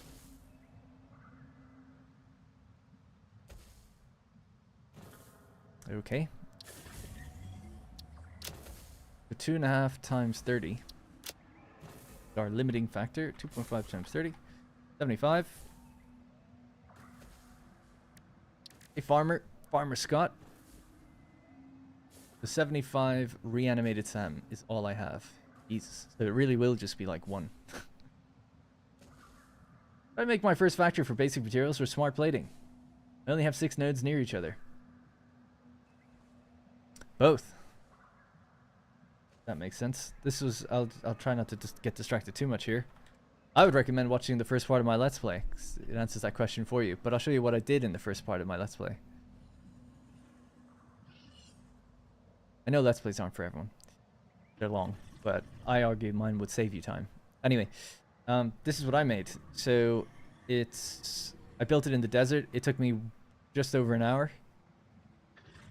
I guess if you're first time playing the game, it might take you a little longer. Maybe 3 or 4. But, hard to see the final rate, actually. But it's 2 smart plating per minute. But it also makes 3 reinforced iron plates, 2 rotors, an additional amount of cable, some extra wire, you know, 30 cable, 60 wire, 40 limestone or concrete. The only thing it doesn't make in excess would be iron rods, which you do kind of need, so I'd maybe potentially adjust that or just make some separately. But yeah, that's what I would do. So that way you build everything and you're left with your space elevator part ticking up in the background, but you also have a little bit of everything as well. And this was done with 2 iron nodes making 60 per minute each, 1 copper node 60, and 1 limestone 120.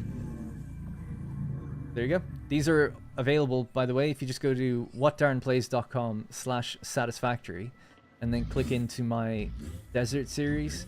You just see the production rates, just if you wanted to see like what did someone else do as you're planning yourself, or if you wanted to copy it or whatever. And the save files are there too.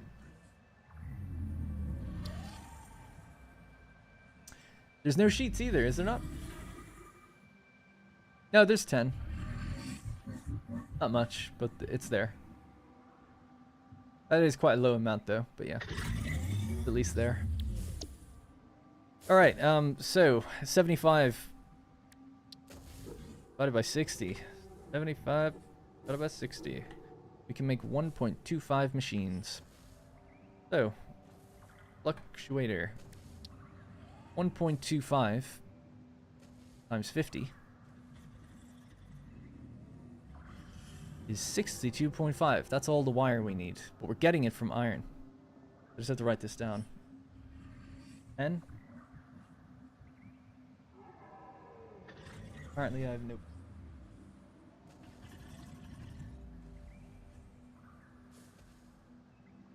Got it.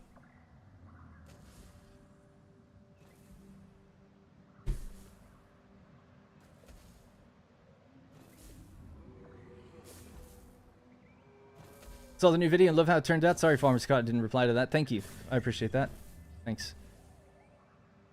So 62.5 wire is what's needed, and then I just need to work out what we need for steel pipe, and then we can get both. Ultimately, we just need to find out the iron ingot amount, and that's going to be delivered down there. I don't have the alternate recipe for that.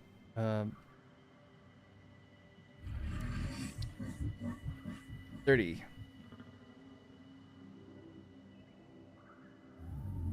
So we only need 37.5 steel pipe. Such a small amount. That's good.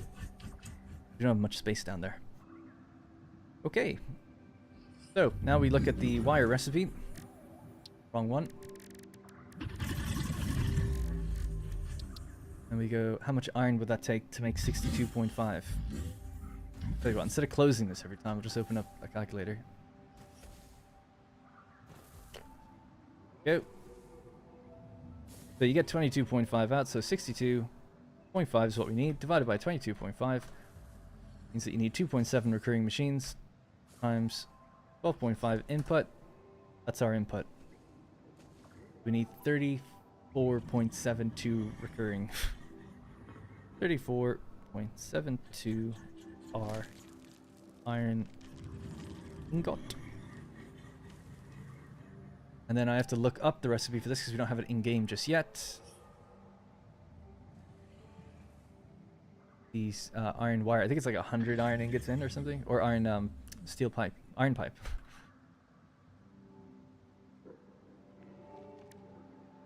100 per minute gives you 25. We need 34.7. Oh no, sorry, we need 37.5.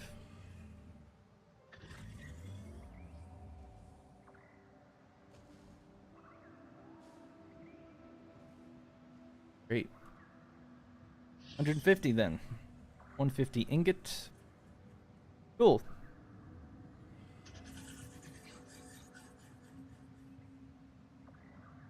So in total, we need 184.72. Which means that's exactly how much we need in terms of ore. I don't even need this pure node at all, to be honest, but we'll just grab it from here anyway. What flowchart did you use? I don't have a flowchart. This is just a mood board. It's fake. Nothing is calculated here. These are all numbers I put in. It's called Milanote, though, if you're curious. I do the planning on paper, and then I just pop it in there so people can see it. What barriers will follow the ramp angle? None. Modern railing would be the barriers, I guess. When I say none, I meant the road barrier, right? So the road barrier doesn't bend, but the modern railing does. So you can use modern railing as you go down a ramp.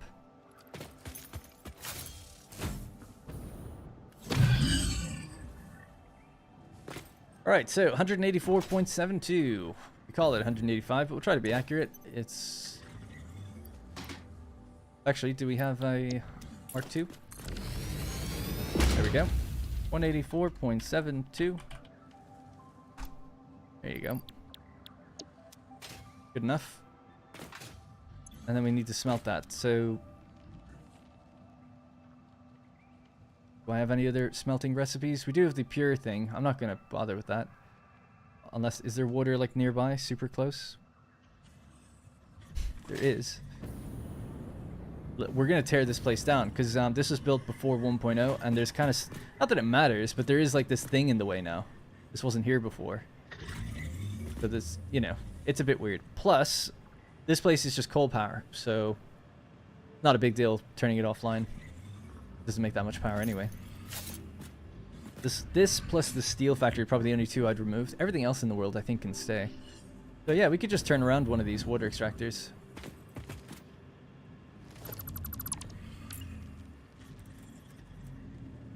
For now, I'll lazily hook this up, but we'll make it look better later. It's just to get water to go up here, and we'll use a pump.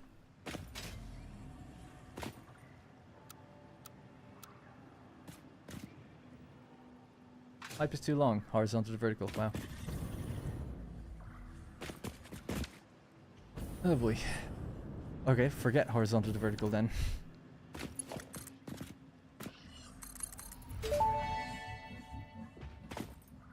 Like I said, that is temporary. We'll clean that today. We should be able to do it today. This way we can just make some pure refineries. Now, I wonder, machines. Did I have refineries that do this already?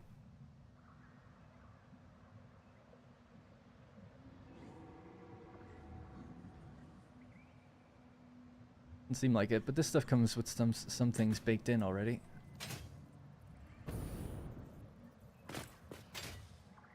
Got 3 in, 2 out.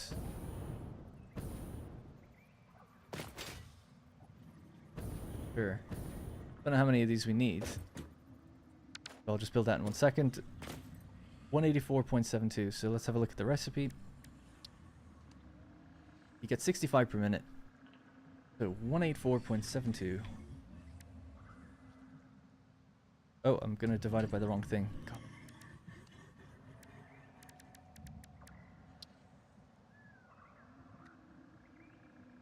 Oh, no, I'm not. That is the right number. 184.72, so 65.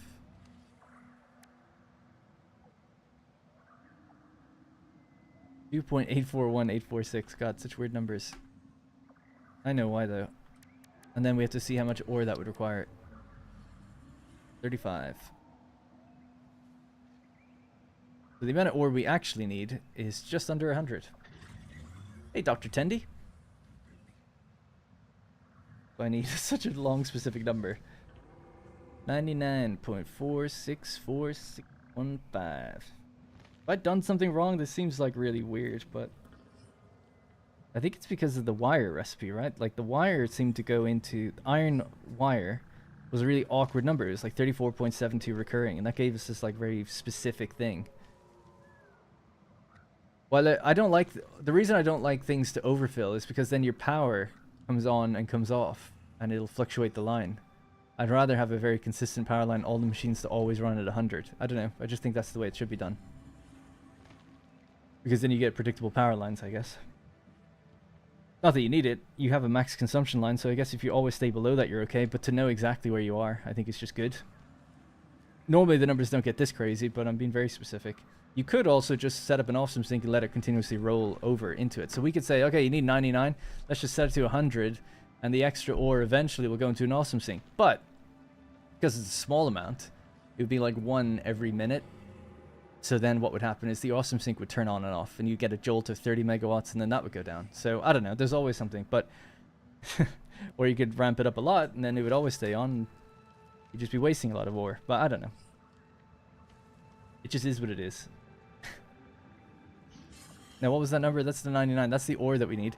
The water that we need is 56.83. So.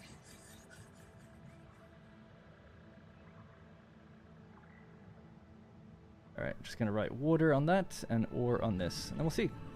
It all works out. And that's the amount of machines I need. 2.841 refineries. 2.841846.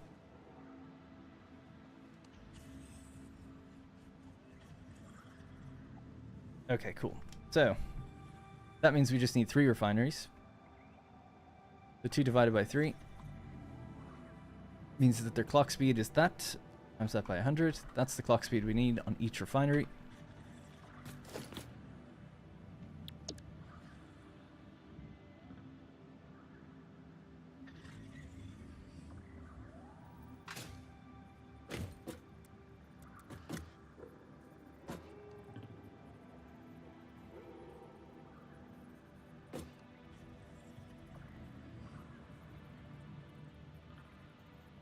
Sure. Actually, I'll probably go further over this way, thinking about it. Because we want to leave space for the truck to come in and turn around.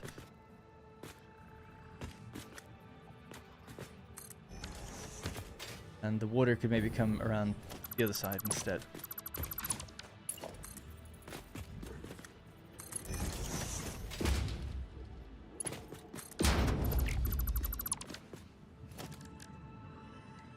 Shouldn't need a buffer, but I like to have one anyway, just in case. A single point of measurement as well, rather than having to check each machine.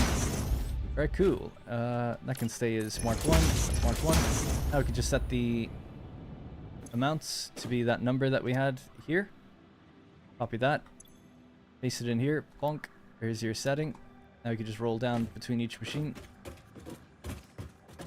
Although, yeah, that's correct. Nice. Cool. Mark III miner on impure SAM only produces 120 ore. Ooh, really? Fully overclocked? Why do I think it's 300? Is that a normal node? Oh, if that's the case, we need even less. That's so crazy, because all this time I built so much there. For what? What do we can't even do one machine? No, Mark III miner does 300 per minute. Okay, no, I'm not crazy. I don't have a Mark III miner there right now. So that's a good point. But yeah, we will. So, you know, future-proofed, I guess. All good. Yeah, okay. I'm glad that I don't have to redo any of that. Cool. So these are kind of facing the wrong way, so I'll just rotate them around.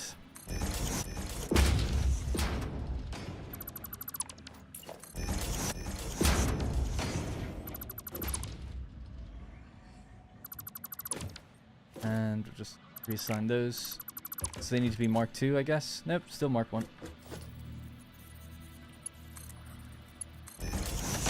Impure is 60, base Mark II, overclocks to 150. Thank you.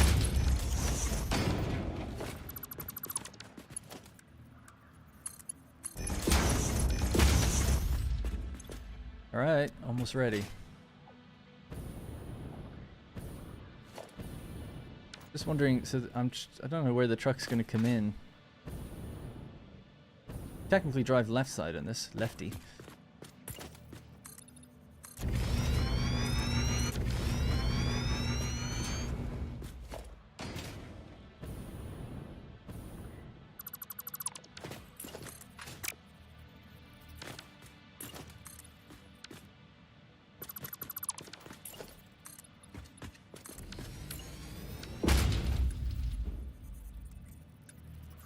I'll just continue with the 2, let it merge in.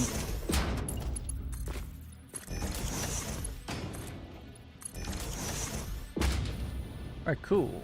So we drive this way, the truck station will be on our right. Come down this way and turn.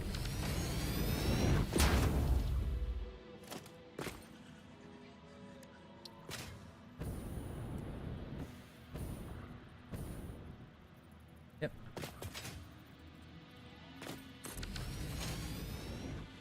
That's enough for a turn. I guess just to be safe, I could push this further back.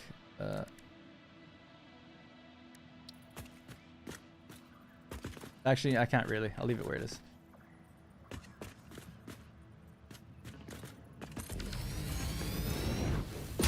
Okay, trucks will load here. Cool.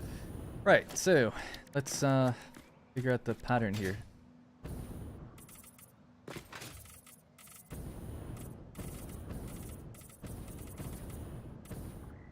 There should be enough space to turn. If not, we can add a bit more to it. Oh.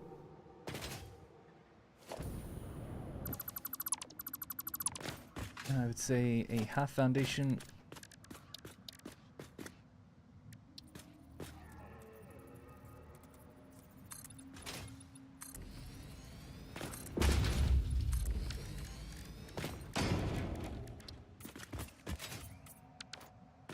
Right.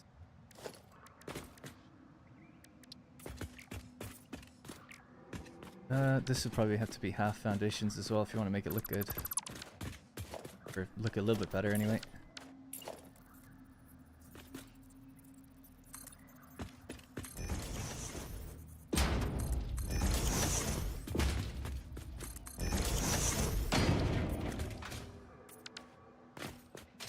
Okay, and it keeps the overall concrete border intact, and then we can do the same thing here. Great.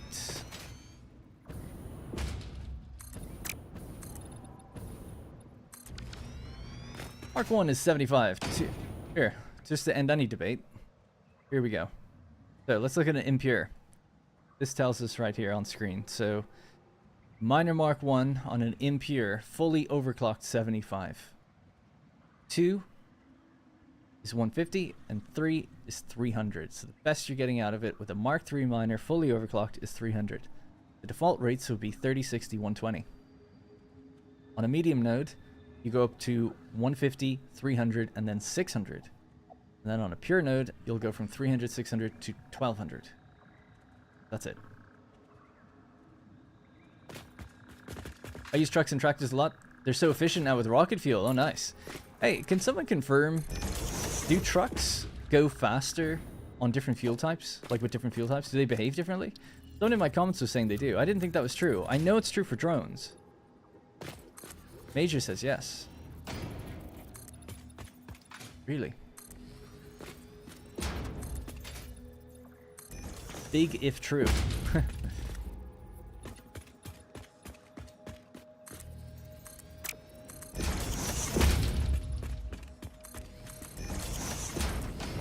I don't think so, but I have trucks on turbo fuel. Yeah, I've had them on turbo fuel, and I've had them on liquid biofuel, and I never noticed this. We can look it up on the wiki. What fuels can drones use now? Is it still only batteries? No, they can use turbo fuel, ionized fuel, rocket fuel, plutonium, and uranium.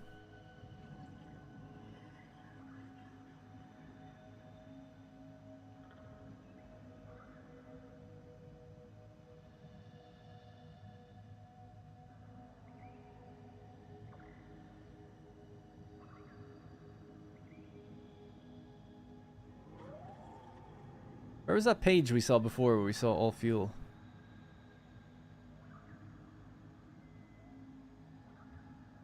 Can't remember where that was. What do I have to type in to get to it? Fuel generator, I think. There was some big table, kind of like this, but even bigger. Fuel consumption, is that a thing? No. I just don't know what page it was part of. I'm not asking about the Explorer. I want to know about trucks. On the truck tab? I was in the truck tab. I didn't see it there. Don't see anything about it here. Vehicles?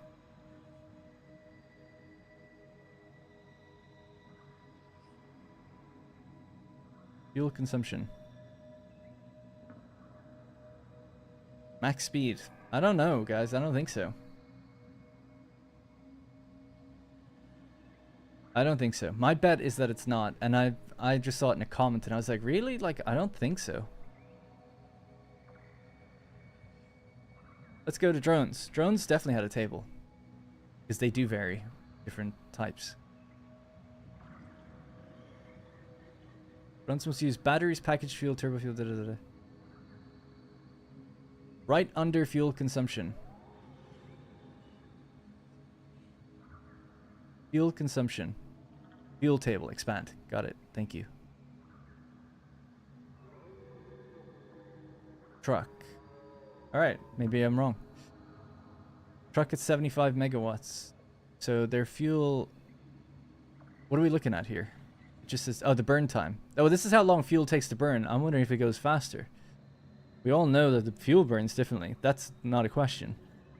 It's, does your vehicle literally speed up? Drones, yes, the travel time is less. But here we just see burn time. So that's fine. Nobody debates that. The debate is whether or not the vehicle speeds up or not. So here we go. In drones, drones must use this. Drones will use different fuels at different rates depending on their path, the given fuel's energy value, and the speed of the drone, which also varies based on the fuel type. So here we have the fuel value, speed, and the jet it leaves behind.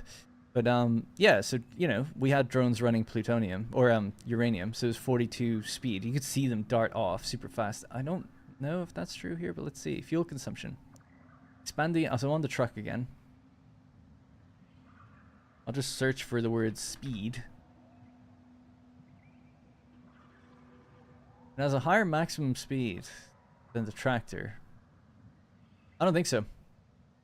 Tractors display similar behavior when crashing into other vehicles at high speeds.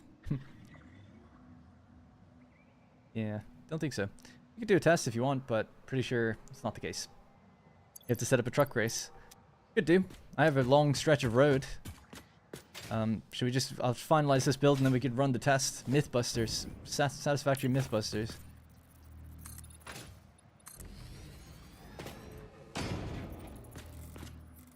Let's test it to discover, indeed. Do that soon. Do it in a few minutes. Almost done with this. Do I have the different fuel types, right? Do I have turbo fuel? Package? And go... Well, we could just load into a creative world and do it real quick. Set up a control test, a proper test. Rather than wasting time me hopping around getting things.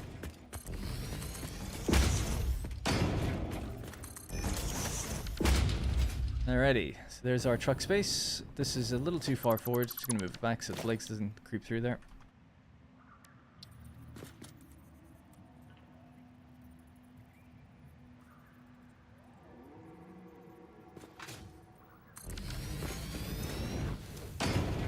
Right.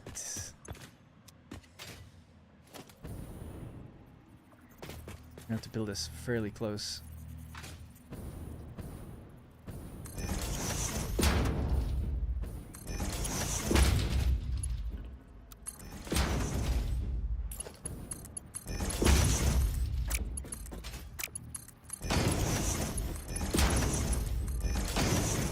$61.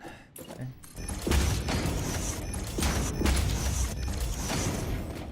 Okay. Now, you don't have any fuel. There's coal over there. Like I said, we're shutting off one of these lines anyway.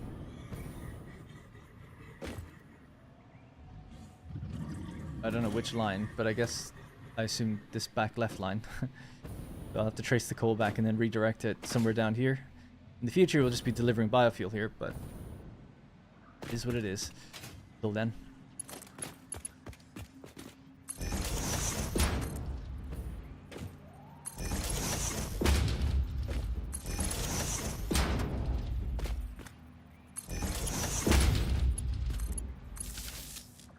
Okay.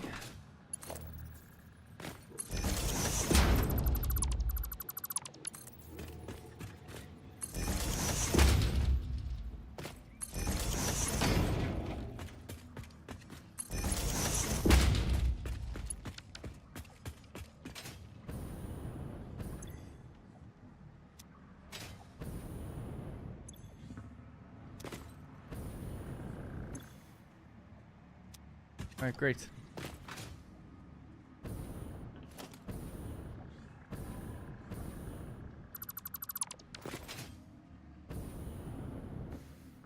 Alright, we just need to power that area, and I suppose I can put it off. I guess I'll leave that there, why not? Back down.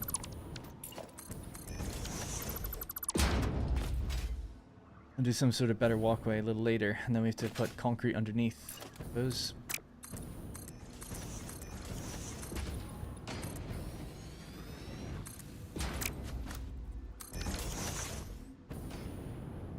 Alright, didn't take too long. It's okay. It's nothing amazing, but it's not bad. Found it. If I read this right, max speed is the same, but acceleration time is not. Ooh, the plot thickens. Alright, let's save it, and we'll do a test. Back here in a moment. I'm gonna open up my mods. We'll turn on some creative mods. Spawn some items.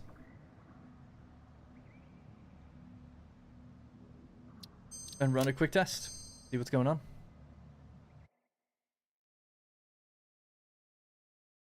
Sorry that the chat's not there. I can actually make it appear. Just a sec.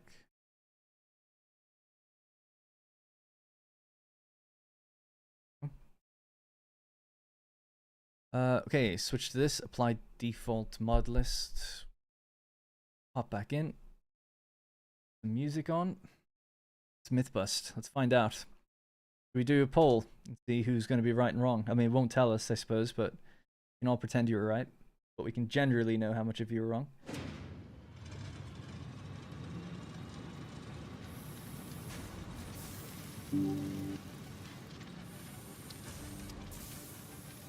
I'm firmly in the camp of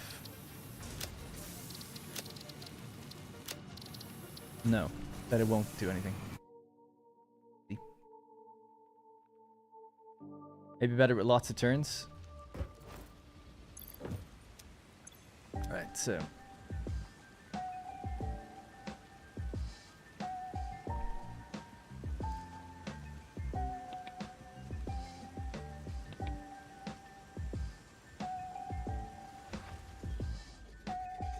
Alright, just like that.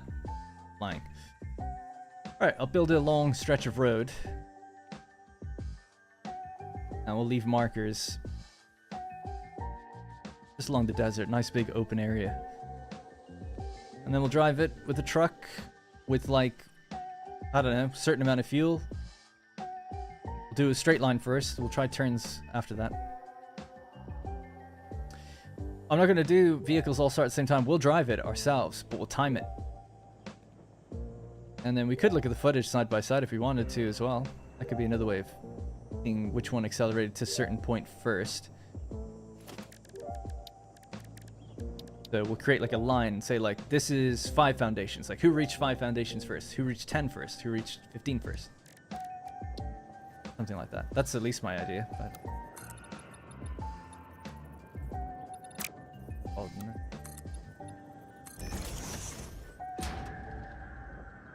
How would me driving not be a representative test? I'm just going to hold W. It's the best control you can get. No AI involved.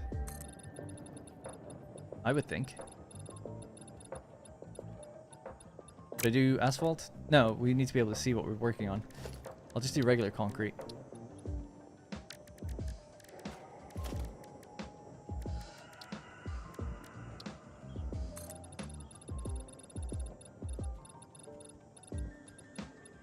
Wow, you can really go really, really far, huh?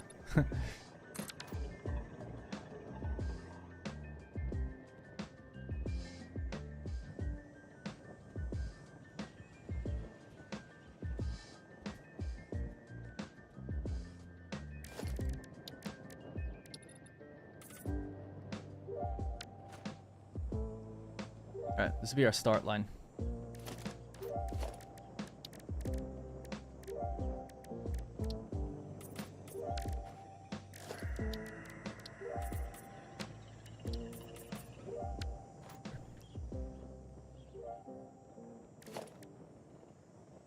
We're just going to do one at a time.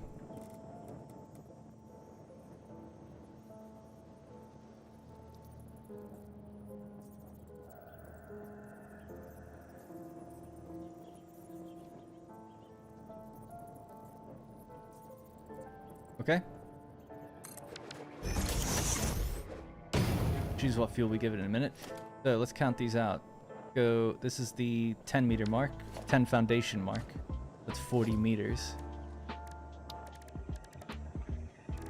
I'll bind this to my hotbar just so it's quicker, but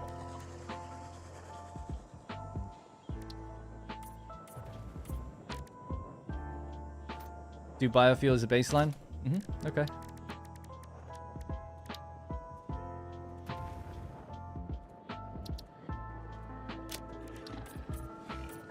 That clear enough as a line that we pass?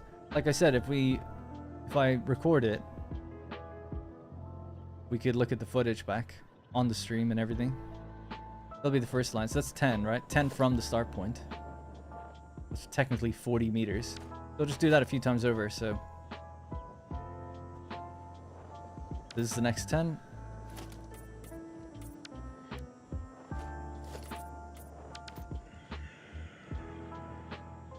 Well, the AI drives less at a capped speed. You can go faster than the AI. So I feel like this is better. But we could do both, I guess.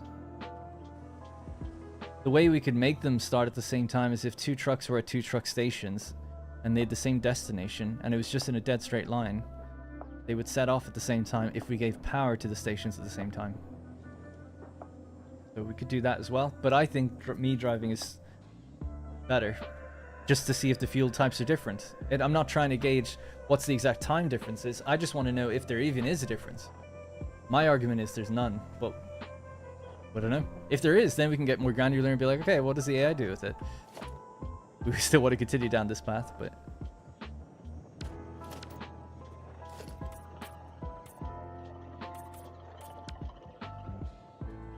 Clear that. That was 10 again. All right.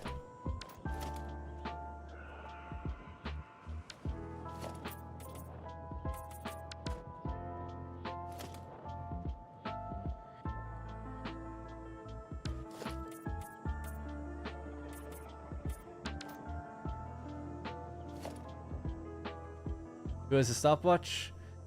Well, I think I should probably go by footage rather than trying to click a button at the same time. So I think recording it and just looking at the footage and saying like, this is the start time on the footage, like the timestamp. This is the end time. How long was that, you know? That way we could maybe gauge.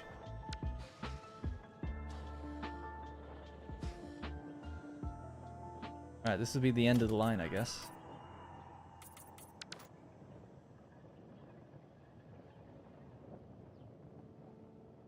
I just hope passing that's clear enough in the video.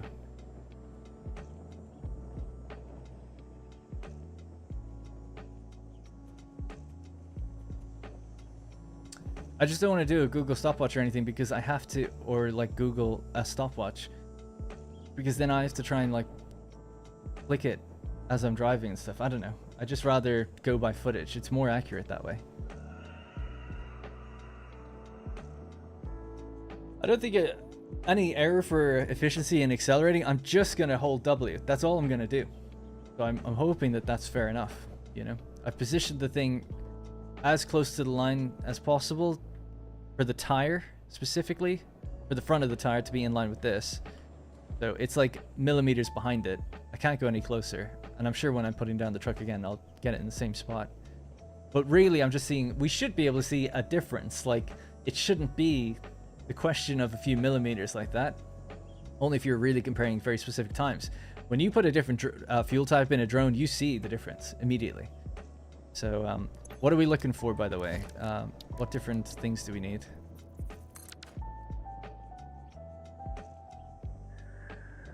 So give me, we just go with 10 fuel as well to see the burn, or no, we're just trying to tell the difference of speed. We're not worrying about how much it burns. So let's say we'll start with packaged fuel, solid biofuel, turbo fuel,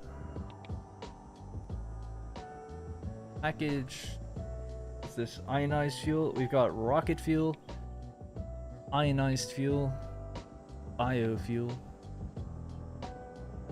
a battery maybe. I kind of don't want to sit around doing all these tests, but we'll see what people think.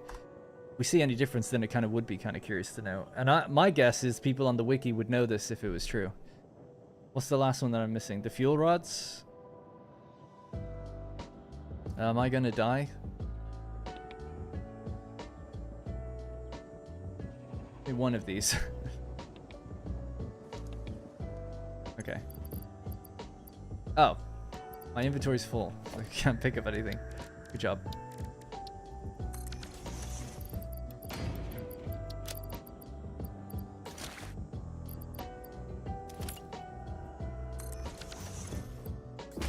Eventually, don't say these things.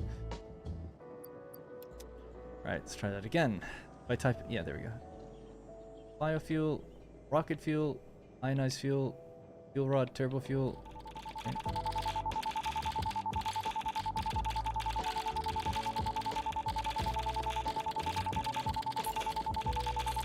Leave that over here or something for a minute. Okay.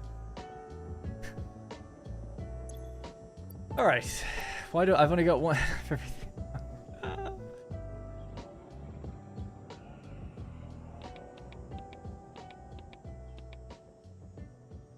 Anything else I'm missing? Why do I keep feeling a coal, I guess, if you cared? Right. Okay, so we're gonna start. Yeah, I'll have to record it. Oh, I can't record it on. Oh, I can. I can record OBS. It'll have me in there, but whatever. Let's start recording now. I'm recording and streaming at the same time. I haven't done that before, actually. Alright, so we're going to start off with baseline test of solid biofuel.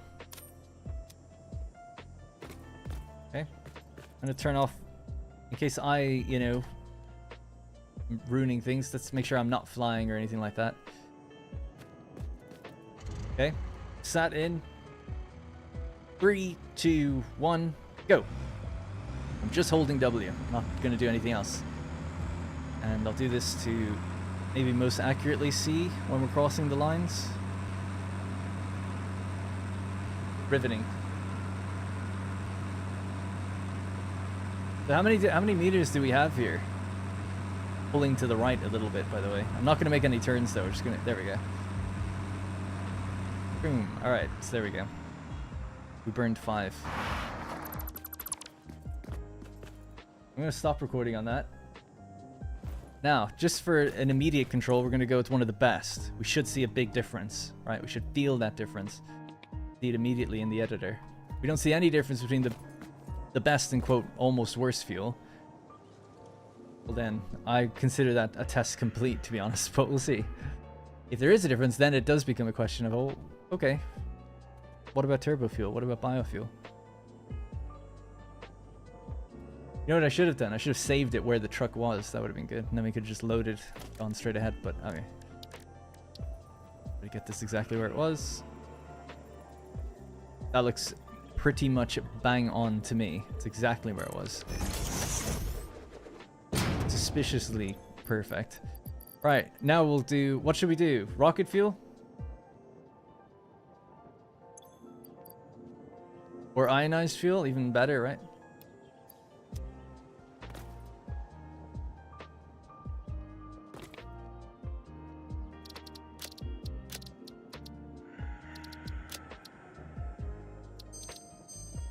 Alright, get ready for a huge speed boost. Is one going to be enough? Let's see.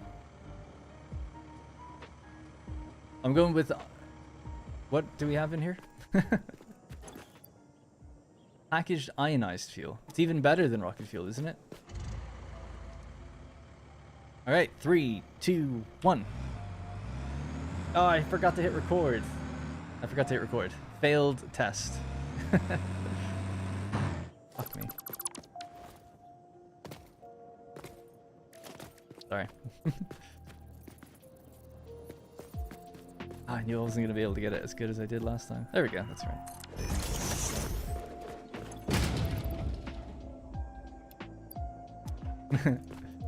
Almost a wheelie. It seems the same so far, indeed. Alright, the recording has begun. 3, 2, 1.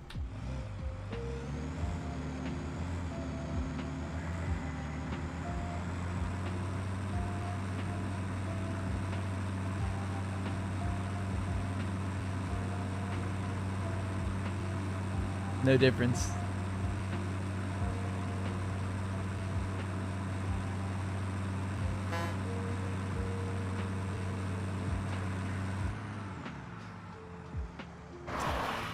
All right.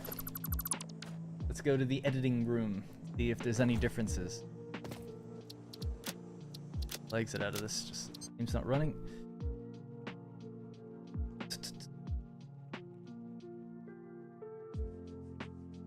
These are the 2 files we're looking for. Fuel test 1 and 2.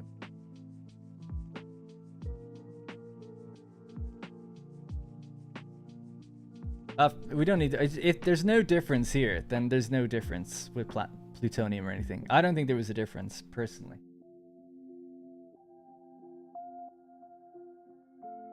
It's warm. Let me just open the window.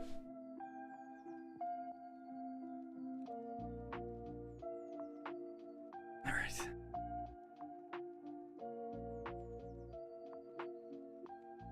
Let me just pick a new project or quick. Nice blank one, I think.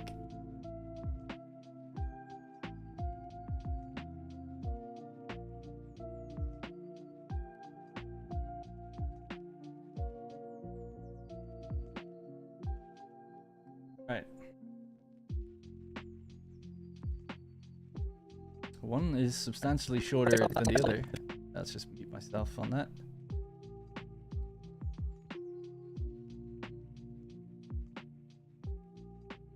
Maybe not, no.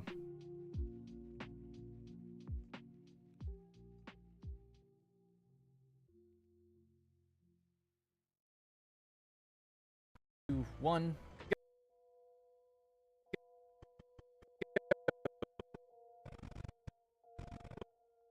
Right, if I just go from when I said go, just even as an example, I mean, clearly we're dealing with, if anything, milliseconds here. And then to where I cross the last line. Let's say until the final wheel has passed it. So there. Right there. Right, so still on the line, but just past it. So we're looking at about 25, 22, right? 25 seconds and 22 milliseconds or whatever that is. Let's now gauge it for the other one. So that was the first one, right? This is the ionized fuel. 2, 1. This is just, I know that the beginning part is a bit rough because we can't see exactly when I hit the W. 1. Although it actually consumed the fuel as soon as I pressed it, so that's kind of good to see. So as soon as the fuel was consumed, maybe. Does that happen on the other one? Oh yeah, it does. We'll take it from the moment it was first consumed. 3, 2, 1, go. There we go. That's the definitive starting point, because that's when it drank its first little bit of fuel. And then to where it crossed the last line.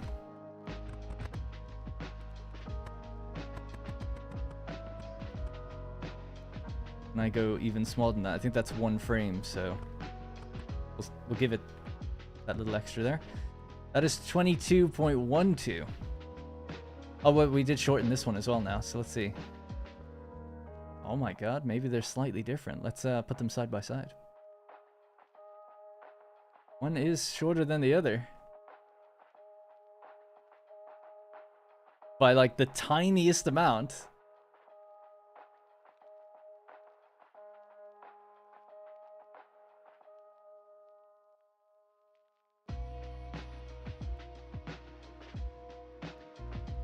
I guess 50% would make the most sense.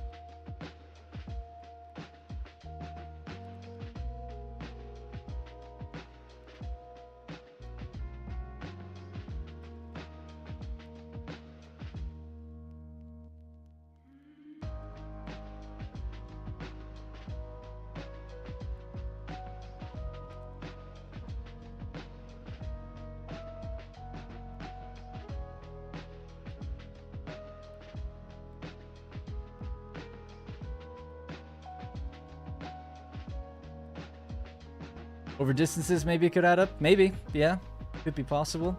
I think if it's inconclusive like this, where it's such a small amount, we could test it over a long distance automated. So we'll see. All right. Go. I'm just holding W. Is that bigger? Not gonna do anything else. Go. I'm just holding W. Not gonna do anything else.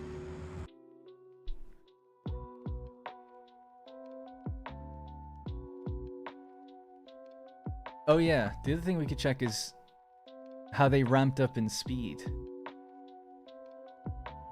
Let me bring that one over again. Which one's the one?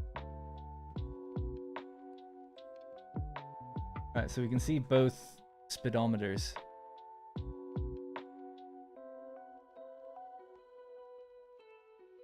This is strange, isn't it? Because solid biofuel is at 15 kilometers per hour. And ionized is at 5.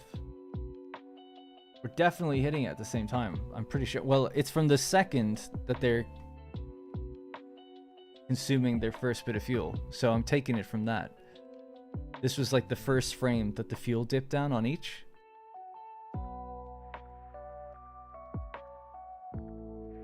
Sorry, if I do this, it'll stay full quality.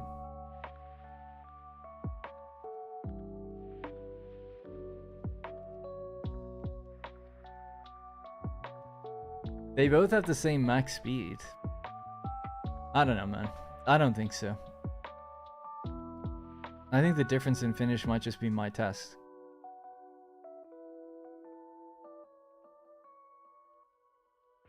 Oh wait, did I not? Oh, it's the same. I didn't clip the end of the thing correctly. That's the last. Oh wait, no, it's not.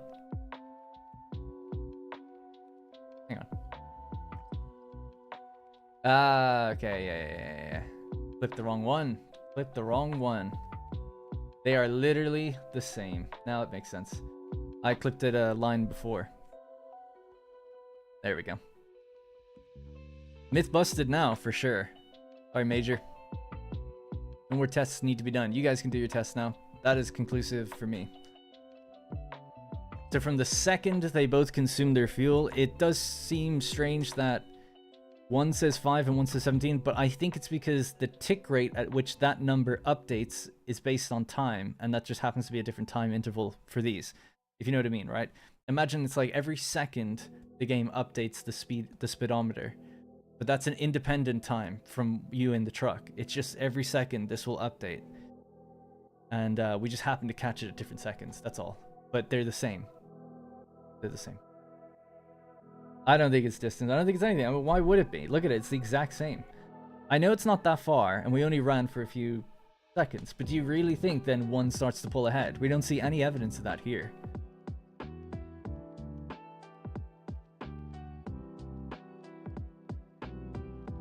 This would be on the wiki if it was. Like, I wouldn't be the one to discover this, you know? It's myth busted. Trucks do not behave differently with different fuel types. Nor do, I'm assuming, tractors or explorers. It's just drones. That's why the drones wiki page has that info.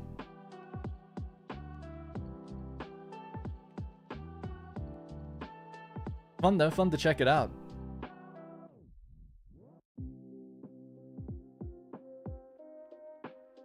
Like identical, you know? Alright, GG. Yeah, it's good to know.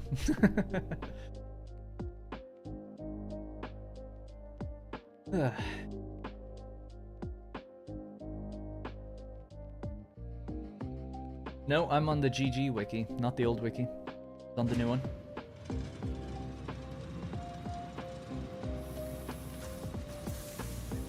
I welcome you to prove me wrong, by the way. And not me, just like, I'd, you know, prove the test wrong, whatever. If you think I didn't do it right. Because I'd be curious to know. But I'm pretty sure, seeing absolutely no difference in either. No acceleration difference. You see the drone immediately.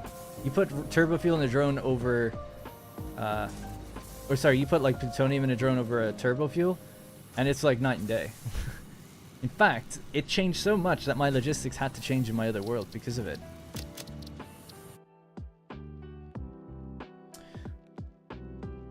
Loading them with materials doesn't make any difference either. There's no weight on trucks. I've long since argued there isn't on trains, but I think there is. People, I haven't tested it, but people do say there is. And I've gone up and down trains when they're loaded and unloaded, and I don't think it matters. I think it matters how many carriages there are, but I don't think it matters if they're actually loaded. But I could be wrong on that one. I haven't actually tested that. I've driven many a truck in my day, and I haven't noticed handling different whether full or not, and I haven't noticed a truck with a full load coming to the factory slower. I could be wrong. In the run-up to 1.0, not very clearly stated the drones are the only vehicles with a fuel-related speed buff. I just watched his podcast with Total... Oh, right. I thought it was like Total Biscuit. I was like, what? With Total X-Clips, I assume, and Bits. He did a podcast with those guys. Look at those guys. Another test. Tests are fun. Not gonna lie. Oh, you know what? I have to quit out. I'm running mods. Don't want to run these mods.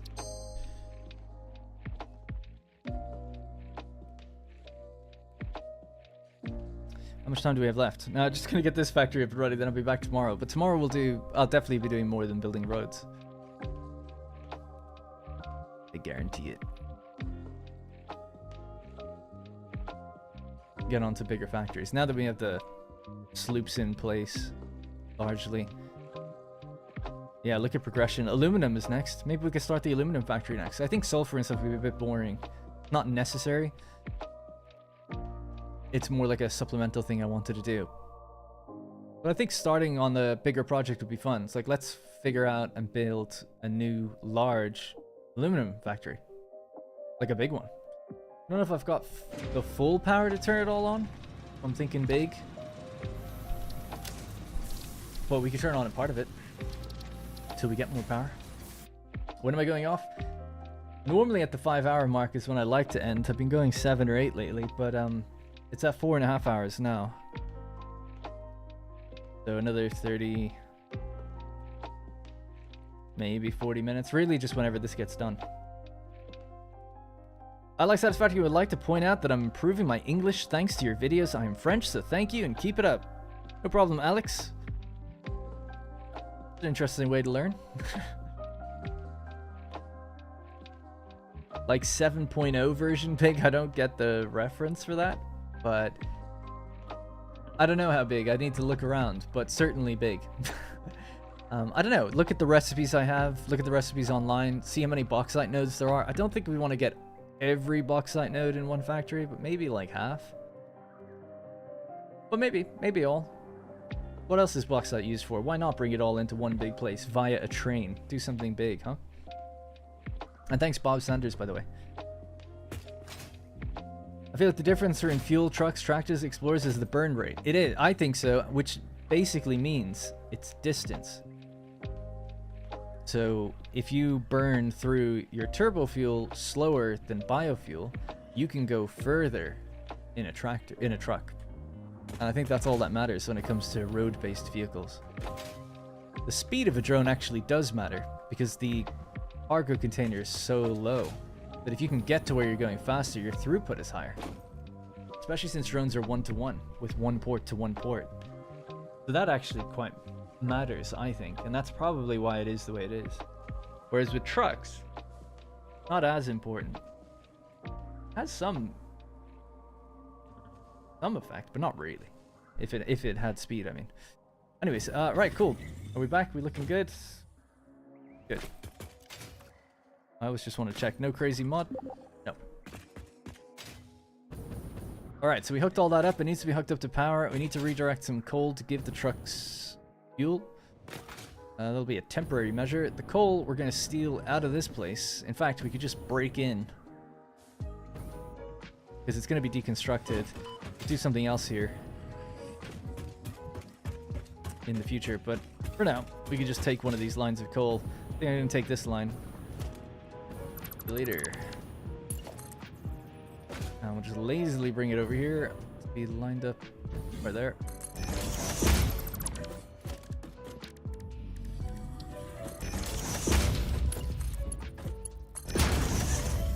It's just fuel for the truck for now, until we get our biofuel set up properly.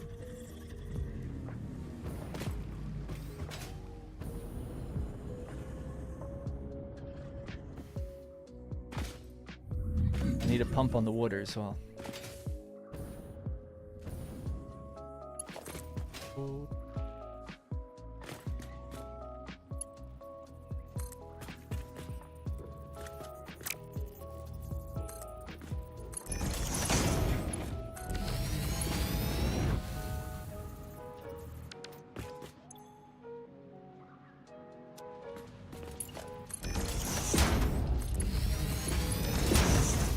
Alright, cool.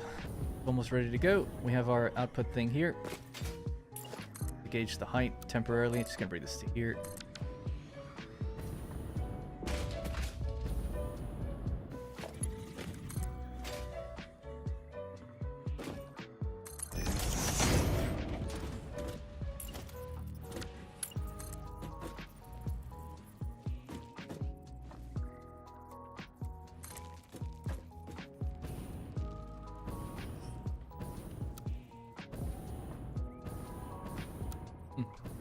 Pressing reverse isn't reversing the arrow. I don't know why.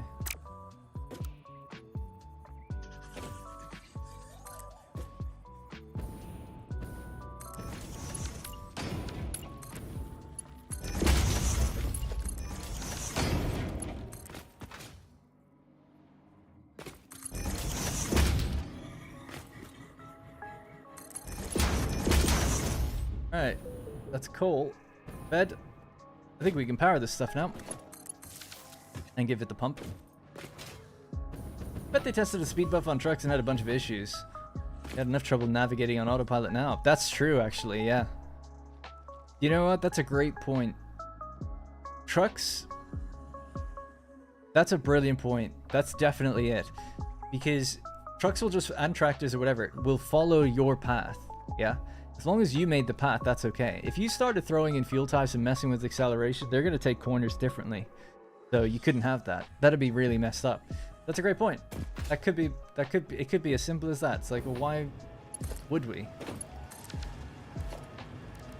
When the player drives the path, the truck just does that. Even if you put obstacles in the way, if you're out of the area, physics isn't a problem, and the trucks will just loop and go around and be fine. So they're following your nodes. If you started messing with that, especially with acceleration, speed maybe not. You could follow the same waypoints just directly with speed. But if you want to have physics-based acceleration, then you wouldn't be able to do it. Without annoying people. Like, you could do it. It would just be inconsistent with what players saw when they initially drove the route, you know? I'm gonna wing it and say that's good enough.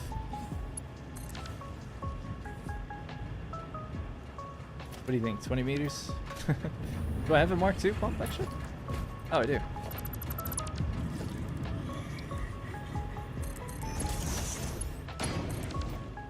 Now, we only needed 56 water. Very small amount.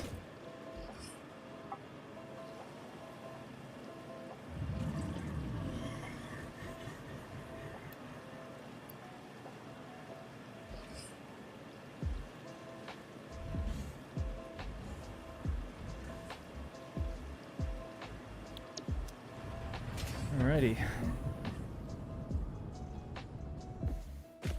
So we expect to see power fall soon because I just cut off a few generators. What the hell's going on? Oh, we haven't connected this yet. I expect it to fall, but not that bad. Is there a nice way to get power down here? I guess we could bring it down the road the way it's supposed to be done.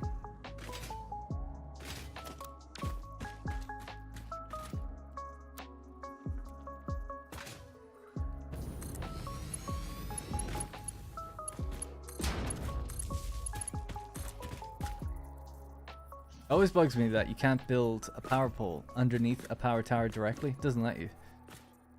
Always bugs me. It says the same buildable is here already. It's like, I'm sorry if Coffee Stain just copied and pasted the power pole or something, but it's not the same. You can put other things there. You just can't put a power pole there. It's like, well, kind of defeats the whole... Anyway.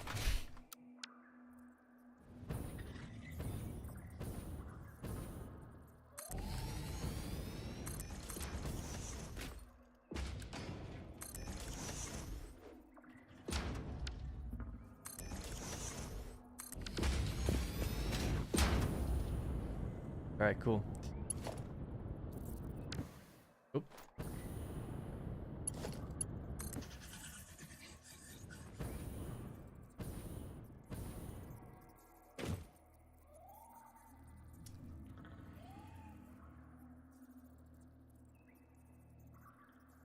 Just go the other way, dude.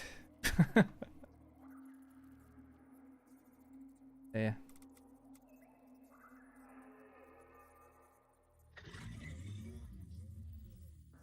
It could have been anything. He tortures me, really. Last time she did that, it was Jinx's litter. Thanks, babe. Ah, she's great. She would never do such a thing. Yeah, thanks. I noticed it was... I only just opened it. I just noticed it was so stuffy. It smells like pure farts in here, like it's... Indian food, really. Okay, I can't seemingly place anything there without deleting something. I'm just gonna bring this down. Can't get out of my own head with stupid dad jokes. I'm not a dad. I'm not allowed to make these jokes yet.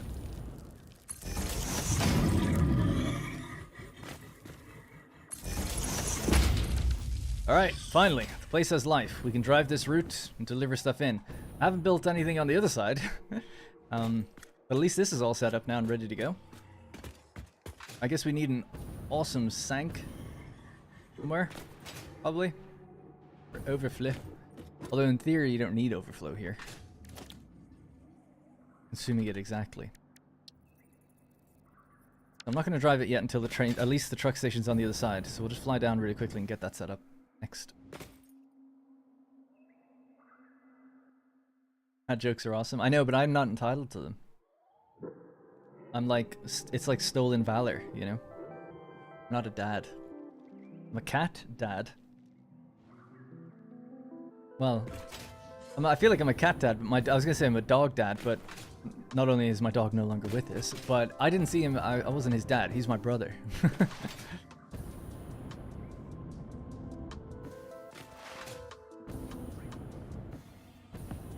Alright, so, oh yeah, I forgot about that.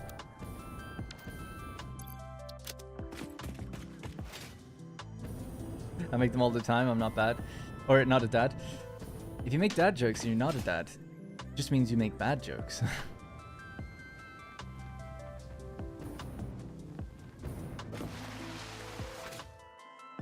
Oh yeah, I said I was gonna make this place look even nicer, right? Didn't really get around to it.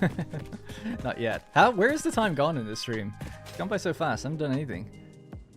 Alright, so we have power now here. And the idea was that a truck was gonna drive all the way in here. I'd like to commit to that.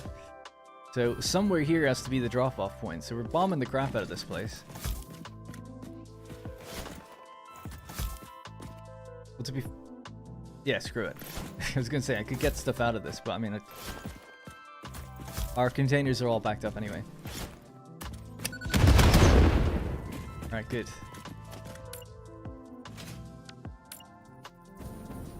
No, I'm only joking, by the way. Again, badly joking, but yeah, I don't really care what a dad joke is or anything like that. Be nice with this location. They go up a bit higher. 1, 2.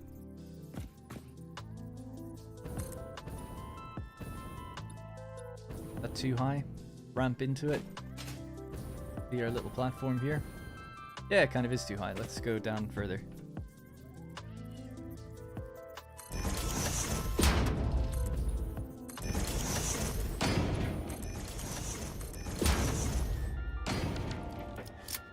Tell you what, let's get some lights in here, even just temporary ones, so I can see what the hell's going on.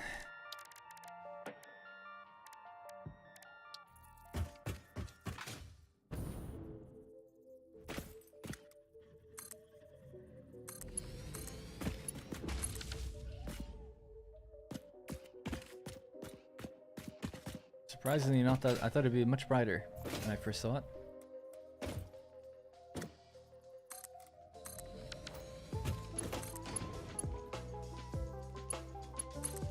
Yeah, that's what that one should look like. I think maybe because I connected it before. Oh no, I guess not. What's it hitting off?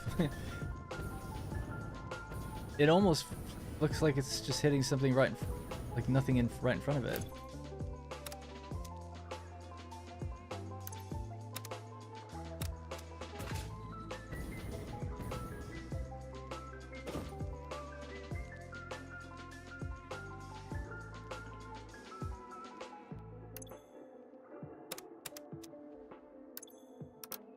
That's full intensity? Something seems off with that one. I don't know.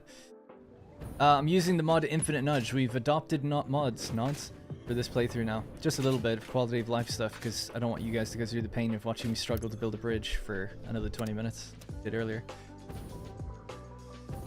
Alright, wow, I'm surprised at how not bright these are. I've seen them before, they've been very bright, and I'm like, having to turn them down to like no intensity. That's more like it. That's what I was expecting. I guess I was just aiming them aim further down or something. Alright, cool. Now I'm gonna make this, yeah, I want to make it thinner. And then we'll hold it up with like different structural stuff. So we'll just go with a 2 meter, I think is fine. I am debating, I think I will go up to here actually instead. I'm gonna commit to it. Back down to 2, just because it clears that bit of rock. We're driving a truck, so they need a good amount of turn space. Go to at least there. See if we can get rid of some of that veg. Our sand node, let's just try bomb this. Works. Alright, cool. Oh, she bought more.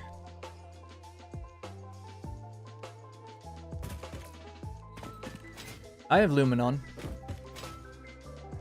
Yeah, we have nice bounce lighting and everything here. They work fine. It's just, yeah, the floodlights, I'm just surprised. They could just be, I've built them quite high. Like, I'm at the level of where they are. Normally when I build them, I am at the ground, they're up high, and they're lighting everything. So I feel like they might have a further distance before they actually connect with some material, maybe. Certainly seems true for that one, because that was really bright, and these ones just aren't. Maybe my angle's off or something, I don't know. Doesn't really matter. They're just temporary. We'll build those other display signs in here and make it look like all colorful and stuff. It'd be nice.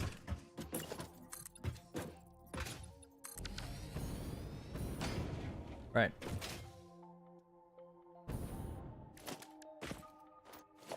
I can go, and that can go. Just keep it with the 2 meters then. And then the ramps can bring us up.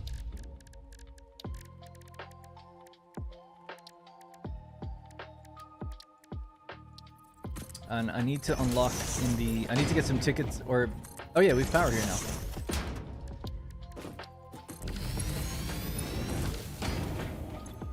Boom, look at that.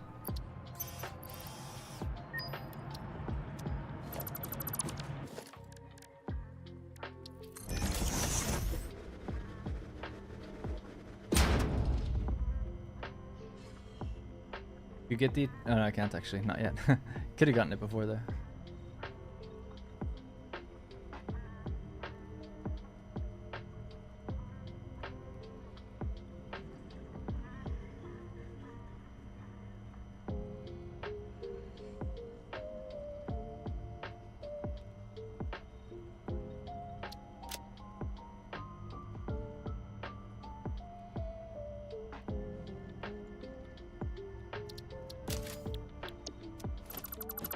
Alright, I just wanted to brighten this up because it'll look better, or make it reflective. It'll look really nice when the lights are on later. Now I'm just thinking, so truck is going to struggle to make it in here. I guess we'll drive it and see how we're going to pull in.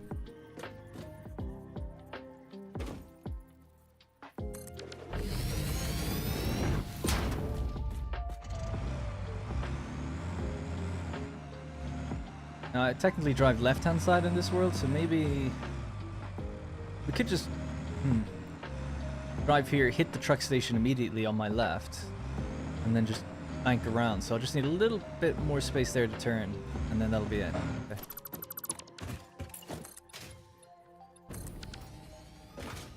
Truck station will want to be tucked in somewhere where that spire thing is.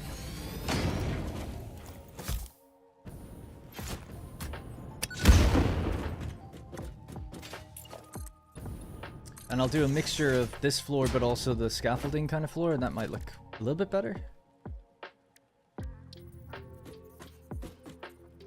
Don't want to be so tucked in that we can't get the stuff out. That looks okay. And in fact, a lot of stuff's going to go downstairs anyway. There's a big open floor downstairs. This could be perfect for sending the materials just straight down where they need to go.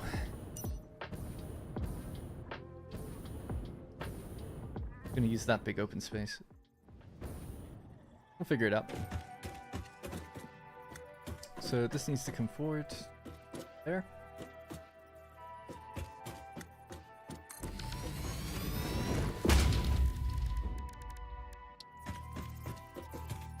Bouncing off the pillar, you think? Yeah, it could be the bounding box of that pillar. It's definitely hitting that pillar.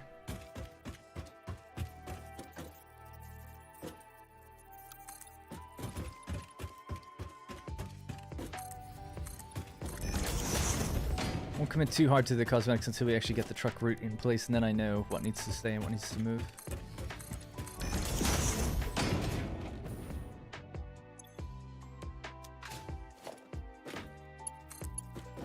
Alright, let's just drive the route. So now that it's in position, I think we should be good to go.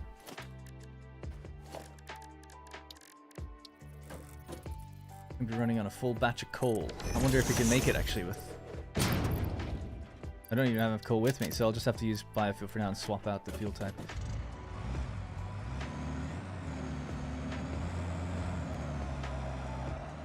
Nailed it.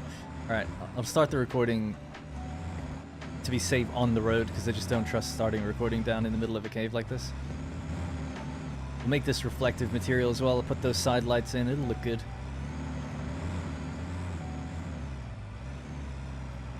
Smoothing out that ramp bit there as well. Driving left side in this world, so I'll wait until I get up the ramp and then we'll begin the recording. There should only be one truck on this. I'm not planning on adding a second. They won't fit in the tunnel, so really, it doesn't need to be a 2-lane road, to be honest. I imagine one day this might be changed so that we take the SAM ore out of there.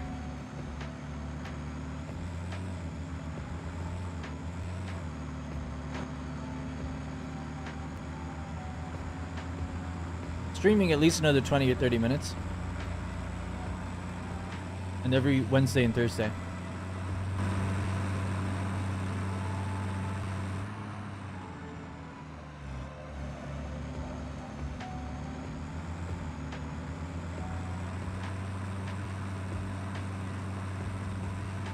Hey Marnus, good to see you. Sorry, I'm eating.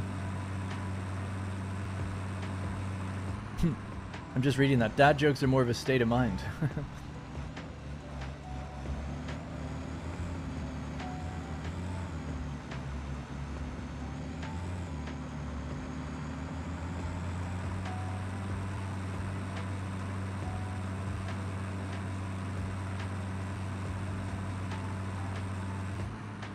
Wish you could indicate.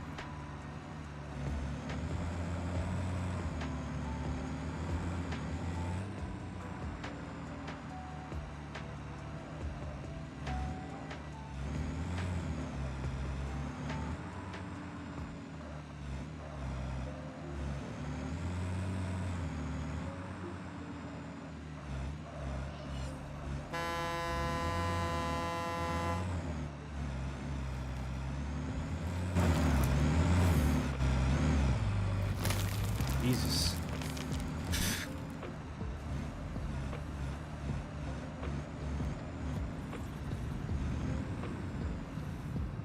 He's fine, apparently.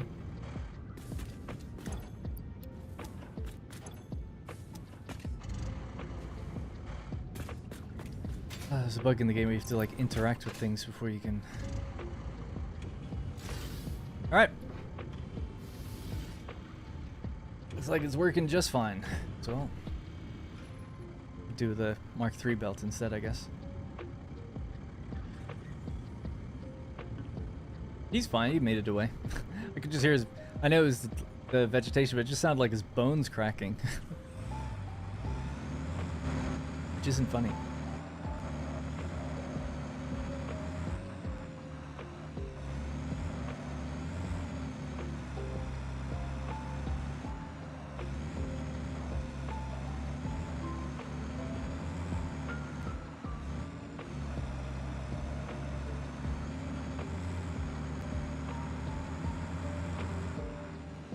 Made it back. Hey, Stockfish. Were you here earlier? I must have missed your message. I normally see it when you say, like, going back to the beginning and catching up later. I didn't see it this time.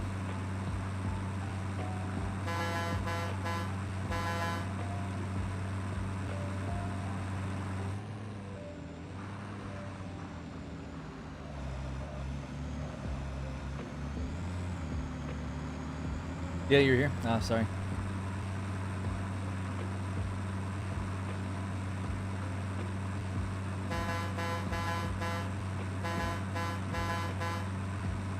Name the game.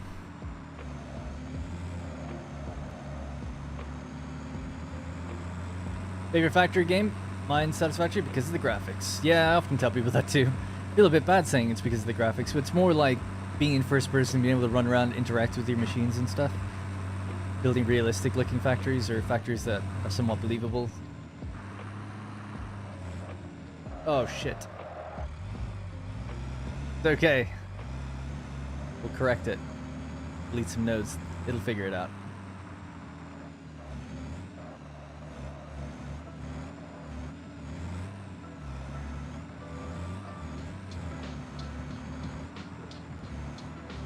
How are we doing for coal? We burned 20 just getting here. That's okay then. We'll make it. You wanted to add some crazy acceleration to the different fuel types. You mad? We would have been off that cliff.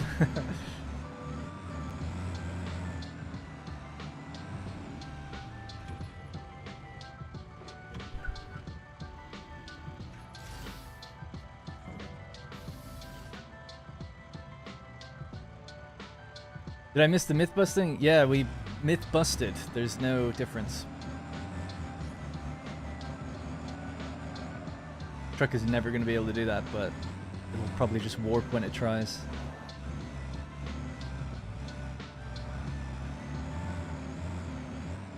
We're deep in the sand mines. Power. Just give it power. There we go.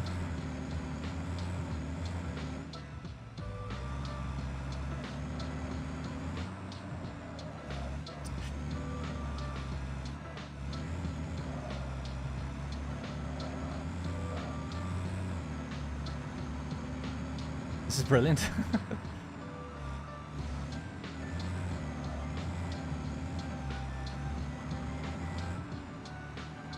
Did it. Now put that handbrake on. Don't roll back. Good. So this is where it all went wrong. We'll keep that one there. I guess it's kind of needed. This one maybe not. This one probably not either. One is aiming out to the right. Here we get on. Now, just hop in really quickly before I save the path. What were my other paths called? Okay.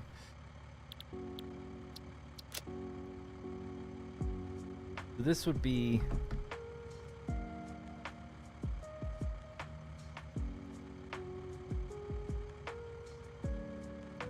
Blue Crater Iron. So BCI, Blue Crater Iron to Blue Crater Sam.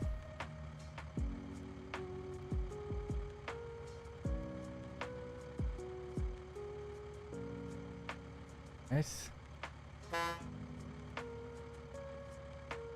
Didn't set any of the load or unload times, but I think it'll be okay.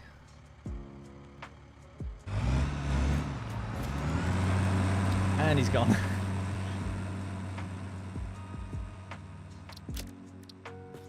Don't do it. You've got your whole life to live. Don't do it. It'll be alright. And he's away.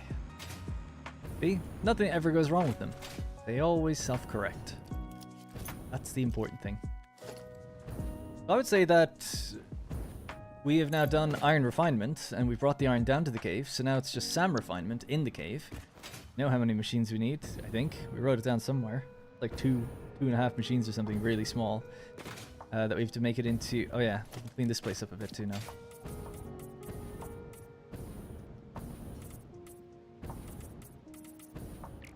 Want to do more of those things. Scaffolding kind of thing. Structural support beams, of course. Make the place look a little bit better as we watch our truck come down here next time.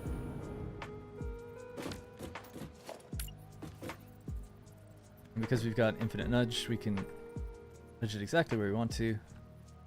Make it look a bit better. And we could even go crazy, I think, if we went shift. Oh my god.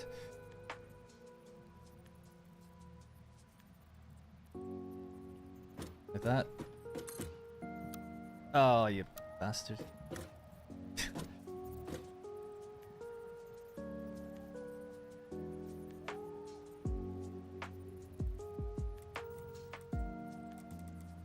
Go. Control. I mean, the controls aren't bad. It's just it reorientates depending on where it's looking. So there we go. That's good enough. A little bit of that. Maybe bring it towards me a bit. No. The other way. Yes. So, okay. That's what I'm looking for. Doesn't matter if I can zoom that or not. We can just put another one on top of it now once the one's in place. I think. That's good enough. It's actually kind of cool. It has the cross in it. Yeah.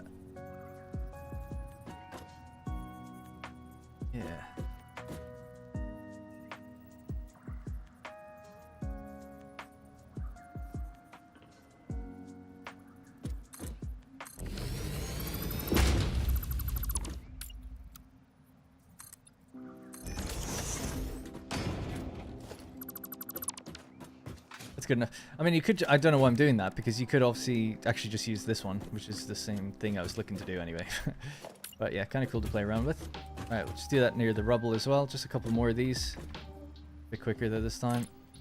That.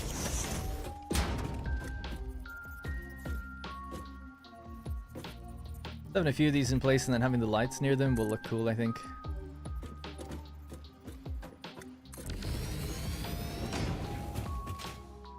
Alright, let's get some lighting down here. Imagine it did fall over. Imagine the cave, it caved in. I like the floodlights in the cave. I don't mind having floodlights in the cave. That'd be fine. I would argue we can make this look way better though, quickly, by using the display signs, these things. But we'll see. I'll try to be quick about it so we don't waste too much time. So there's one here. We need another one somewhere here then, stretching from there to there. Did it so it's facing down this angle. Grab that. Now I can bring this forward.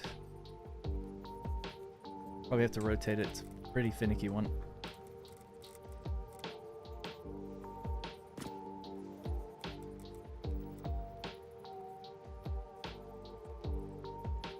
Kind of as close as we can get over by clipping.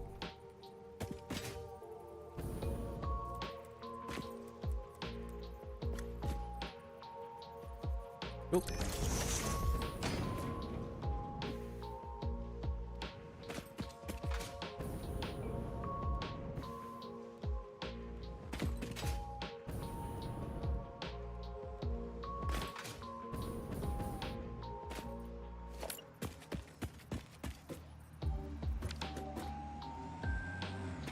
God, he's here to kill me. Oh yeah, we could turn off his lights, actually, if I wanted to. I don't know why you would, but...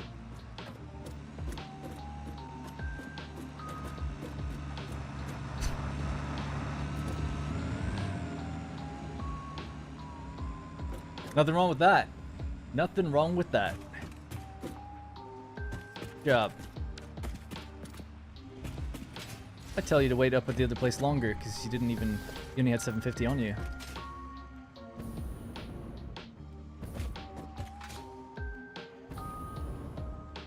Alright.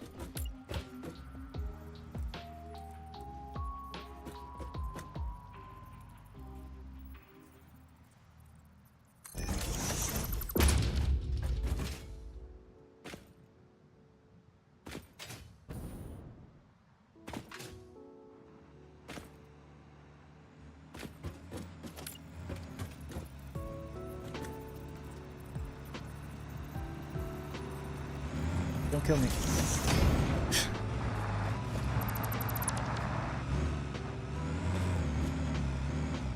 Power, come on. You remember how to do it. Power. I might help that little bit as well, because it is a tough ramp to get over this bit. We could, oh yeah, you could do like tracks maybe. That work? Freeform mode maybe? Then sink it down or something. Oh, you can't sink just one point. Oh, oh, there we go. That looks kind of cool.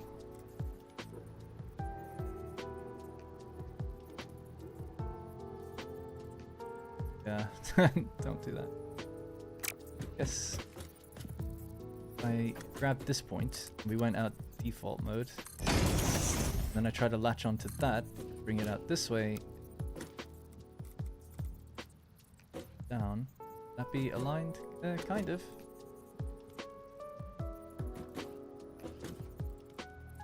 I just want to go a little further over. Damn, I can't do that.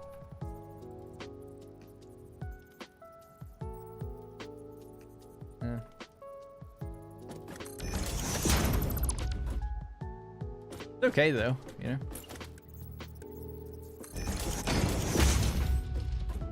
See if it helps. I could just fill it. I just like the idea of doing something like that. No, you can't blow up the rock. Yeah, I tried. This rubble and this stuff can't be blown up. But I kind of like the dingy feel to it, you know. That's why I'm like, I could just do a little ramp. That'd be fine. Like one of these. But I want it to be like kind of crusty, like going over like the beams that have been placed down just to allow the truck to get there. This is gonna drive me mad. Can't get rid of it. Can't aim at it. Just there.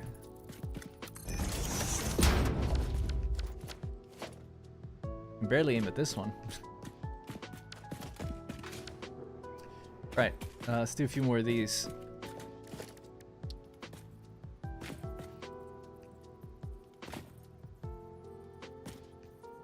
Just trying to think if it should be... It could be just along the side. Well, along the side we'll do more of those things, I guess. One somewhere over here.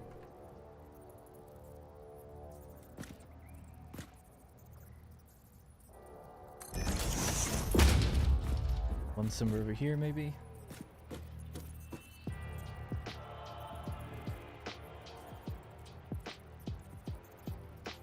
Infinite Nudge is so good.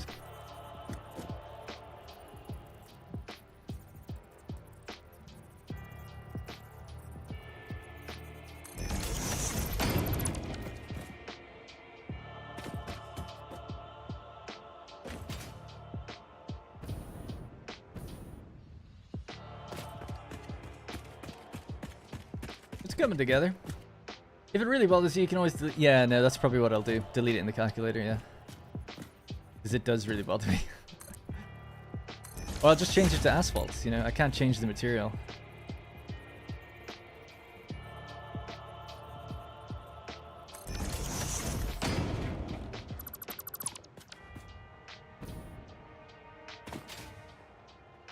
Alright, so this is what we have so far. So we make our way in. Again, to make some structural beams and integrity.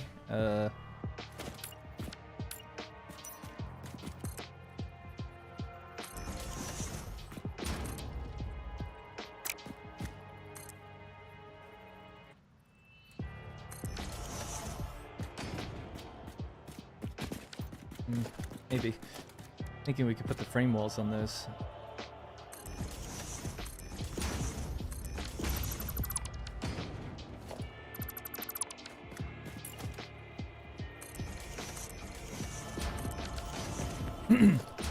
Then what we could do is display sign. Yes.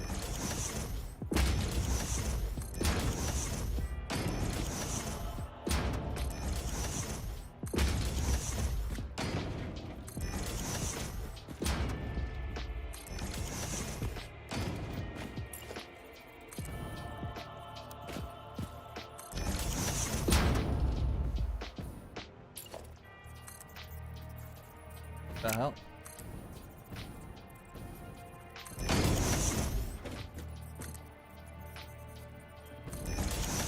Alright, I just wanted to run along it really quickly. That was the weirdest way of doing that ever. Layout, nothing. That truck's gonna hit this beam probably.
Oh yeah, let's see if he goes over this thing now. Just a bit better.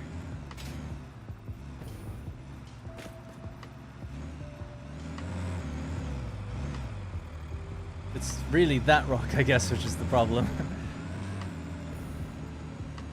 Oh wow, he's like fully stuck this time. Wasn't stuck last time. I'd have to help him with that one. It kind of helps. I could do with another one, maybe. Anyway, yeah.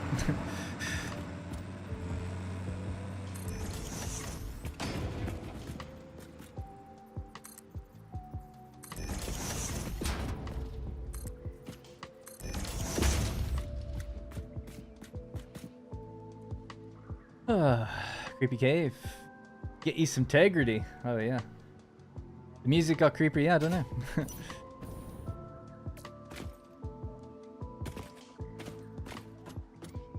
Alright, cool.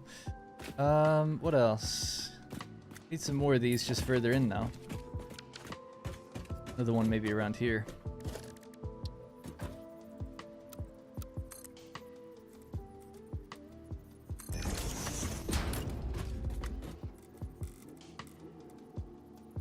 Pretty easy one, doesn't need to change too much.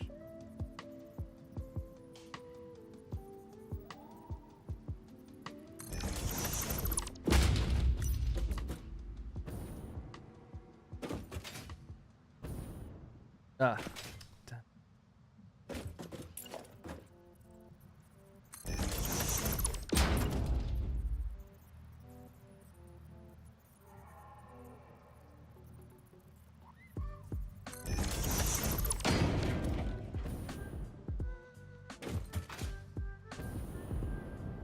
Ones are higher up. We can make them lighter.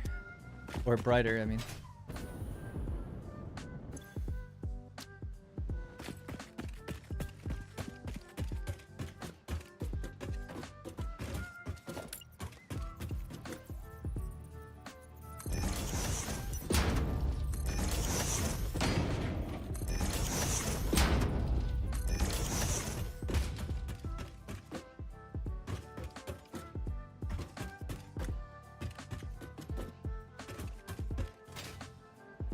Kind of cool, right? I think it's kind of coming along. I know it's like kind of basic. I'm using the same color a lot, but yeah, I think it's kind of neat.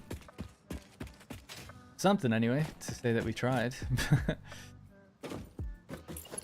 I just extend that out to the right. Again, try this again. So bring this down this way. Rotate. Want the freeform and try to aim through the ground if possibly. Want to do it? We get it to angle into the same place. I can't seem to get it just to go down any further. Yeah, don't know. Can't. Oh, that kind of works. Anyway, I think you could probably just leave it. Yeah, if you're getting over this rock though, that was a bit of a problem. I'll just double check. Like, can this be blown up? Sometimes it can, but it looks a bit baked in. Yeah.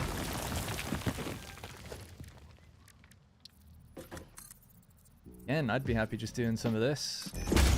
Now, I'd have to get rid of this and go. Then I can go down further.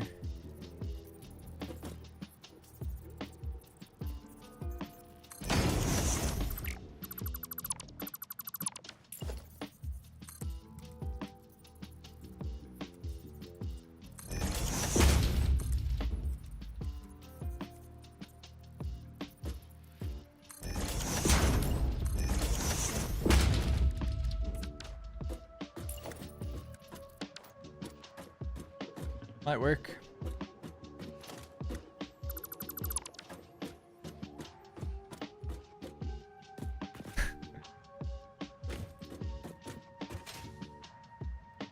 Make a speed bump?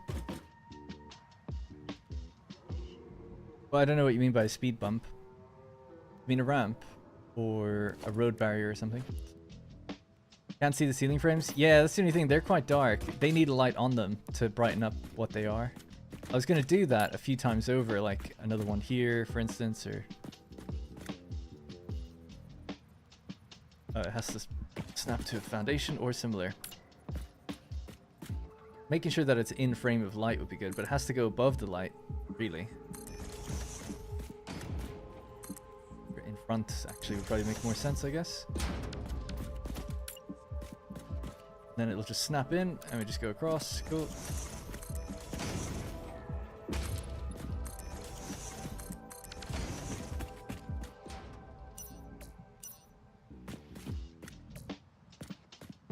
That's good enough for me, you know. I think it's fine. Could always do more. But let's just get to actually building. So let's throw down these last few lights here. We'll work on the interior. So there's not that many machines. It's like 3 constructors or something. So it's really not that much in a manufacturer somewhere.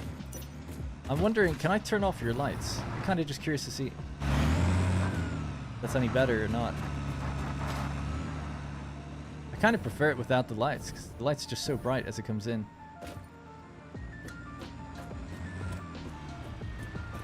How much did you have? 1,000? You're obviously building up now, though. Yeah, I think this is kind of cool.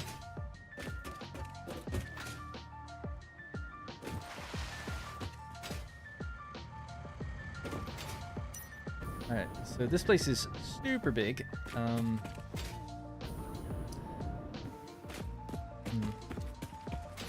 I'll light that area down there. Good angle. Oh wow, I can't believe it's able to do that. That's great to know. Alright, cool. They've improved that then, because it didn't used to be able to before 1.0.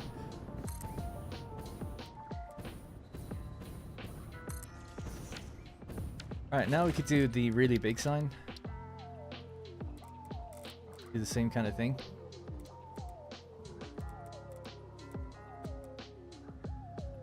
Man, the amount of times I've tried that without infinite nudge, and it's just taken so long to get it. Like that liquid biofuel cave, that was done without like mods and stuff. Holy crap. I don't know if you could go for some different colors for some different tones depending on where we're looking. That's kind of what I was hoping to do instead of using floodlights, which actually take not that I mind the power consumption, but I prefer to do stuff like that and just place these around in tactical places, and like another one here or something aiming down into this area. I think that could look good. And it's pretty quick. Throw them down.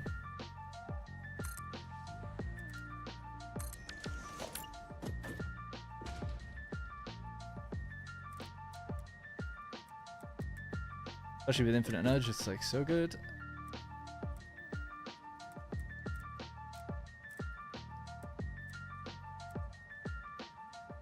Even pitch them, so cool. All right, great.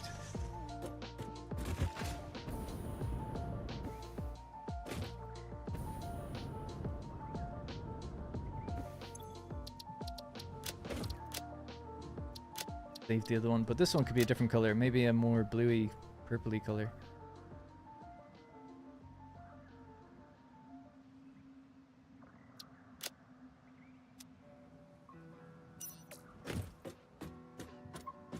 Yeah, I love it. Well, I like two-tone. Please continue your City Skylines 2 series. Not anytime soon, I'm afraid.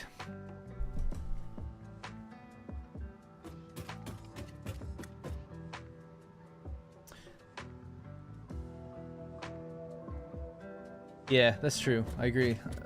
With Sinister, I like the regular lights in the game. I do. I love the idea of powering them and stuff. Cable management's kind of annoying, like the cables in the game. Generally speaking, I quite like those. What I'm looking to create here is like an iridescent color, because this is sort of like iridescent. Having a kind of a stronger reddish pink might be good as a tritone somewhere over there maybe, so that they all kind of meet in the middle. Then another couple in there. Could be good.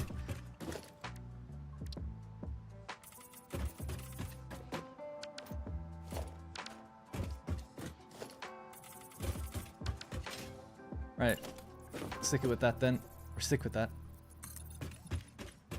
Get rid of anything that's in the way here, and then underneath, we're going to feed down the iron ingots, make them into copper wire, steel pipe. They go into a manufacturer and they make SAM, or what's it called? Fluctuator, SAM fluctuator. Also need to make the reanimated SAM, I guess. Spudge. That's a cool name. I think I might have said that to you before. Budge. I'm having issues with my oil refinery turbo using the Mark II pipes. Do you think it's better to switch to Mark 1 and double the pipes or underclock them to below 600? Yeah, so someone's mentioned in my comments, I don't know if it was you. And thanks, by the way, for the super chat. They were saying like, oh my god. Hang on just one sec. Oh no, you can get rid of it. Anyway, yeah, someone in the comments was like, oh, I'm having problems with the oil refinery. I did reply to this person, I don't know if it was you, but they were saying that I've tried to upgrade using 600 and I'm finding that the oil isn't all getting there. I'll just read you what I said to them, actually, because I can't think of a better summary than what I wrote back. Bear with me just 1 second.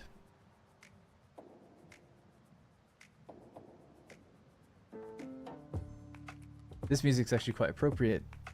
It first comes on when you're in a cave in Final Fantasy VII, when you first hear this music. I have to go to I responded. That's how I see all my comments, right? So it's added by the most recent comment.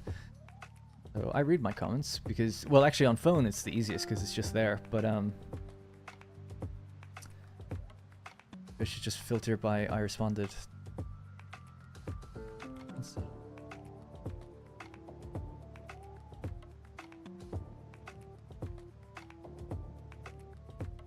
Another myth busted. Fun fact, a machine can't... sorry to put him on blast. Aerophage. Fun fact, a machine cannot fill an industrial fluid buffer by itself. Because they're 12 meters tall, and without a pump, the machines have 10 meters of head lift. Not true. The height of a building doesn't matter, it's only where the input is. You can place an industrial fluid buffer 10 meters higher than a water extractor and it fills completely. I did the test this morning. Let's see. Might have to search. Ah, that was you. It was Spudge. I replied to you, but I appreciate the super. Never got a notification. Oh, that's okay. It's no problem. So yeah, same thing, right? The pipes can get up to 600, but never hold that pressure. Any tips in advance? Yeah, so no issues using a 300, but I haven't tried them with 600. There are known issues with using the full 600 on pipes. My belief is that it can be problematic with frame rates that fluctuate a bit. Not clear though. Certainly it's possible to get 600 and get it working, but often it seems after hours of running, there's some rounding error where you're losing a bit and it's pooling in the machines and not fully getting out. My hope with my big pipeline was to use 600 on each line eventually, but I haven't tried it yet. If and when I do, I'll discuss any workarounds I find, or maybe it'll be fixed by then. It isn't an issue. Or worst case scenario, I'll just clock them down to 590 oil. So that's the answer. I mean, ultimately, I've been very adamant and strong in the belief that 600 works, and it can work. For many hours I've had it work and never have a problem even. But it does, in that last game that I had, where the world, I went all the way to the end, we started seeing like 600 pipes just stopped working for me, like very consistently in multiple places. Because it, and quickly, not like over a long time. So because of that, it makes me think, you know, I've a little bit of credibility. I have a degree in programming, although it's not very good. But I have some knowledge of like how this stuff would work. So I'm thinking maybe as the world got bigger and more complicated, the math isn't mathing correctly, the rounding errors are getting bigger, and it's causing an effect to the 600 pipes. Now, I still don't understand why 600 would have an error and 300 doesn't. I don't understand that. There's no difference in code between the number 300 and 600. There just isn't. There could, like, there just isn't. I don't get it. Like, doubles, ints, floats, these hold way more than any of that. So I just don't understand like why one would have an issue over the other, but they clearly do. People have this problem all the time, and people have all sorts of varying degrees of fixes. Build fluid buffers, fill up your pipes, empty the machines, put pumps on them, but don't turn them on, feed from above, like all this stuff. Tried it all. Almost all of it I've tried. I actually never tried the feed from above, but it seems to be, to me, with oil specifically, it really becomes a problem, because at least with water extractors, what you can do to alleviate the water extractor issue, just very quickly, if we just have a look, let's imagine these are water extractors, right? So we've got 1, 2, 3, 4, 5. You have your 5 water extractors doing 600 water. What people will often do with water extractors like this is they'll build a pipeline from here going out to whatever destination it's going. And there's junctions all the way, 1, 2, 3, 4, 5. They're all getting onto the same pipeline and going out 600 per minute towards wherever it is. Typically, the way you get everything to run is you fill up that pipe first, you fill up the machines, and then you turn everything on. Like, you let it go on then. And that way, everything's full, everything's moving at the full throughput, and it should work. But often what you'll find is this one, it starts pooling water. Like, there's more gathering in it than there should be. And it's kind of unusual or unknown as to exactly why. Some people also say that your connections from here to there should also use 600 pipes, and that can help. I know, and we'll talk about oil in a second. A way that I fixed this issue, because this was happening in my coal plant, was to create a loop. So to do this instead, so at whatever the endpoint is there, feed it in. So this was fine. Still keep those ones in the same place, but I've created a loop now so that when we add in the machines, let's say the generators were here, we're now feeding the generators from both sides. So the water is able to get out. So it does seem like that this pipeline isn't allowing for 600 to go through. Therefore, the one on the end is pooling water. But if you give it another way out, and the pipeline's connected, it will get to where it needs to go. So that's one way of solving it when you've got multiple machines feeding onto one pipeline. The problem really is when you've got just one machine. Let's say that we just now have an oil extractor, and we're trying to get 600 out of the oil extractor. There's no way I can loop it. You know, it doesn't matter if I split it here and then loop around or something. It doesn't matter, because you still have this point here where it has to be 600. I don't have a fix for that. Most of the time it works for me, but sometimes it seems like it doesn't. But most of the time it does. So I don't know what's wrong. Because it's like 9 out of 10 setups will use this method and never have a problem, ever. So I'm like, okay, great. And then one will have some issue. And I don't know what that is, or why that happens. It's almost like you gotta rebuild it and it works, but I don't know. Tried it with valves, tried it with pumps, tried it with buffers. Eventually it's like a rounding error, either in the machines that are receiving or not. The one other issue that we had consistently was nuclear power plants. When fully overclocked, they take in 600 water.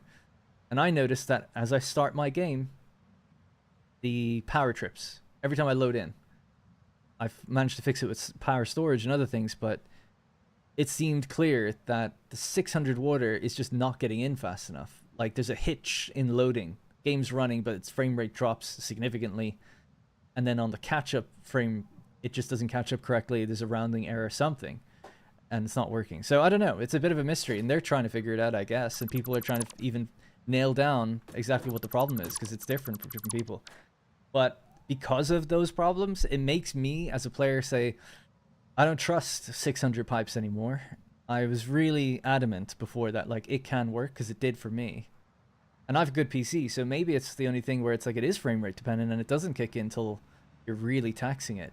I've certainly only ever seen it when I'm streaming, and that hurts my PC a lot more when I'm streaming. But it does make me want to say, like, in future, like, I built this oil distribution platform in the Desert series specifically so I could redirect and move oil around. So I might just say to people, like, well, we're just going to roll with 300 pipes. Or use a 600 pipe, but only ever fill it to 550, so that we're never concerned. And it's like, look, whether I have the issue or not doesn't even matter at this point. It's like people have an issue, so let's just call it 550, and no one will have a problem then. But we'll see.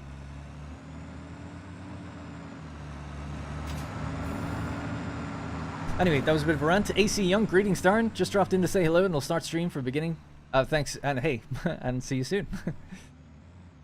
I was thinking it's so weird. It's like different versions of me are out there. People are watching all the time. Anyways, I liked my little beam illustrations. It worked well. Because the generators were bigger than the machines. Anyways. Same distribution in factory, only difference is 600 pipes on the pipeline. I'm specifically working off that series, so you likely see the same issue. Yeah, unless it's like frame rate dependent, because then who knows? You know, that's the only thing I think that might be different. But if that's not the case, then I'm sure I will run into it.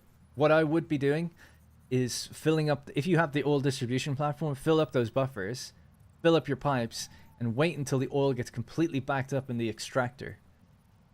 Then turn things on, like let the machines receive that oil. Then there's nowhere for that oil to have gone but forward and like to where it's supposed to go.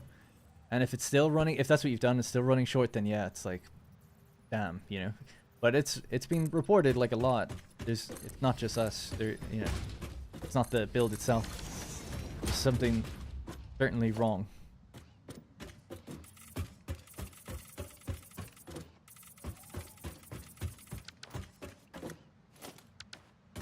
This is cool. It's like a neon. What's that? Like UV light kind of thing, like a UV party or something. What are those called? When you go to like a nightclub and there's like ink and you can see it, glow in the dark stuff. There's a name for that. It might be called a UV party. A rave. What's that called? A rave. I've never been to like a proper rave, but yeah, we had in college. It was like when I went to university, there's like 2 or 3 frequent bars we go to, or clubs. 2 clubs, 1 bar, and one of them ran a night where it was like whatever that night was. Black light, UV. I think they called it UV light. UV light. Black light makes me think of that stuff. I mean, that is the same thing, really, where you can see stains and everything. But I suppose it's the same thing. And people smile, and you just see like really white teeth or whatever. Yeah, those are cool. Rosie would know the name. I can't remember, but it's probably just called UV light party. All right. Anyways, so the iron ingots come in here. This is where we're gonna make reanimated SAM. Put those around just to block the spitters from coming in. I will just build 2 more of these lights, or maybe 3. I'll try to do it quickly. So 1 over there would certainly be good. That one done next. Here to here.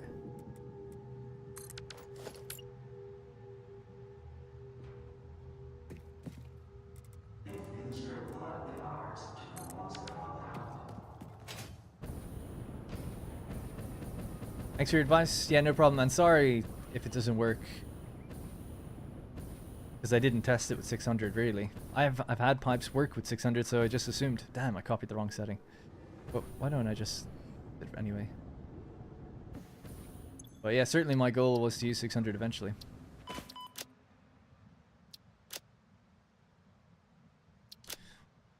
Any other color? What you said, maybe a pinkish, a reddish pink would be kind of good, like that.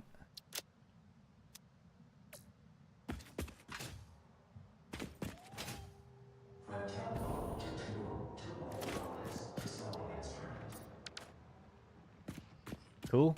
All right, and then 1 more maybe over here.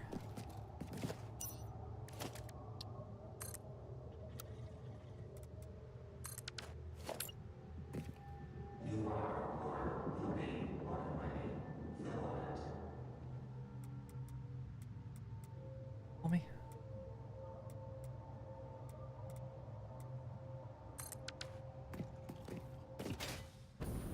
Oh. Okay. I thought I'd connected to the rock. Oh yeah, it's on diagonal, not freeform.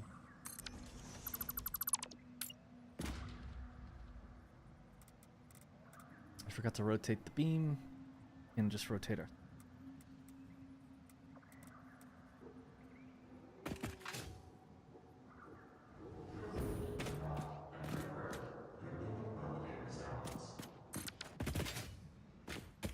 Thinking another teal one might balance things out, but I don't know. If anyone has a color suggestion that could work, I think a teal one, but I don't know. Just to repeat myself.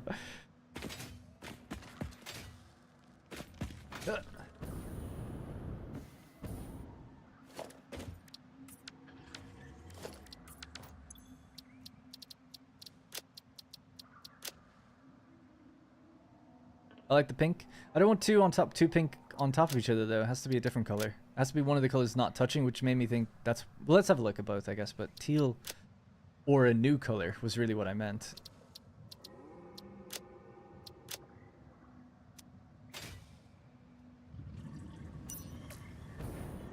Then we have like a splash of different colors in different places. That one might have been... be the same again. Yeah.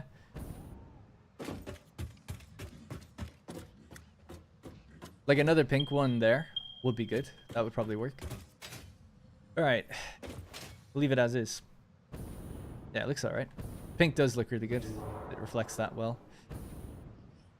And yeah, look at all the ambient light that's scattering down here. It's great. Don't even really need additional lights down here. Not really. I mean, I might add a few. Cool, so we have this entire floor. So I need to work out how much SAM... It was 1.25... constructors? Making reanimated SAM? So out of this thing? Do I want to... Does it need a foundation? And that was only if we used a Mark III. We don't even have that yet. Place isn't even going to be able to run at full speed. Okay.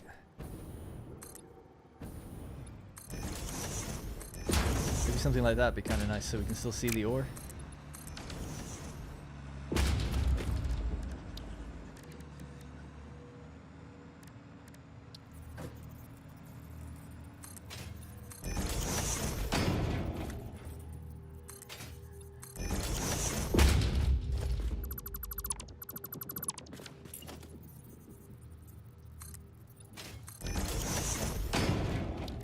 Materials.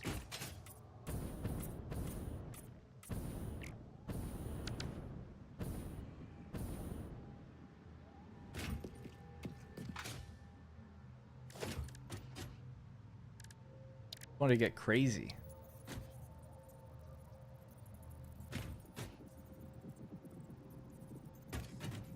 We get nuts. Let's get nuts. How do I...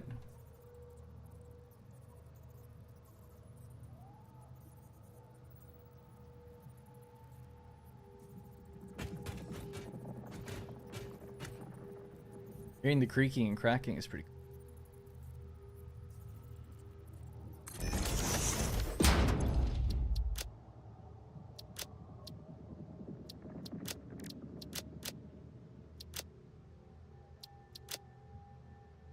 Don't know what that pink was that I used before I didn't save it. It's gonna be blinding.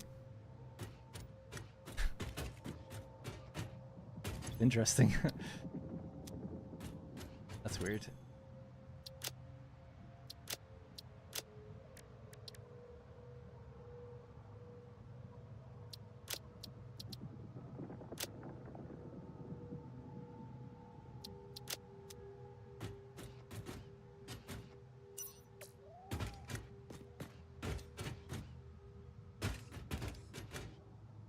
Do it 2 instead of 3. You have to look away from it for a minute because of the HDR. It's cool. Like the underglow is what I wanted, but obviously it just looks a bit weird. So maybe I should just leave it. I could try go a little lower. Maybe. The controls are so freaky. Left brings it up, by the way. Right down. So down even further. So it just really is just like little bits of cracks here and there that are glowing. That might work.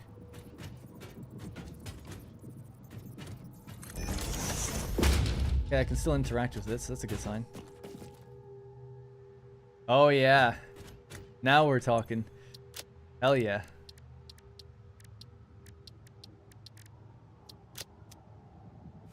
Oh, sorry. Great videos, by the way. Thank you.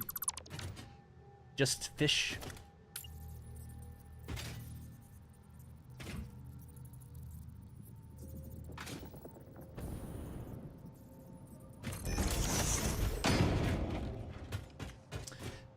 Oh yeah, an orange would be a good color. Yeah, you're right.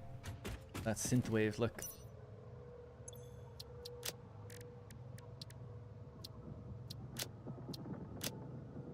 You could create a gradient as well. Anyway, no, let's not get crazy with it. I think we're good enough. That's kind of cool though. Yeah, I like that. Now I might change the bits we have around. Back to this.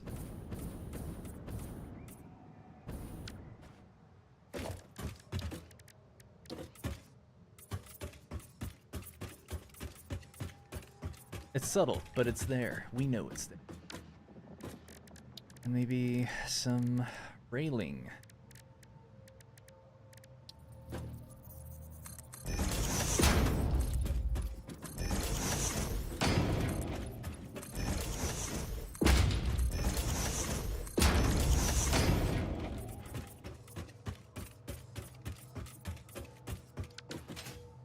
That 2 or 3?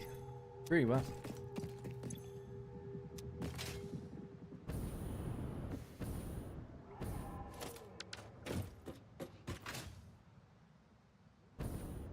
It's pretty bright in here now, really.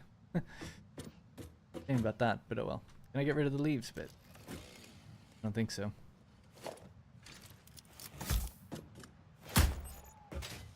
I'd say it's growing through the vent bit or something. Alright, so this is going to extend out. Oh yeah, I could have moved this, or I could still do that just to align it.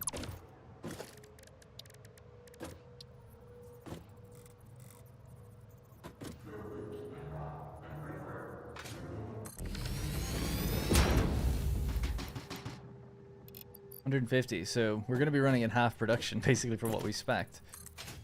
Going to go out this way and then straight down. There.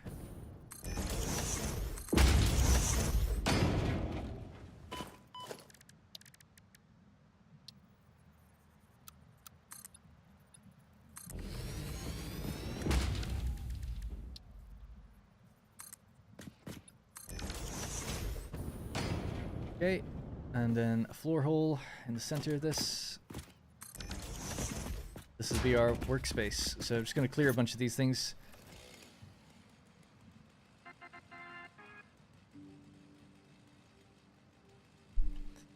How'd you move the miner like that? I'm using a mod called Infinite Nudge. Yeah, today's the first day we put it on because it just makes things so much better. And I just recently beat the game without mods, so now we can go crazy. A little crazy anyway.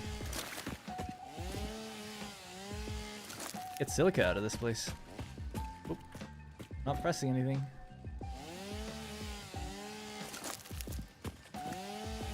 Nice, I'll try it up. Yeah, it's great. It basically, for those who haven't seen it, it allows you to put anything somewhere and then nudge it around like you normally would, but you can nudge it infinitely, right, in any direction. Also, pressing shift, holding shift, I mean, and then using the arrows allows you to go up and down, so you couldn't normally do that. If you really want to get crazy, you can scale things to be bigger or smaller as well. Yeah. And then you can also pivot and rotate. So pretty much full degree, all degrees of motion pretty much covered. I picked this stuff up. You can get rid of it with bombs, but you can't pick it up, I guess. I feel bad clearing so much of it, but oh well.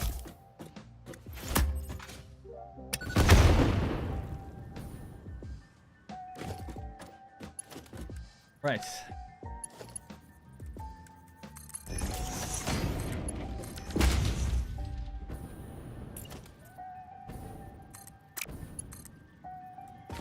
Cool. Right.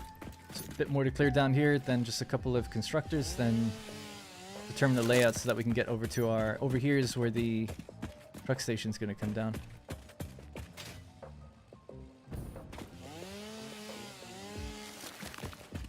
Wouldn't recommend scaling any machines you intend on using. Oh no, I wouldn't. Yeah, I wouldn't scale anything unless it's just cosmetic and for something to look nice. Maybe you could scale like a road.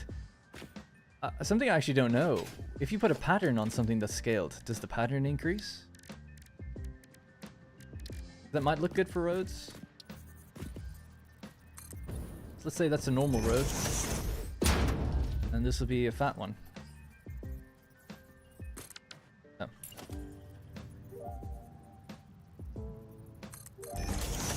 This is an artificially big block.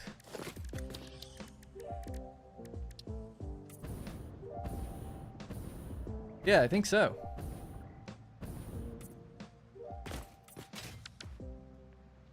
Yes, it's thicker. Yeah, cool. Scales the pattern too. Good to know. Yeah, I wouldn't do that, but I would just use it for cosmetics. Although I don't know if I'll use it like that in this. The reason I even know that is because I use it for thumbnails. Like in setting up a thumbnail scene, I'll use the factory props mod. It allows me to put things down. I've only done it in 2 videos so far. It was the last one I did is like a constructor is here, and then there's like lizard doggo going in on the left and packaged fuel coming out the right, and none of it's real, basically. But it's in the game, but none of it's actually real. Obviously, you can't do that anyway. But there's a list here, like a list of extra buildables called props. They're categorized, and you can pick like biofuel and just place it down. It doesn't move on the belt, it just sits there, and you can scale it. So it's like, oh, I want that to look bigger so people can see it or whatever. You can even now, they just updated it so you can add characters to the world, and then you can animate them. So you just place a character like you would place anything, like this. They get built, but then you interact with them, and you get this whole page of like setting their animation, setting what they're wearing, and if they're idle or running or not, and what's in their hand. It's really great. It's like, wow, this is like super impressive. I literally just bought the game for a second time about 2 months ago, so that I could play a multiplayer session, so I could take video so I could make a thumbnail of the character in the world. I didn't know a better way to do it. I just did that, so it was whenever this was recorded. And this is me on Rosie's PC on Steam. I know this music's probably copyright. Setting up like a bunch of different shots, doing all the different emotes, and now you can just do it with mods and stuff. And I was like, great. And I was trying to put it against the background so I could crop it out and stuff for the thumbnails. Man, it took me ages though, because I got the angle wrong of the other character's perspective and stuff. It's funny, Hog hit me. There's all this kind of stuff. But yeah, it's great. It's I mean, for a content creator perspective, if you just want to make your world feel more alive, you can put props anywhere of anything, and even having other people. It's like you can put people working at the factory if you wanted. It's kind of cool. You can even do them like digging, so it's like, yeah, just digging away, or inspecting the miner. You know, I don't know, something silly. We could just play with people if you're weird.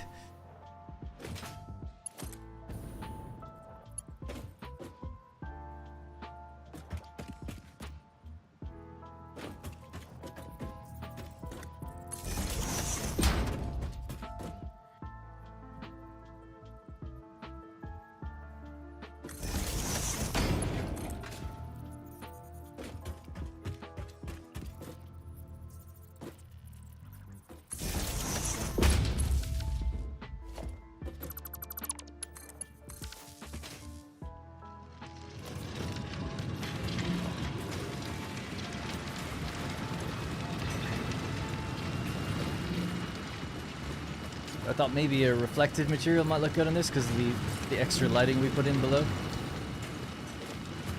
Slightly. You see little flashes of it now and then. Alright, cool. A camera account is nice for time-lapse. Yeah, I've tried to set that up and it's just not working correct. There's actually mods to do time-lapse as well. I can't get it working.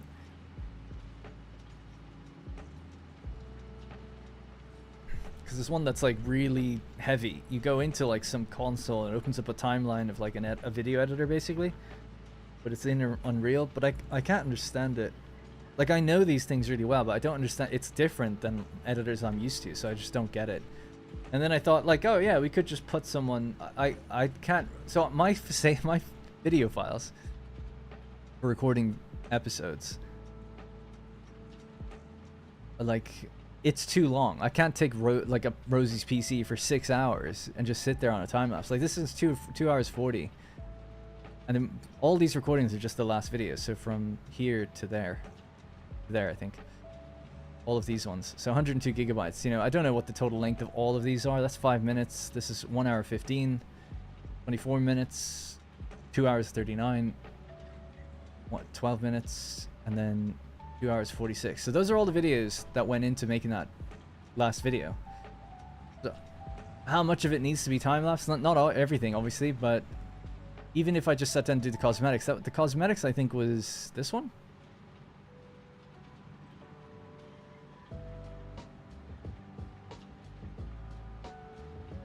Yeah, it was this one.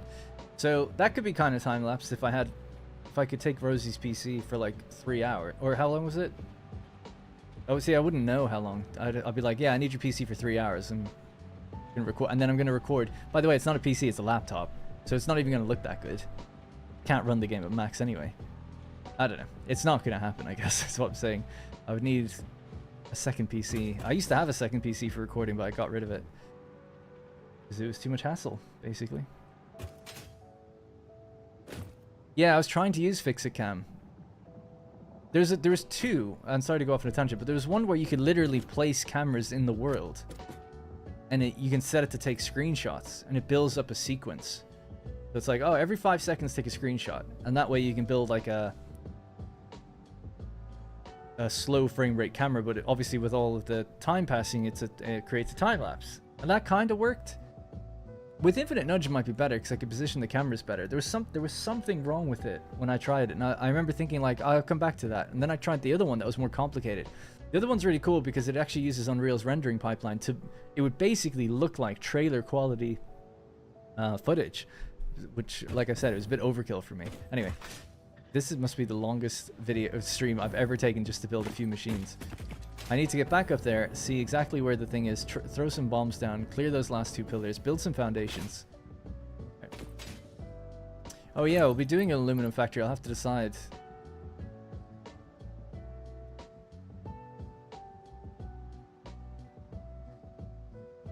I'll have to decide what recipes we're going to use for that.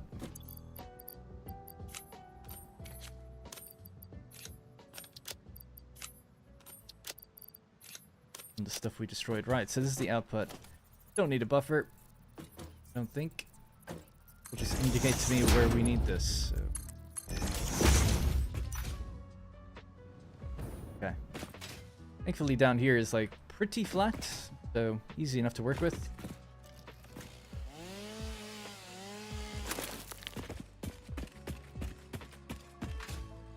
Guess just two more to get rid of.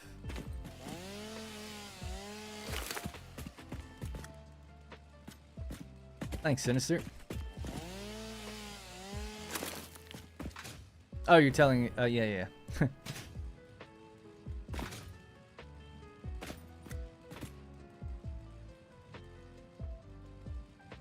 I love the idea of populating the world. There is mods to make entire videos, which has been done.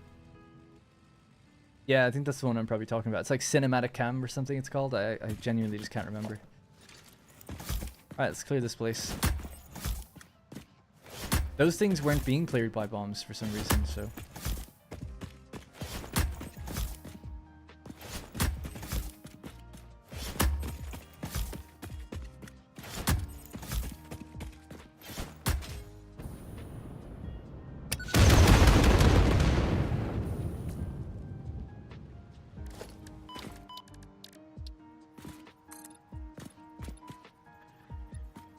Alright, we'll go with here as a floor.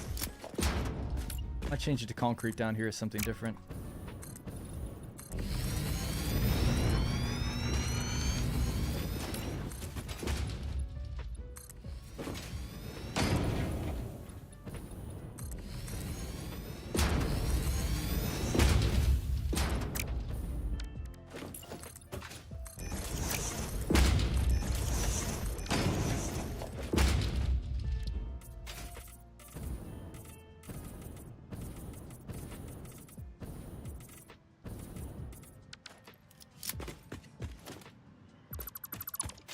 Alright.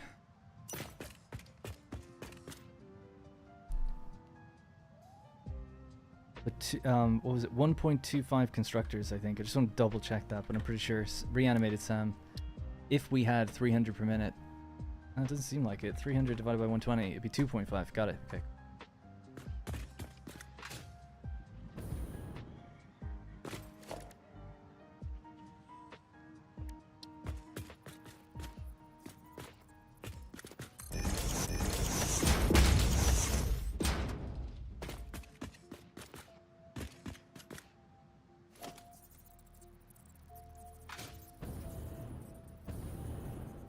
Want to push them forward, but I might.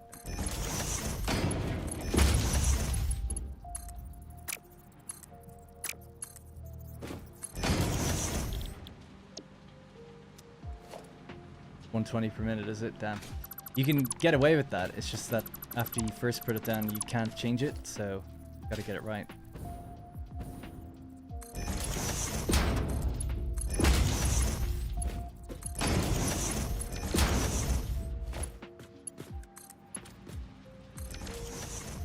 In the future, it'll be 300, so it'll be a Mark IV belt in the future. I guess I could just prepare for that. And then it's 120. Well, it's actually less than 120 other directions then, but yeah. Alright, cool. So, you're making reanimated Sam. Whoops. Now, it's going to be 2.5 divided by 3, so everything needs to be set to 83%.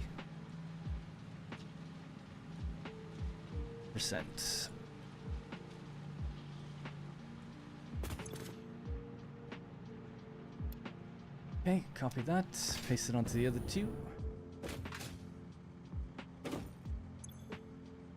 Now we're making 25, 50, 75 total. Reanimated Sam needs to mix into one manufacturer.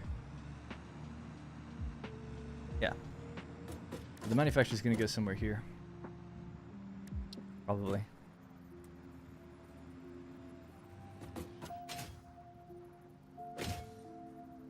Tight space. More sense, maybe. Beat around from the side for the other stuff.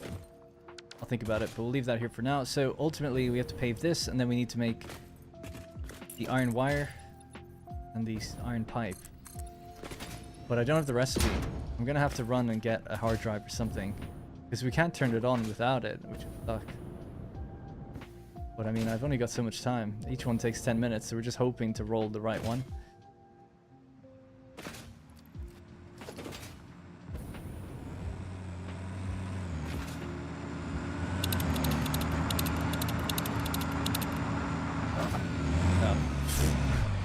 Might go up to the desert or something for hard drives, because they're pretty easy up there. You get a lot. We could drive all the way up. If you do damage to the geckos, they dislike you until you feed them again. Oh, really?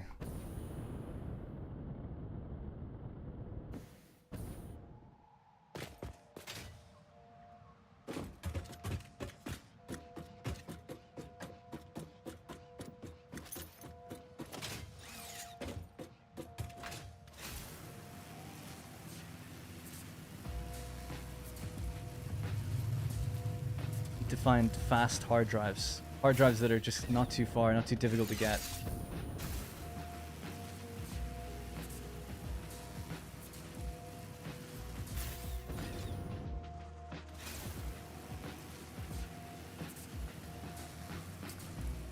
I'll probably just throw my save into Satisfactory calculator super quick and have a look at where the closest ones are that don't require much, so we can get some rolling in the background again.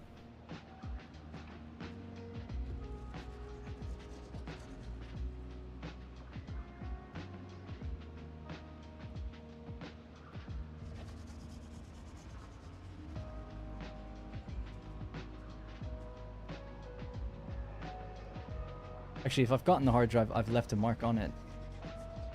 Oh, this must remember what I... Okay, cool. My old save. One computer needed. Aluminum casing. Power. Turbo motors. Heavy modular frame. I can get those two. What about this one? Cooling systems? Can't get that. No requirements. Alright, got a few. Let's work towards them.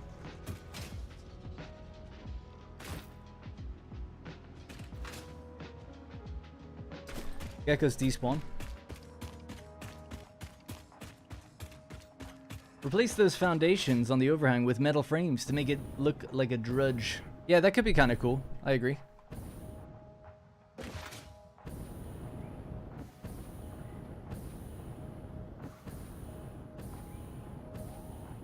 Ha. Well, I'm using mods because I just wanted to beat the game without mods. Now that I've done that, it's like, yeah, I'm all about mods. I like mods in other games. I have a Rome 2 series on the go where there's like 60 mods on it, you know? It's just there's something about... I don't really like using mods before I finish the game. I feel like I can't speak on it properly. See, I used to review games, so that might be where it comes from. And I like to design games, so...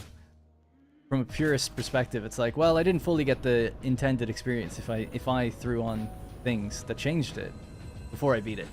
Whereas if I beat it, and look, this is just me, but if I beat it, then it's like, yeah, now we can like play around. It's like playing with DLC or ways that the game could be improved. It's cool. Anyway, I know you're not asking for that, but I just thought I would justify my reasoning a little bit. Right, so let's see. Are we close to the first one? I've gotten that one already. Damn. Haven't gone out to the swamp yet. 200 megawatts of power. One really far out. Heavy modular frames. I think I've got heavy modular frames on me, right? Yeah, need 10. Okay, go for that one. 60 silica. We've got silica. Alright, those are two we can go get then.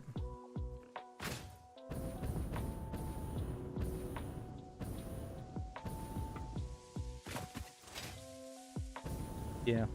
Well, that's what I mean. Like, there's no reason you wouldn't just put on a quality of life mod. The only reason, actually, I do need one of these. Would be like I said, if you want to both review the game or give your opinion on it, it's like, oh well, I feel like your opinion isn't as valid if you're using a mod to build, because you'll, in some respects, you'll forget like what the tediousness was like. because you removed it. Especially when it gets to the end of the game or something. But anyway, maybe I'm just crazy. But that's only if you're reviewing a game. Like, who cares otherwise? I don't mean you can't. Obviously, your opinion matters just as a player normally.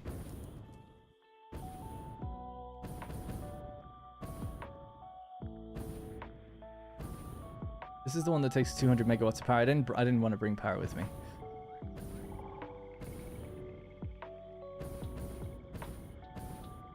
Yeah, the only reason I use Sky UI is purely for... I mean, it really is just pure cosmetic, right? It's not really affecting anything. The main thing is, though, it's just people were like, your videos are dark. So it's like, okay. I yield.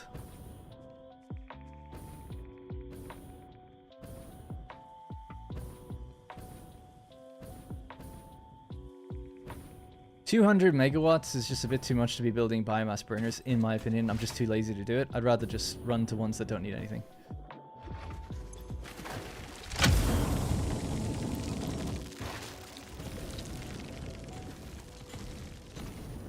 Later. Next one. Silica.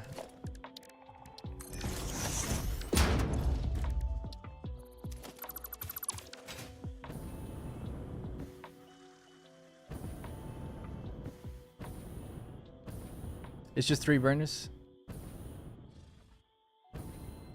Aren't biomass burners 30?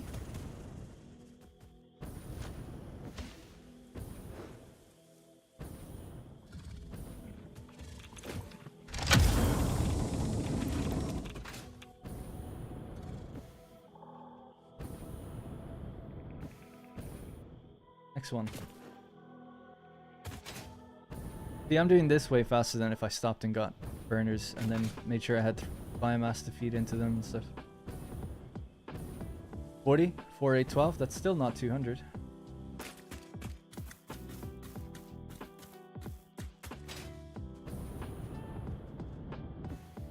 Where are you? One I can't find.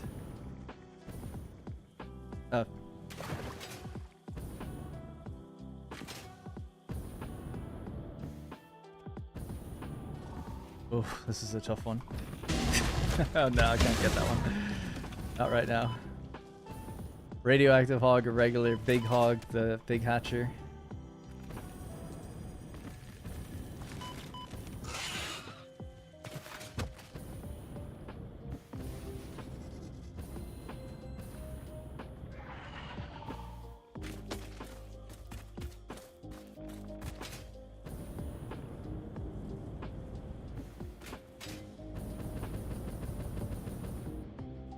The stingers are radioactive? Is there radioactive stingers? I thought they just give off gas. The ones that are like green. I could be wrong. I thought it was just gas. My regular save, I've got so much filters and hazmat stuff I guess I don't notice.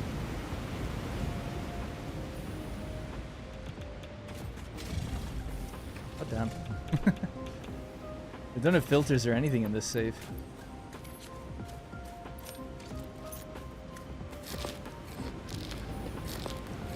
I don't even know what's in that one. What's in that one? No requirements on that one.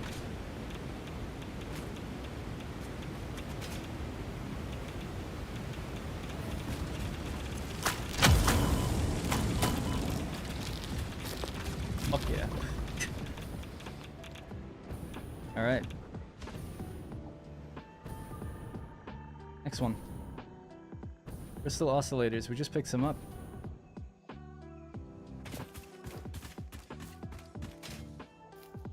Speaking of lizard doggos, this area over there with the mushrooms, there's like 1 million of them over there.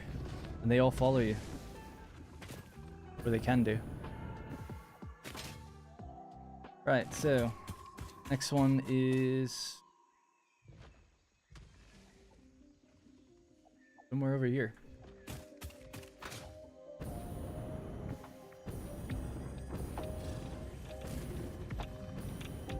I would love to see a playthrough of the Satisfactory Plus mod. It's a nice overhaul. Adds a lot of great complexity.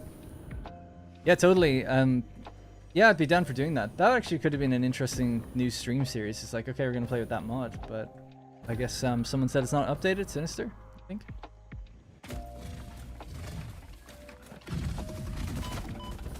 Ow. Run past it's over there. I see more uranium though.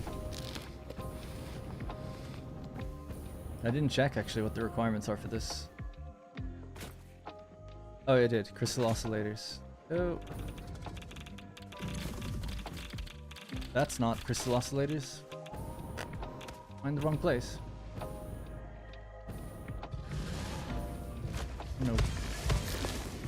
I don't know. I can't focus because I'm moving so much. Like totally lost.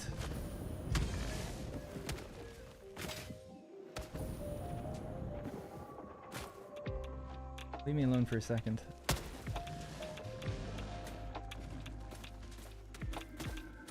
I don't recognize what I'm looking at on the map at all.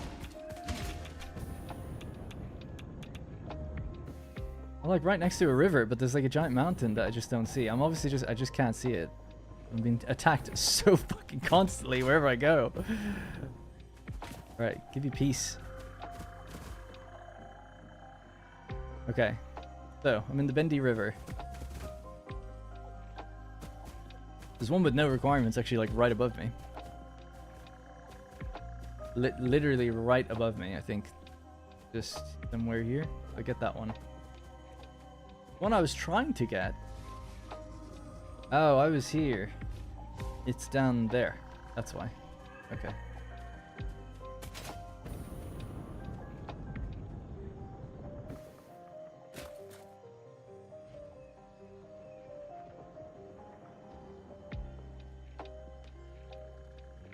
Dude, I don't get what's happening to me. I'm like pretty good at reading a map. Oh, to my left.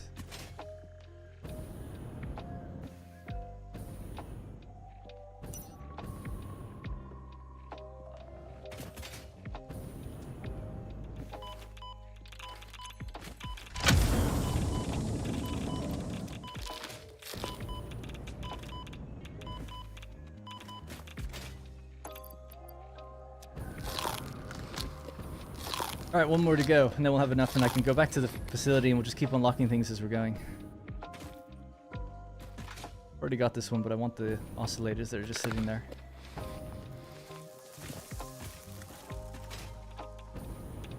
Alright, so the next one is over here. There it is. Radioactive hogs have ridiculously large aggro range. Yeah, those ones, one of them was spawning in as I got there though. Always feels so unfair when that happens because you just suddenly get a burst of radioactivity. Man, they are throwing pretty far.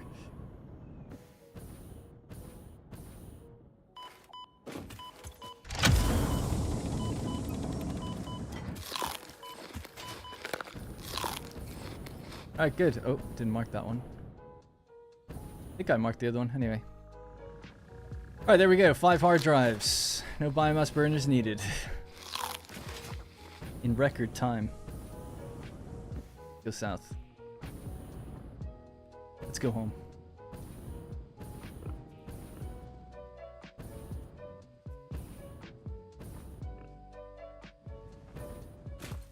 Close down that other window. Alright, I wanted it to be 5 hours. It's now 6 hours 14. Let's try to get this done. Almost done. If I don't roll the recipe, that'll be it. We'll have to wait till tomorrow.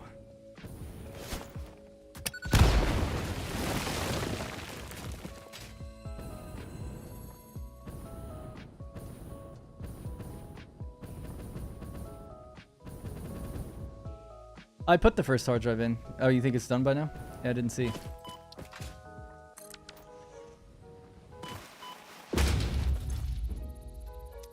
I just did it that fast, Crazy Odd. I just did it that fast. The first one I put in, maybe 30 seconds after I got it.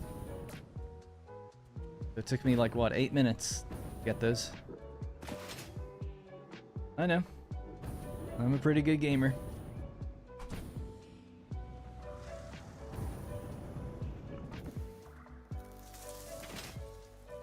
Try to keep up.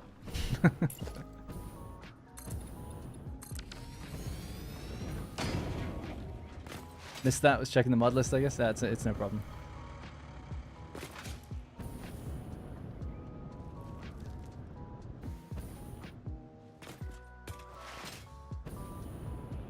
We should make a rule, classic content creator streamer thing, where it's like, you know the way people sometimes say like, oh, I don't think that's working right, and then it turns out it is, which to be fair is like 20% of the time. Most of the time they're right. It would be fun if they get it wrong. It's like you have to like gift a membership or something, some skin in the game, you know. But on the flip side, I would have to do something if I got it wrong, like our test today. The whole vehicle thing, I was like, I don't think so. Wasn't super confident, but I was like, I don't think so. Oh, this is pretty low down. And I was right though.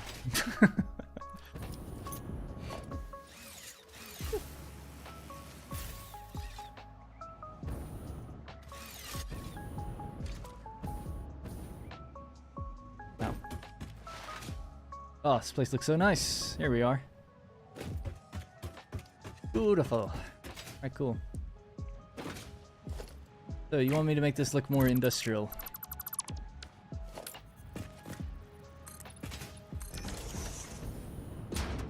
Happy? Problem is, it's a 4 meter.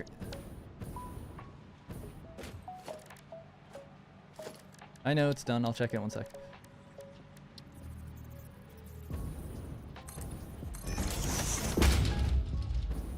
Can't do my same ramp thing. I'm gonna say no. I'm gonna leave it the way it was, or at least just put in that one foundation again. Even if it's a grip metal one, it might look a bit better. Just because I don't want to get bogged down with that right now. What do we got? Molded beam. Yeah.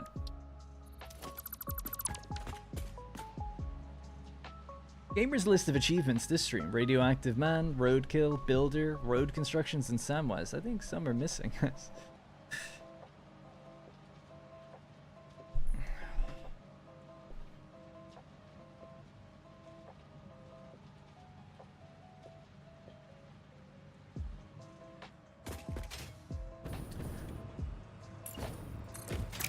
Right, so the machines for steel pipe and iron wire. That's next.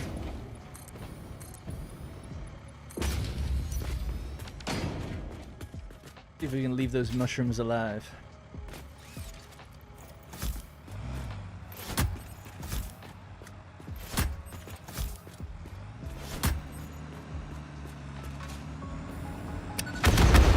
Oh nice, that one went away. Only a couple didn't for some reason. Maybe because I was blowing them up near the top rather than the bottom.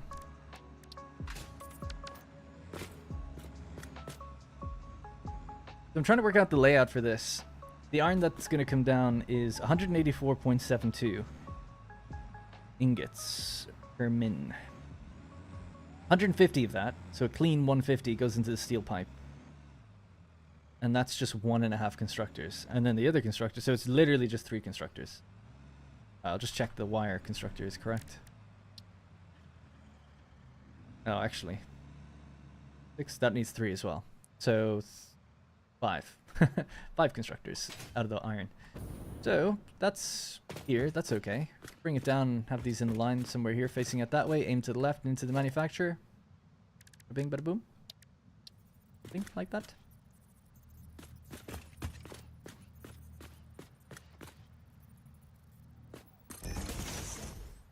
One, 2, 3, 4, 5.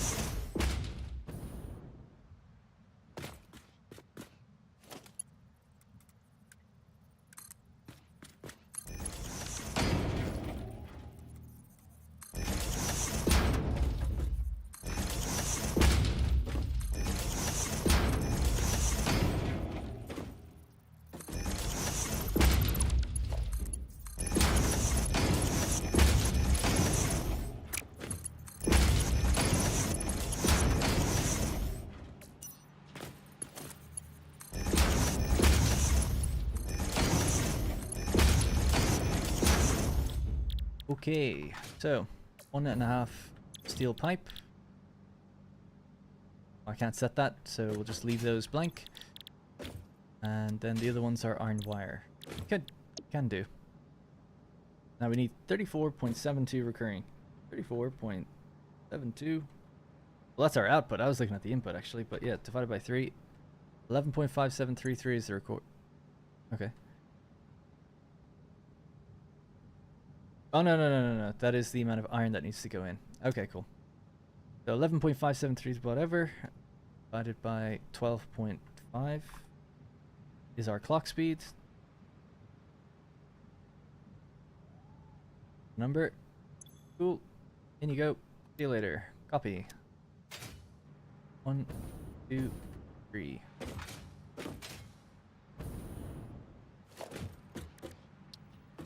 I didn't need multiple manufacturers to.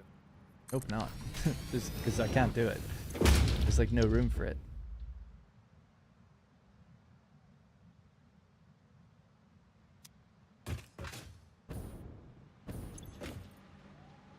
$75. Oh, I could just overclock.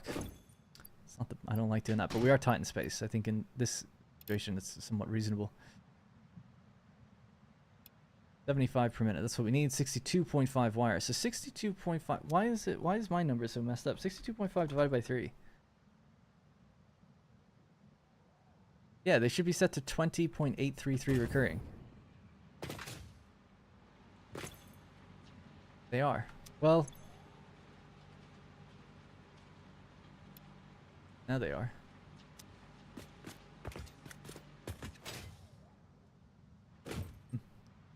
I just unlocked Logistics Mark V. Should I upgrade my aluminum factory first?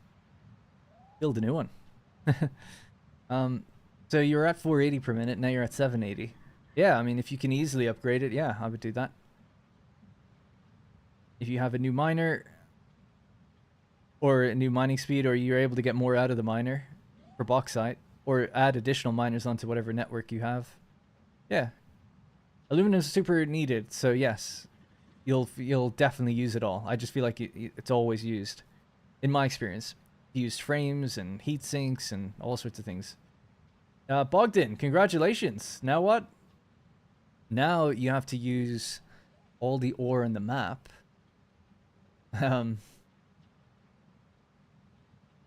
Yeah, what do you do when you beat the game? It's just like set yourself goals of some sort if you want to keep playing it.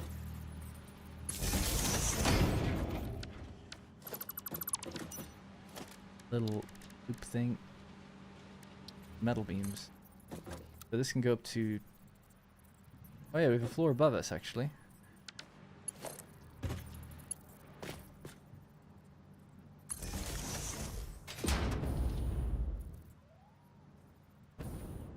Yeah, that's good enough.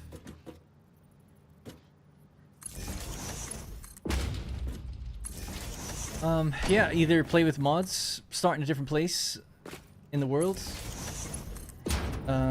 Try to increase the volume of the stuff that you make. Yes.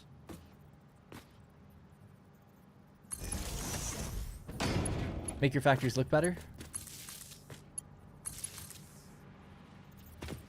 Play a different game.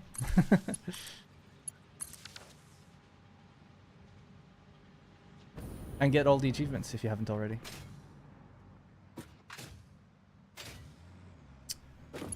Alright, so this could be where power can travel upstairs.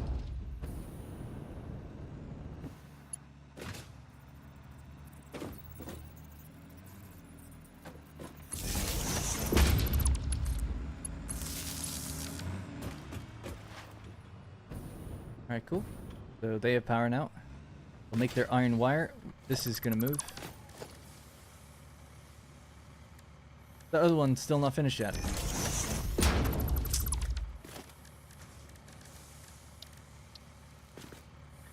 The chances, huh? Getting... The hell? Oh, I was pressing shift. Of getting the alternate for steel pipe.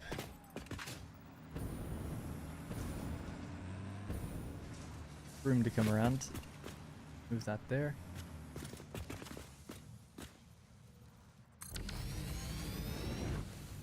And then, yeah, we could have some dimensional depots or something here. And the fluctuators are just going into a depot. In the future, we could send... Oh, can we send it out in a truck? I'm not sure. This place is a bit weird, building in this cramped cave. Y'all voted for it. Although I did like the idea of it too. What are we doing? 25 per minute.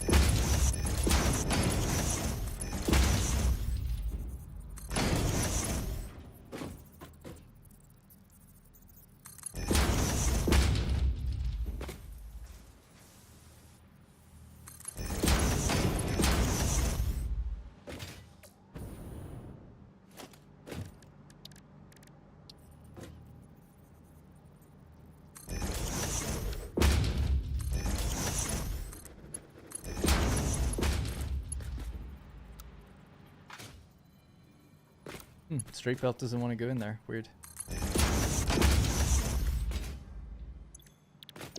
Alright, SAM fluctuator. So reanimated SAM, 60 per minute. We won't have that for a while, so I might just underclock the machines to what they can do. Because we need... Yeah, we can only do 30. So, well, actually, you know, I'll leave it the way it's ready to be improved once we make a Mark III miner. I don't care if it goes on and off for a little bit. It'll just fill up and back up anyway. I'm not going to make an awesome sink down here. We can do that when it's upgraded. That way, power will stay stable. Eventually.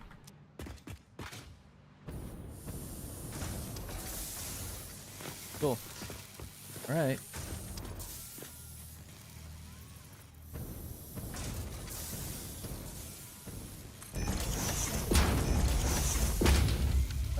This can go further back. Line up with this one.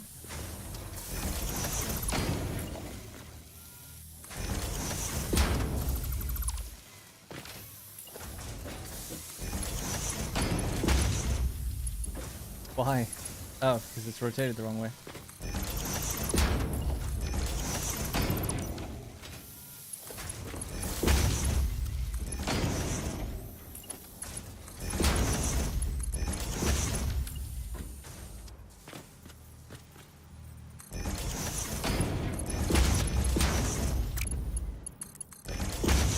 Never fed a manufacturer like that before where I didn't need to go up and over things.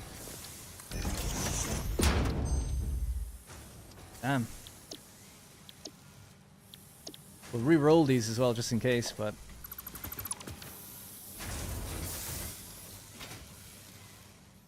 so... It's needed... 62.5.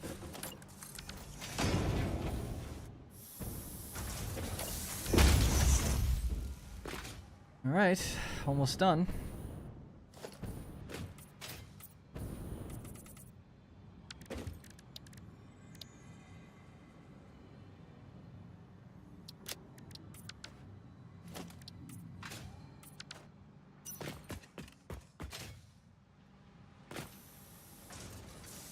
I'm looking for the, to make steel pipe just out of iron ingots. I do like it when you use a lot of belts and pipes, makes it look more industrial. Yeah, indeed. You get to decide what the next goal is. Yeah, that's true. You beat the game and overhaul mods.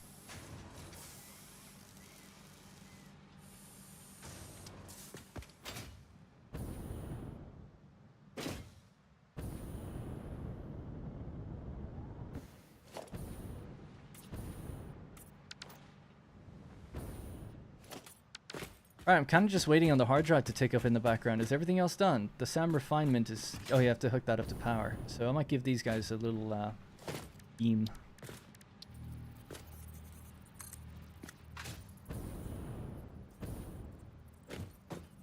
And...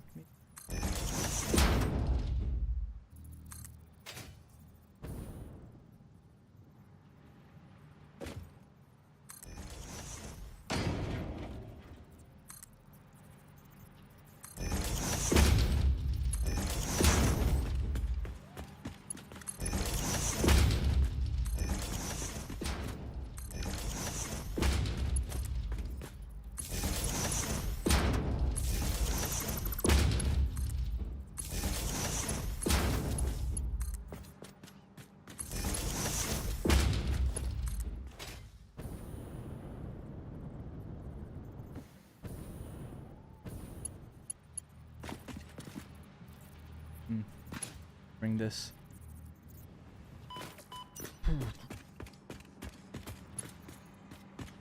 Power along the roof here, so I guess bring that over. Do the power line thing, maybe.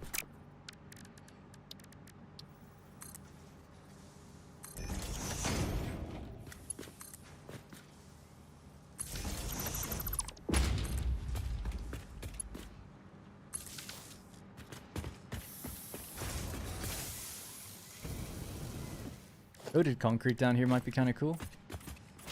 For the reflection. Although, I feel like it should be a bit dingier down here, but maybe just for now we'll just do this, and then picking at the edges where it meets rock and stuff, I'll be getting rid of some bits that we don't need. Put down like grip metal or fix-it metal, which usually looks good on the side because it has like vents and things in it.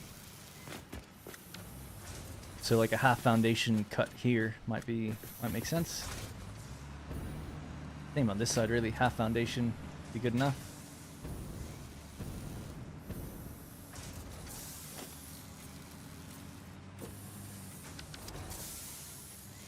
Can you share the cave's location on the map?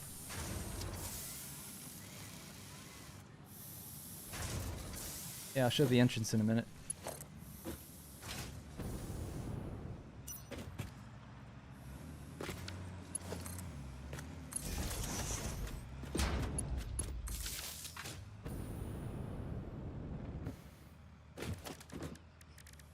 Do the display sign thing here again, which might look kind of good, right? Along there. Maybe even hanging over.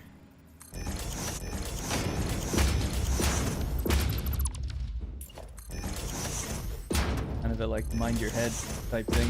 Not that, I don't know. Not that you'd be hitting it. Man, I miss having the hover pack, jeez. So small.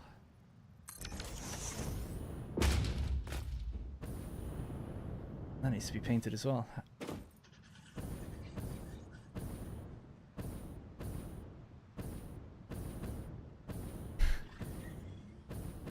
Most efficient way to do this, definitely. Not to create a wall and you walk along it. Nope, none of that.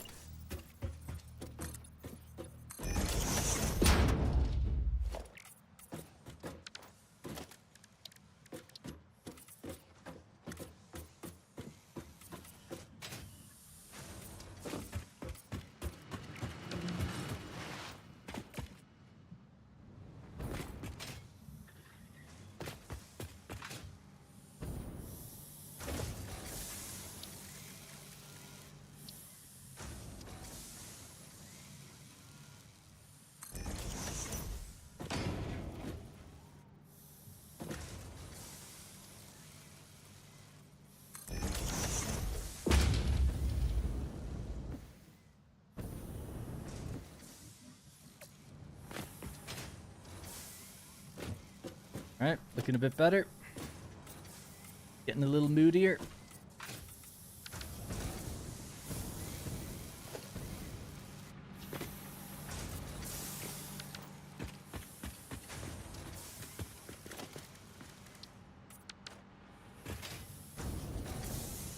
Not the easiest place to walk around though. But at least we made an effort, damn it.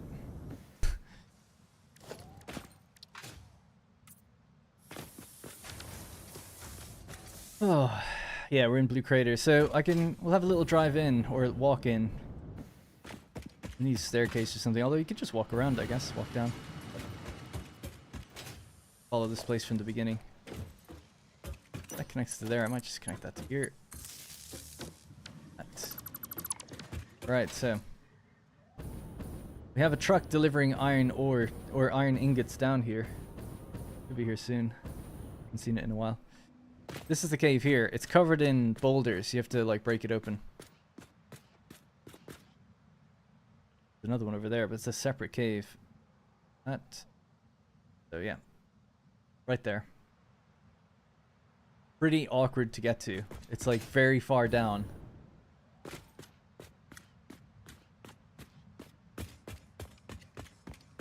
Anyway, so from here, we'll just walk in. We'll experience the full atmosphere.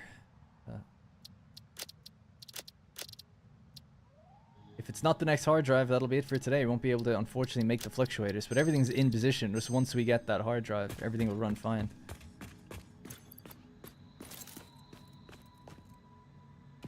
Ooh. Spoopy. Creepy. Alien stuffs.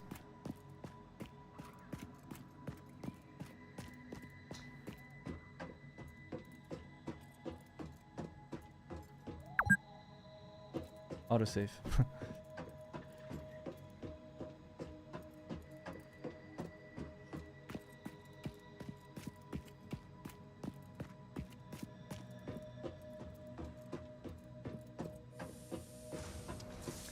A little exit for myself.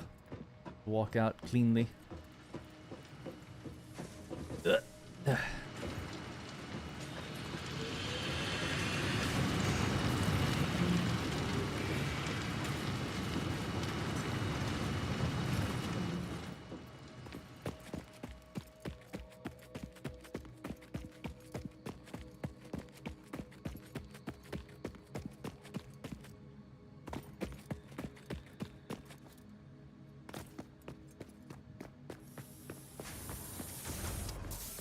Yeah, walkway going around this place might be nice. Hard to get a good view of the actual machines. That's basically it so far. That took like so long. This took the whole stream. 6 hours, really. Is that all the setup, all the dimensional depots and stuff that needed to be made first. Dear God. And they can't even run it properly. But now we've got fluctuators. Why do we need them? To advance the MAM. Could I have just crafted them?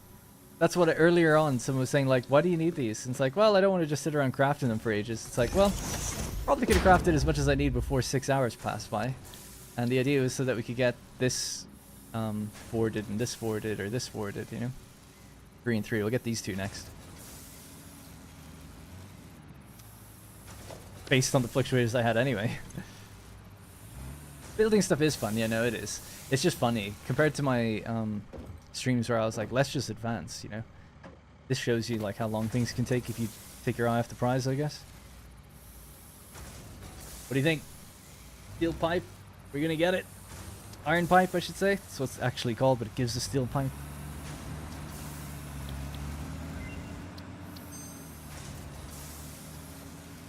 Well, we've got rescans, so there's still an opportunity. Look, these are great, but I'm looking for something, so I'll just click that in a second anyway. Oh, so close. Oh. Man. Don't take that. Does anyone ever use aluminum to steel? It seems like a weird one. Aluminum's kind of precious, and I feel like even if the rate's good, you just get steel some other way.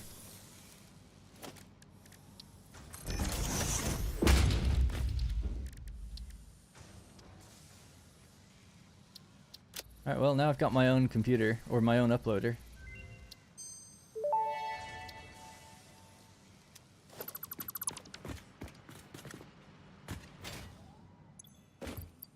There we go. It works.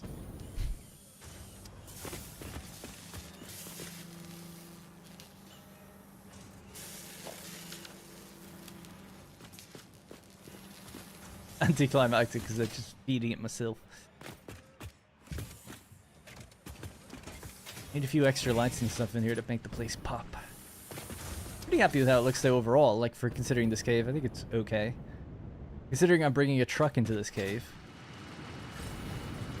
Could be worse. That is probably one of the nicest things I've done ever. Just in terms of concept.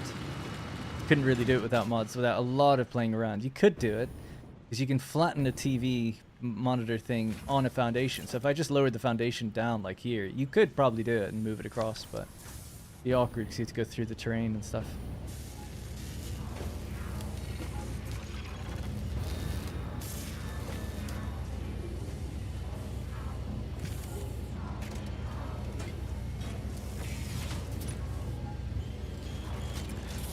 Nice. Alright, well you can unlock that final bit now.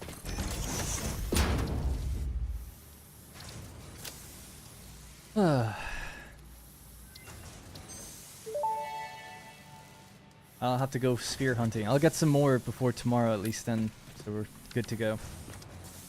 Throw in the next hard drive. 2 more down, 2 more to go.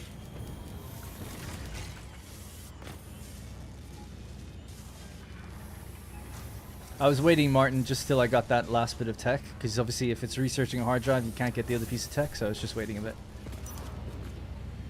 They have like a little heatsink thing on the back. Well, the good thing is now we just have that taking up in the background. Any other dimensional depots we ever need to build can be built pulling from the cloud, as long as you have the spheres. And we can find the spheres that just advance things in the map without ever having to come back down here. However, we'll have to come back down here at least once to set the correct recipe on the machines once I get that.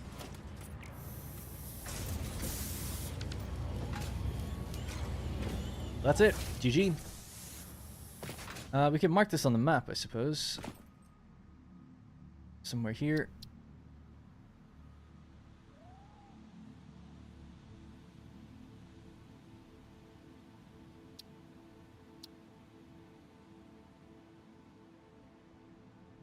Called Sam Flux. Code was, it has a barcode. Blue Crater Sam BCS. Yeah. I forget that.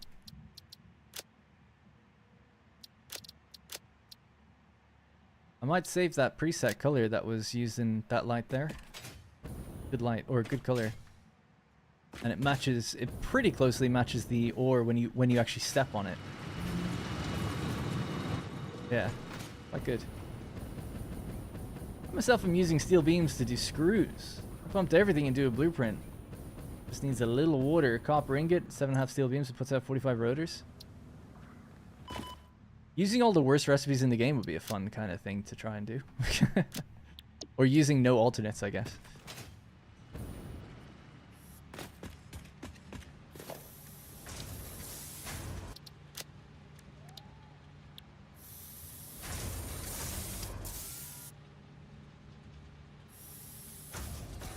I don't know. Lush pink red, whatever.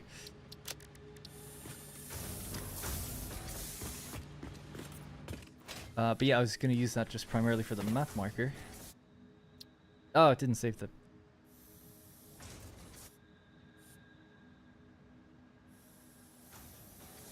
Oh yeah, they didn't used to be subcategories. Oh yeah. Cool.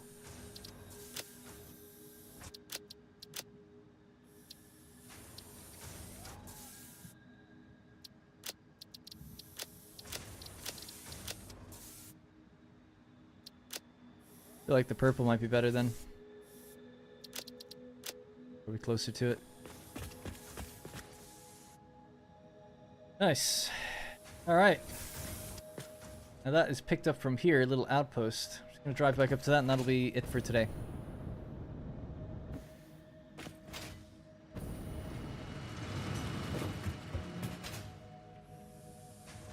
Yeah, still some lighting and things to be done here, but do a little bit more tomorrow. Mostly just focus on aluminum factory tomorrow. So aluminum tomorrow, proper from start to finish. We have all our depots in place now. You know, I'll only be waiting for this place in terms of hard drives, but I'll collect hard drives in between streams. And then we'll just run them while we're playing. And if we get the steel pipe, then I'll run down here and just update the place. But other than that, we'll just move on from it. Tomorrow we'll focus on building aluminum. It's going to be a big project. I think I'll try to plan something out that's like good size. Keep us busy for a long time. And take a lot of setup, but use a lot of blueprints to get it done.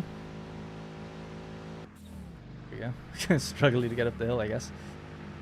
But that should be fun. Looking forward to it. Aluminum. Haven't done an aluminum setup in a while. Like a proper one. I feel like since my Update 7 playthrough. To decide we can look at all the alternate recipes and just build it with anything in mind, really. At least as long as we can achieve it within the milestone we're at. And then getting that will allow us to blitz through loads of other milestones, and we should be able to get a train network set up with it and stuff. No planning for streams, that's how it should be done? You'd rather me plan on stream? I think I should at least have a look and decide... Or are you saying no planning on streams? Yeah, so we can just build right from the beginning. Although some people often ask, like, they want to see the planning, so I don't know. No, some planning. Yeah, often the reason I like doing planning on stream actually is mostly because you guys correct me and point out things that I wouldn't get myself. So I'd hate to go through a bunch of planning and then is he after me? And then realize, you know, someone just points out, like, clearly, like, to use some other method. And it's like, oh, okay. Yes, this place won't run at 100% until we get Mark III miners, so it's quite a long time, really. I could have actually just split the coal off. Has our power fell a bit since then?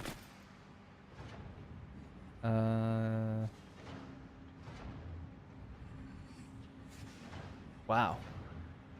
I am right on the edge of power. Like, so close. Well, I'll have to do that then. There's no point building an aluminum plant. Maybe tomorrow we'll just start on a big new power facility. I mean... Just check something really quickly. Well, I cut the coal there. That's fine, to be expected. Put that back in. It still won't have enough water.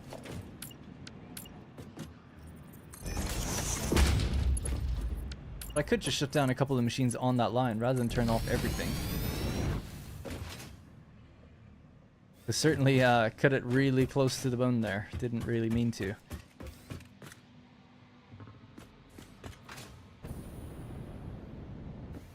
Yeah, so these aren't supposed to be on. It's just the first in the few rows. These are. There's only 3 on. It's supposed to be more than that, but they obviously ran out. If I just go over to the coal, I just want to see, am I limited? I think I'm limited by not having a Mark III miner, not the belt speed. Pretty sure anyway.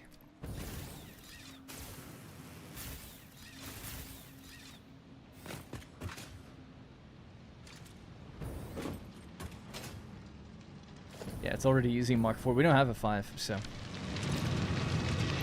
it's the miner. Okay. So it's still operating as best as it can. Oh, fair enough. This play, it doesn't make that much anyway. Oh yeah, I forgot about that. Set that up earlier today.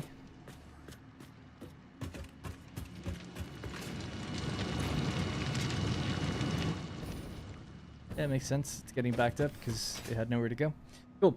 Anyway. Need more power. Yeah, I guess actually screw the aluminum thing. We're going to have to build a power facility. A power facility that allows us to run aluminum. So a new power facility. I have to decide where it's going to go. I thought we'd do one down here, but I guess not. Pick just a new location. Fresh build, power. I guess ultimately people want me to do rocket fuel, right? So maybe work towards that. I've never looked at it properly, so... We have turbo fuel. I have to correct the turbo fuel factory. Something wrong with it. Sulfur, right? Oh, but it requires aluminum. Yeah, I don't want to do it in Blue Crater because everyone does Blue Crater rocket fuel. I'll pick somewhere else to be more original or just different.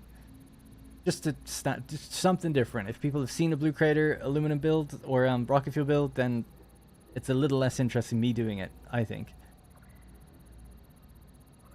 That's the problem though, so...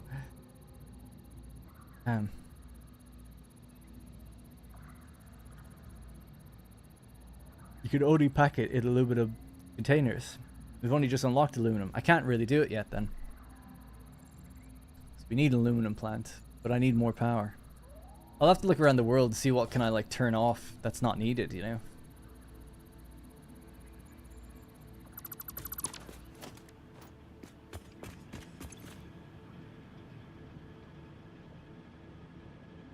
The copper caterium factory is this. So it's like, is there things in there I could turn off? I don't think so. I don't think anything goes into an awesome sink.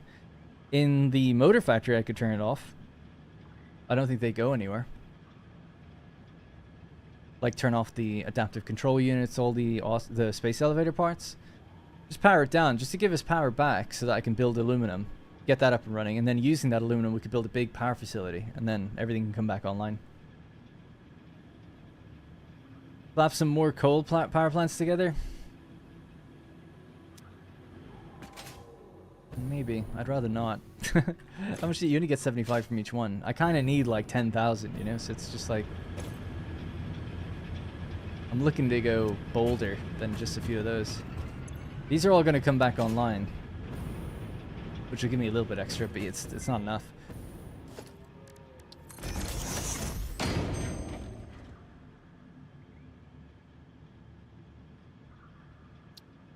We'll leave it. All right, I'll leave it. I'll think about it. I'll be back tomorrow, though. I'll have a plan. I promise. It's either going to be a power plant, or an aluminum plant after I power down certain things that just are going into awesome things. Like I could probably turn off my whole iron factory or something, you know. So this is stream 1. That was stream 0. This is the real stream 1. Stream 2 tomorrow. All right, that's gonna have to be it for me. Thank you very much for hanging out with me. Sorry we only built a very small amount of stuff, but it's fun getting refamiliarized with that world. Back tomorrow, doing something bigger scope, bigger plan. Now that all the little things have been taken care of. Our inventory is full of all the buildable stuff now. So it's really just about choosing what we build. Power is tight, so either turn off a facility or build a new power facility from the beginning. I kind of don't want to build a power facility, mainly because I feel like I'm just going to be building a better one later. That'll make it redundant. So to me, it makes it feel like just switch off a factory for a while. Build the aluminum, then build the big power facility. It seems to kind of make more sense, like less redundancy, I think. But I could be wrong. Alright, that's going to be it for me. Thank you again for all the support. Really do appreciate it. Thanks for hanging out. Have a great weekend or week. Rest of your week and evening. Whatever, wherever you are. And I'll see you tomorrow. 3 p.m. UK time. Import the fuel with trucks. I'll think about it. Alright, bye-bye. See you later. And sorry if I missed anyone there. I am glancing over and reading chat. I just don't often have the time to stop and say hi to everybody. Good luck, Ryan. Alright, bye-bye.